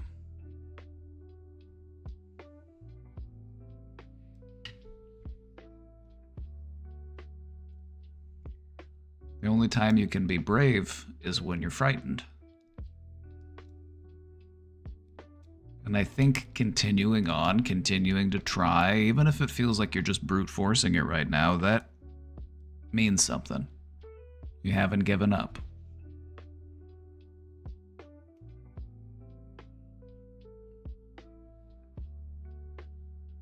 So what do we want to change? Because it sounds like you're trying to find a change. And I'm not going to tell you what I think it is, because I don't know what it could be for you. I have some ideas, but I kind of want you to come to that conclusion on your own. What are some things that I need to change? Do I need to show myself more compassion? Do I need to show myself more grace?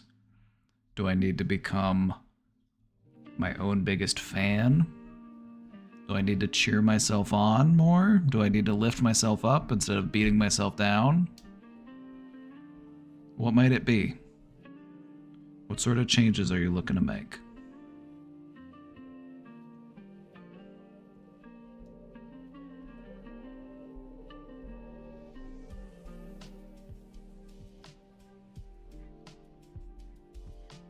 Give yourself patience and compassion. It'll get you far.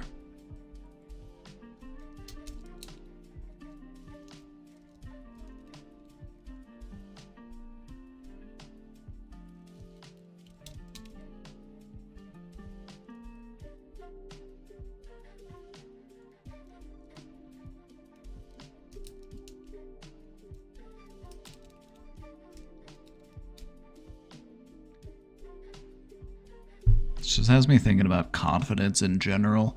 And one of the things that comes to mind for me when I think about confidence is how oftentimes confidence is something that we don't feel until after we did the thing.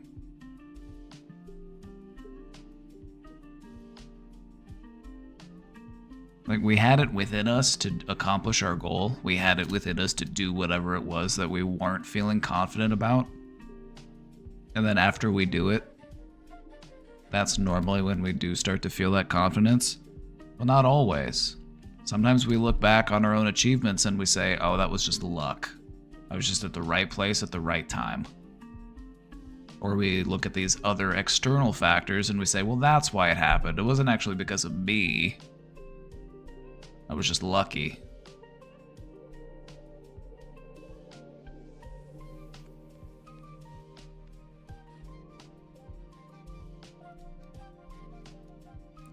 I think confidence is not about feeling completely secure. It's not about the lack of insecurity.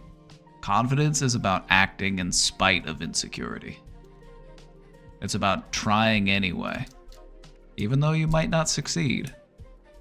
But knowing that if I try, even if I fail, I can learn, I can continue, I can keep going, I can get back up again.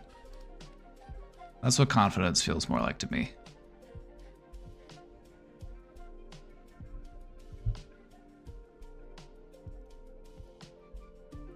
Try it anyway, even though things might not go your way.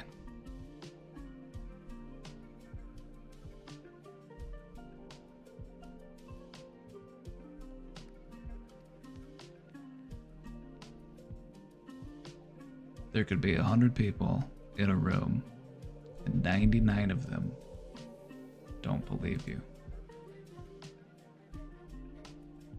You gotta find that one person that does believe in you.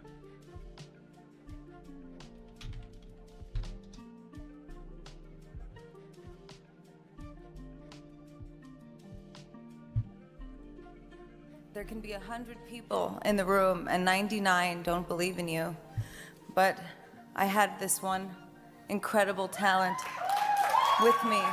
There can be 100 people in the room and 99 don't believe in you, and you just need one to believe in you, and that was him. So you can have 100 people in the room that are watching you and 99 don't believe in you, and one does, and that was him. So, you know, there could be 100 people in the room and 99 don't believe, but all it takes is one. You know, 100 people can be in a room and 99 don't believe in you, and just one person believes in you, and it can change everything. There can be 100 people in the room and 99 don't believe in you, and just one does. You know, there can be 100 people in the room and 99 don't believe in you and just one does. 100 people and there can be in a one room, right? And 99 don't believe in you, but just one believes, and it can change your whole life. 100 people in the room you could have and 99 don't believe in you and just one does, and it changes your whole life. And there can be 100 people in a room, maybe there is right now, and 99 don't believe in you. But all you need is just for one person to believe. I probably said this earlier, but there can be 100 people or 1,000 people in the room and 9,000 or 999 don't believe in you, and one does. And I would not be here without you. And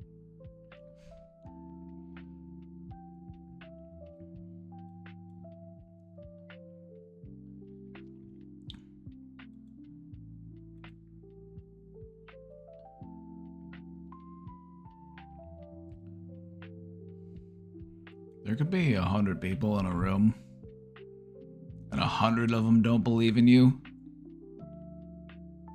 They could all be wrong, but maybe you should listen to them. Maybe you should at least hear them out.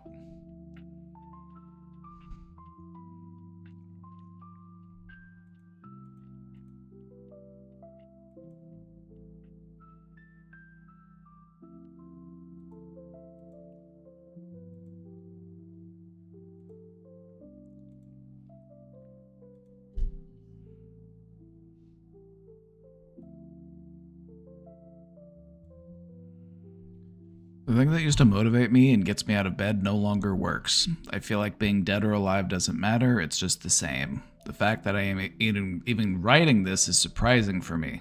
Is it okay if I say fuck life? No. I'm gonna say no. What's crazy is that I don't even have the motivation to kill myself even if I wanted to. Okay. Public service announcement. This is just a reminder that some of the deadliest time for people is when they are on the uptick. It's not actually when you are at your lowest and when you are at your most depressed that you are at risk of harming yourself. It's actually when you start to get more energy and you still have those ideas of death and wanting to be dead, but you get more motivation, you get more energy to actually act on those ideas. And I'm really sorry to hear that you're feeling this way, and I hope that you have somebody in your life that you trust that you can talk to about it. Because believe it or not, there are people that do want to talk to you about it, and they do want to support you, and they do want to see you get better.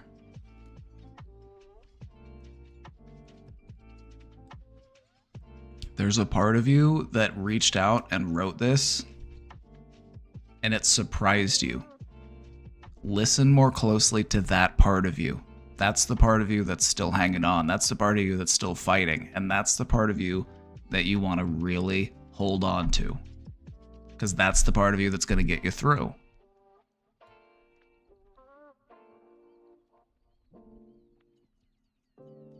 So don't give up. You will know warmth again. You will see the sun once again. But don't give up.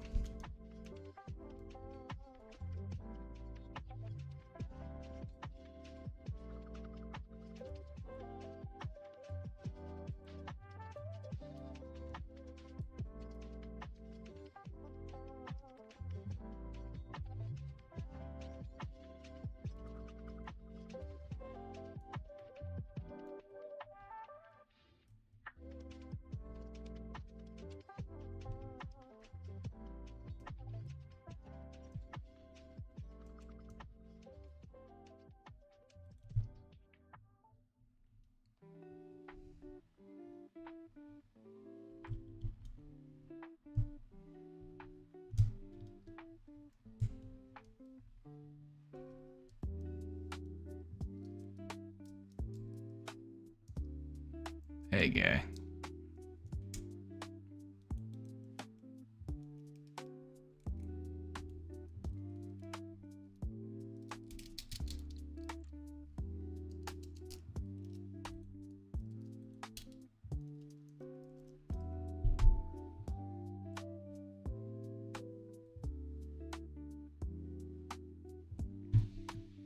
Hi, Papa. Do you have any advice on maintaining consistent energy throughout the day? Is it possible to do that? I'm thinking, like, when you say consistent energy throughout the day, and my brain takes things very literally, and so I'm just like, no, of course not. Your energy over the course of the day kind of fluctuates. Kind of has an ebb and a flow to it. So there might be moments where you're like, all right, let's get some work done. And then you're able to sit down and do some work for a while. And you're like, I need to take a break. I'm getting a little worn out. I need to recuperate. I need a moment of rest.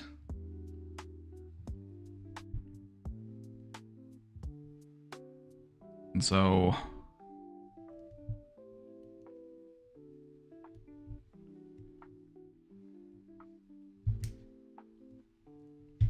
yeah, let's read the rest of the question.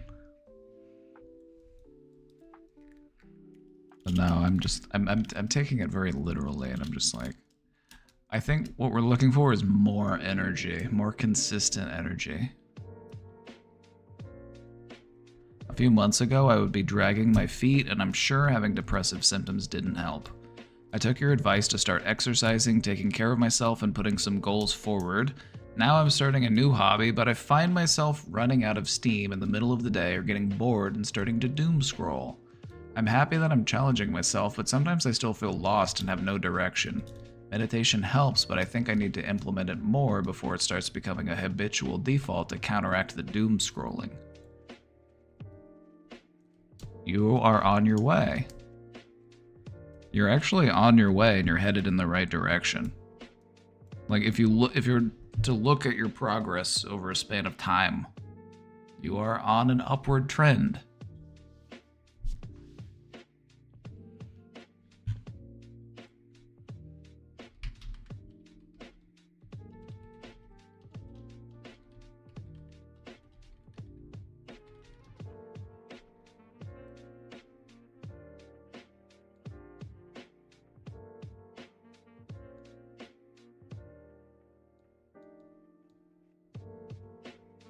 You know, the path of success, you know, the path of like going up in life, it's not really a consistent line. It's more like a stock market. You know, you're in a general trend upwards, but as you're trending upwards, you might still have little like blips. But the important thing is that you are trending upwards and you're doing a lot better than you were, and you're still finding yourself like, okay, what can I do next? What can I do to take this to the next level? And that's exactly how you want to be. That's exactly how you want to think.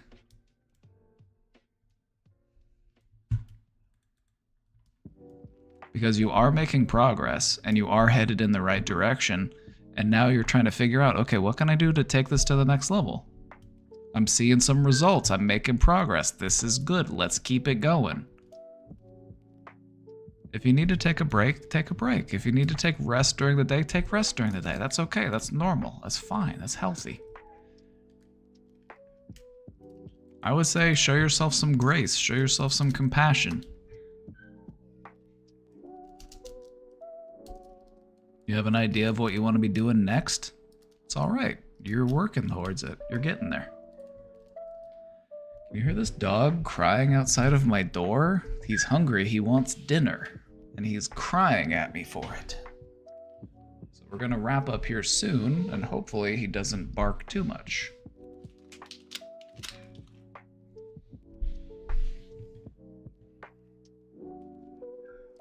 Keep working on yourself, keep working out, keep getting exercise, keep practicing those hobbies, keep meditating, and you'll continue to head in the right direction.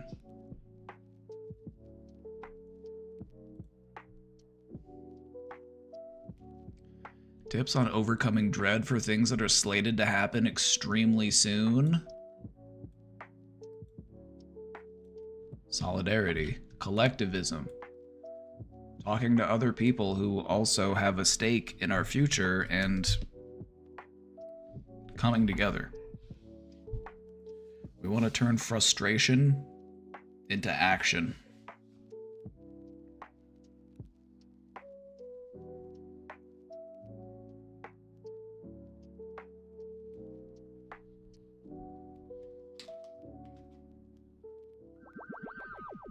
Like, if you need to be in doomer mode, be in doomer mode, but set a timer for yourself, okay? Like, how long do you need to be in doomer mode for? Do you need a week?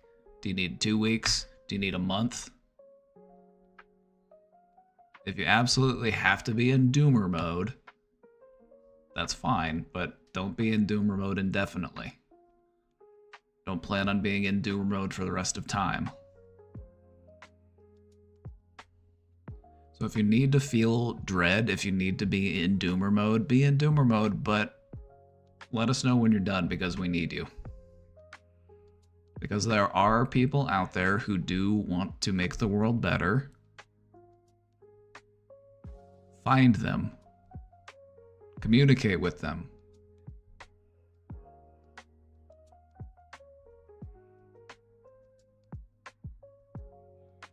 I find that connection with like-minded people is the best way to overcome these feelings of dread.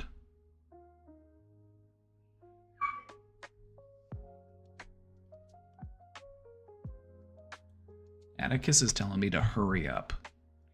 He's mad. He's telling me to hurry up. All right, Atticus, I'm coming. I got another question. Atticus. Hurry up. I'm coming, Atticus. This dog has no chill. He's got no chill.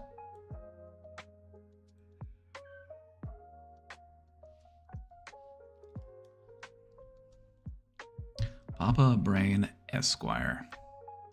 For anyone following the saga, my parents offered me a house, but it was not really a good offer. It would remain in their name, they would have access to come and go, we would never be allowed to sell it. It is a one-room cabin. I am married with 5 cats and a dog. Sorry, it's me. Ooh.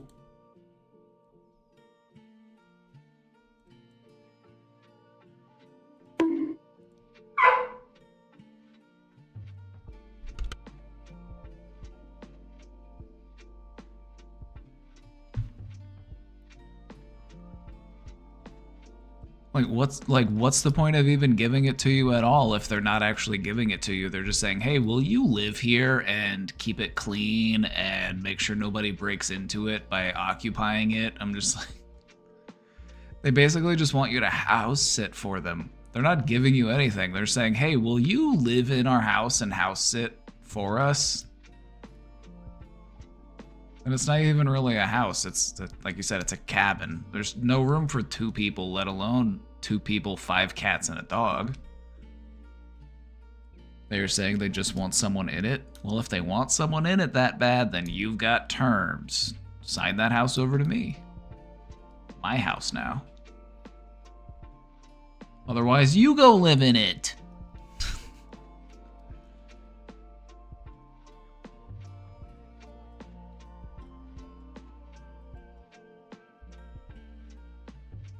It felt like a manipulation, but they told me there were no strings attached and that my decision was not a big deal either way. On October 16th, I called and told them that I carefully considered, and it is not the right decision to me. This led to a huge fight and me considering cutting off all contact.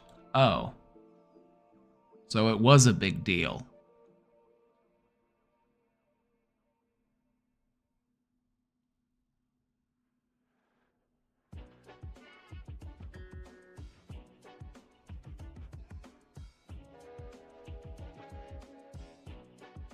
So it was a big deal. They said it wasn't a big deal, but then they're like, you said no, now it's a big deal. It wasn't a choice. There was no choice. It was either accept it or we get mad at you and make you accept it. There was no choice here. There was the illusion of choice. You were given the illusion of choice, but you weren't actually given a choice. The issue is, it has now been a month and I've heard nothing. It's making me increasingly paranoid. No one has called, text, nothing. Any advice? Is this a manipulation on their part? I mean,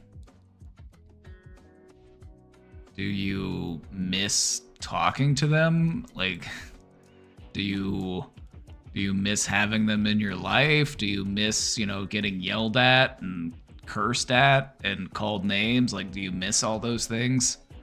Do you ever just find yourself sitting around like, I really wish someone would call me and tell me I'm a fuck up? Like, do you ever miss that? Do you ever just like, dang, I miss the good old days?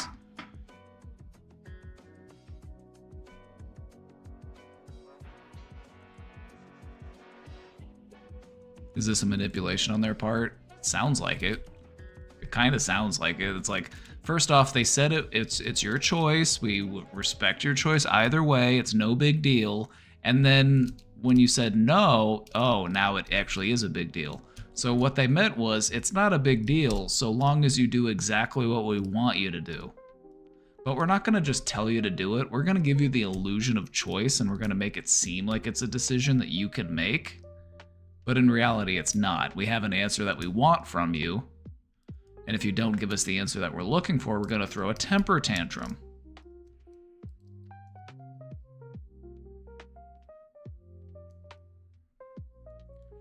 I do not miss them at all. I am just really confused about why I am being paranoid. Would you believe me if I told you that sometimes we are paranoid for absolutely no good reason whatsoever?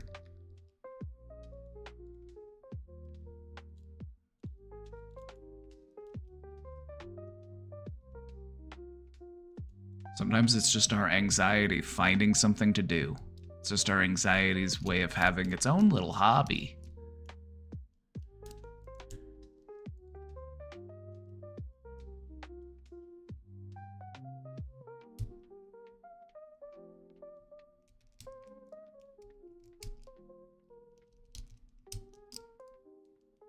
Honestly, just protect your peace. If you're feeling at peace right now, not talking to them, protect your peace.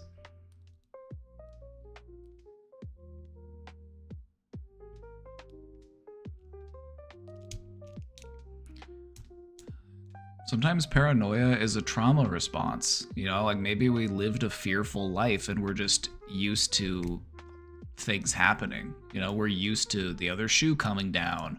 We're just waiting for we're waiting for the aftershocks. And so maybe it's a trauma response, but it sounds like it's definitely based in anxiety.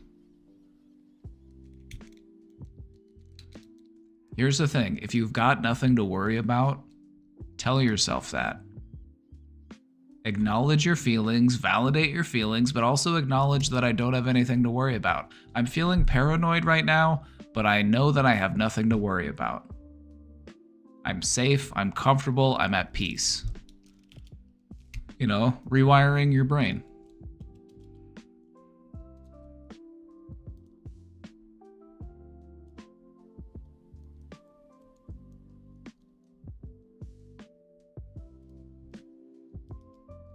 A few months before this, they were having health problems and I was getting daily calls.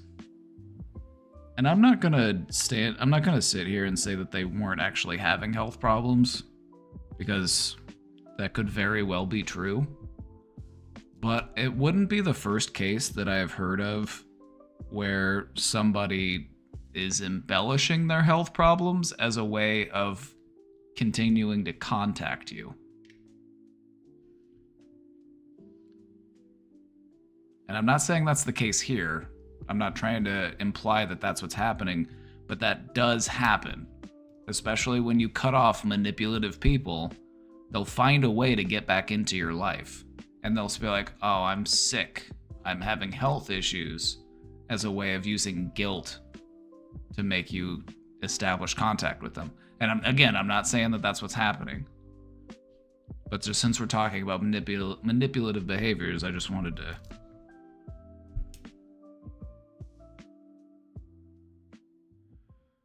They really were? Okay. Like I said, I wasn't trying to say that they were. I was just trying to, we're talking about manipulation tactics, so I was just... There are probably some people here who have seen that before, or who've had experienced it themselves. You know, they've cut off people and then they find their way back in. Sometimes people will literally lie about things. They will literally lie about a diagnosis as a way of weaseling back into your life.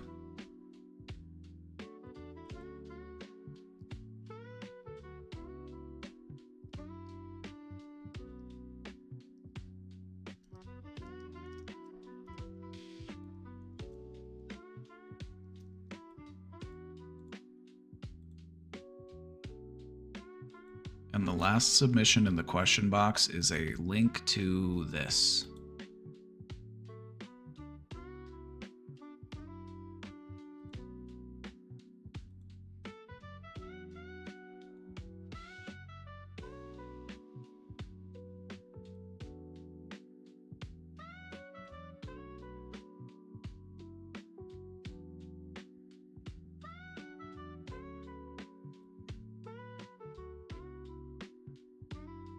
Looks like Syndra.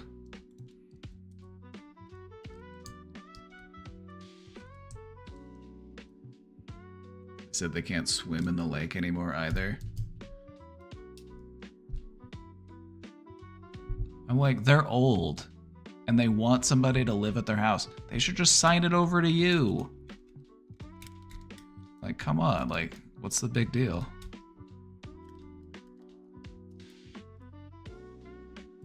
Like, are you gonna inherit it? Is it in, like, what's the plan for it long term? Like, you know what I mean?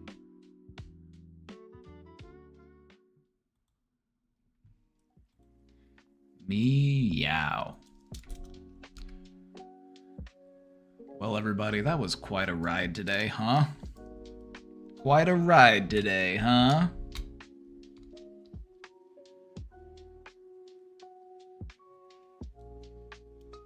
I have a sister who lives in Oklahoma with them. I live in Illinois. I've never even been to this lake house. And it's in Oklahoma?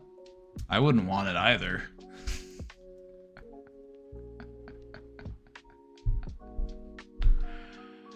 I wouldn't want it either. It's in Oklahoma? No, thank you.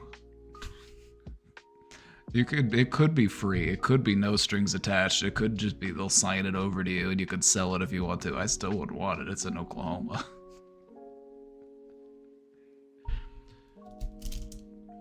Apologies if I have any Oklahoma viewers. It's not personal. It's just that it's the only state in the entire United States that voted unanimously Republican.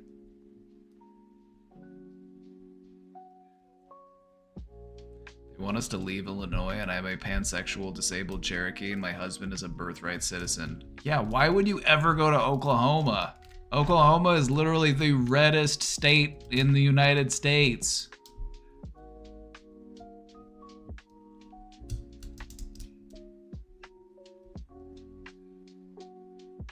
It's gonna be a no from me, dog. No, like, moving there could literally put you at risk. Especially if you're on disability benefits. You're gonna notice just how terrible disability benefits are when you move to a red state, because they're even worse in red states.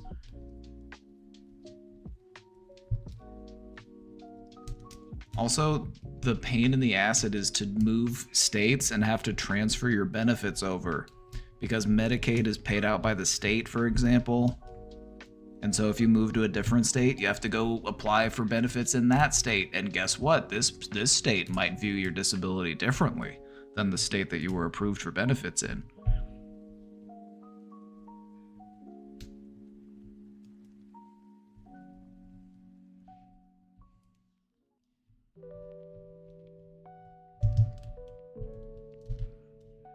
And it's such a pain in the ass. It's such a hassle. Like, I had people who lived in, like, Kansas, and then they would come over to Missouri, and we had to, like, get all their benefits transferred, and it's such a pain in the ass. It's such a pain. They really make it so that getting on, like, disability or Medicaid benefits is just so difficult.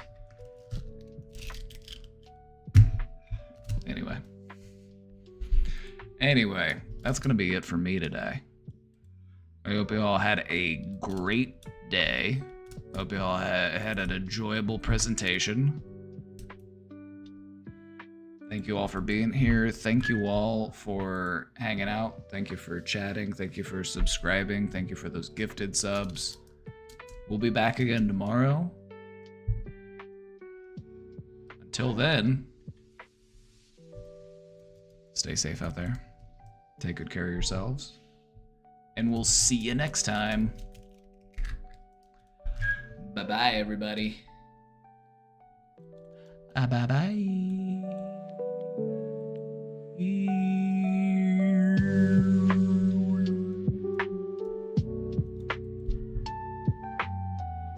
Go get that dog.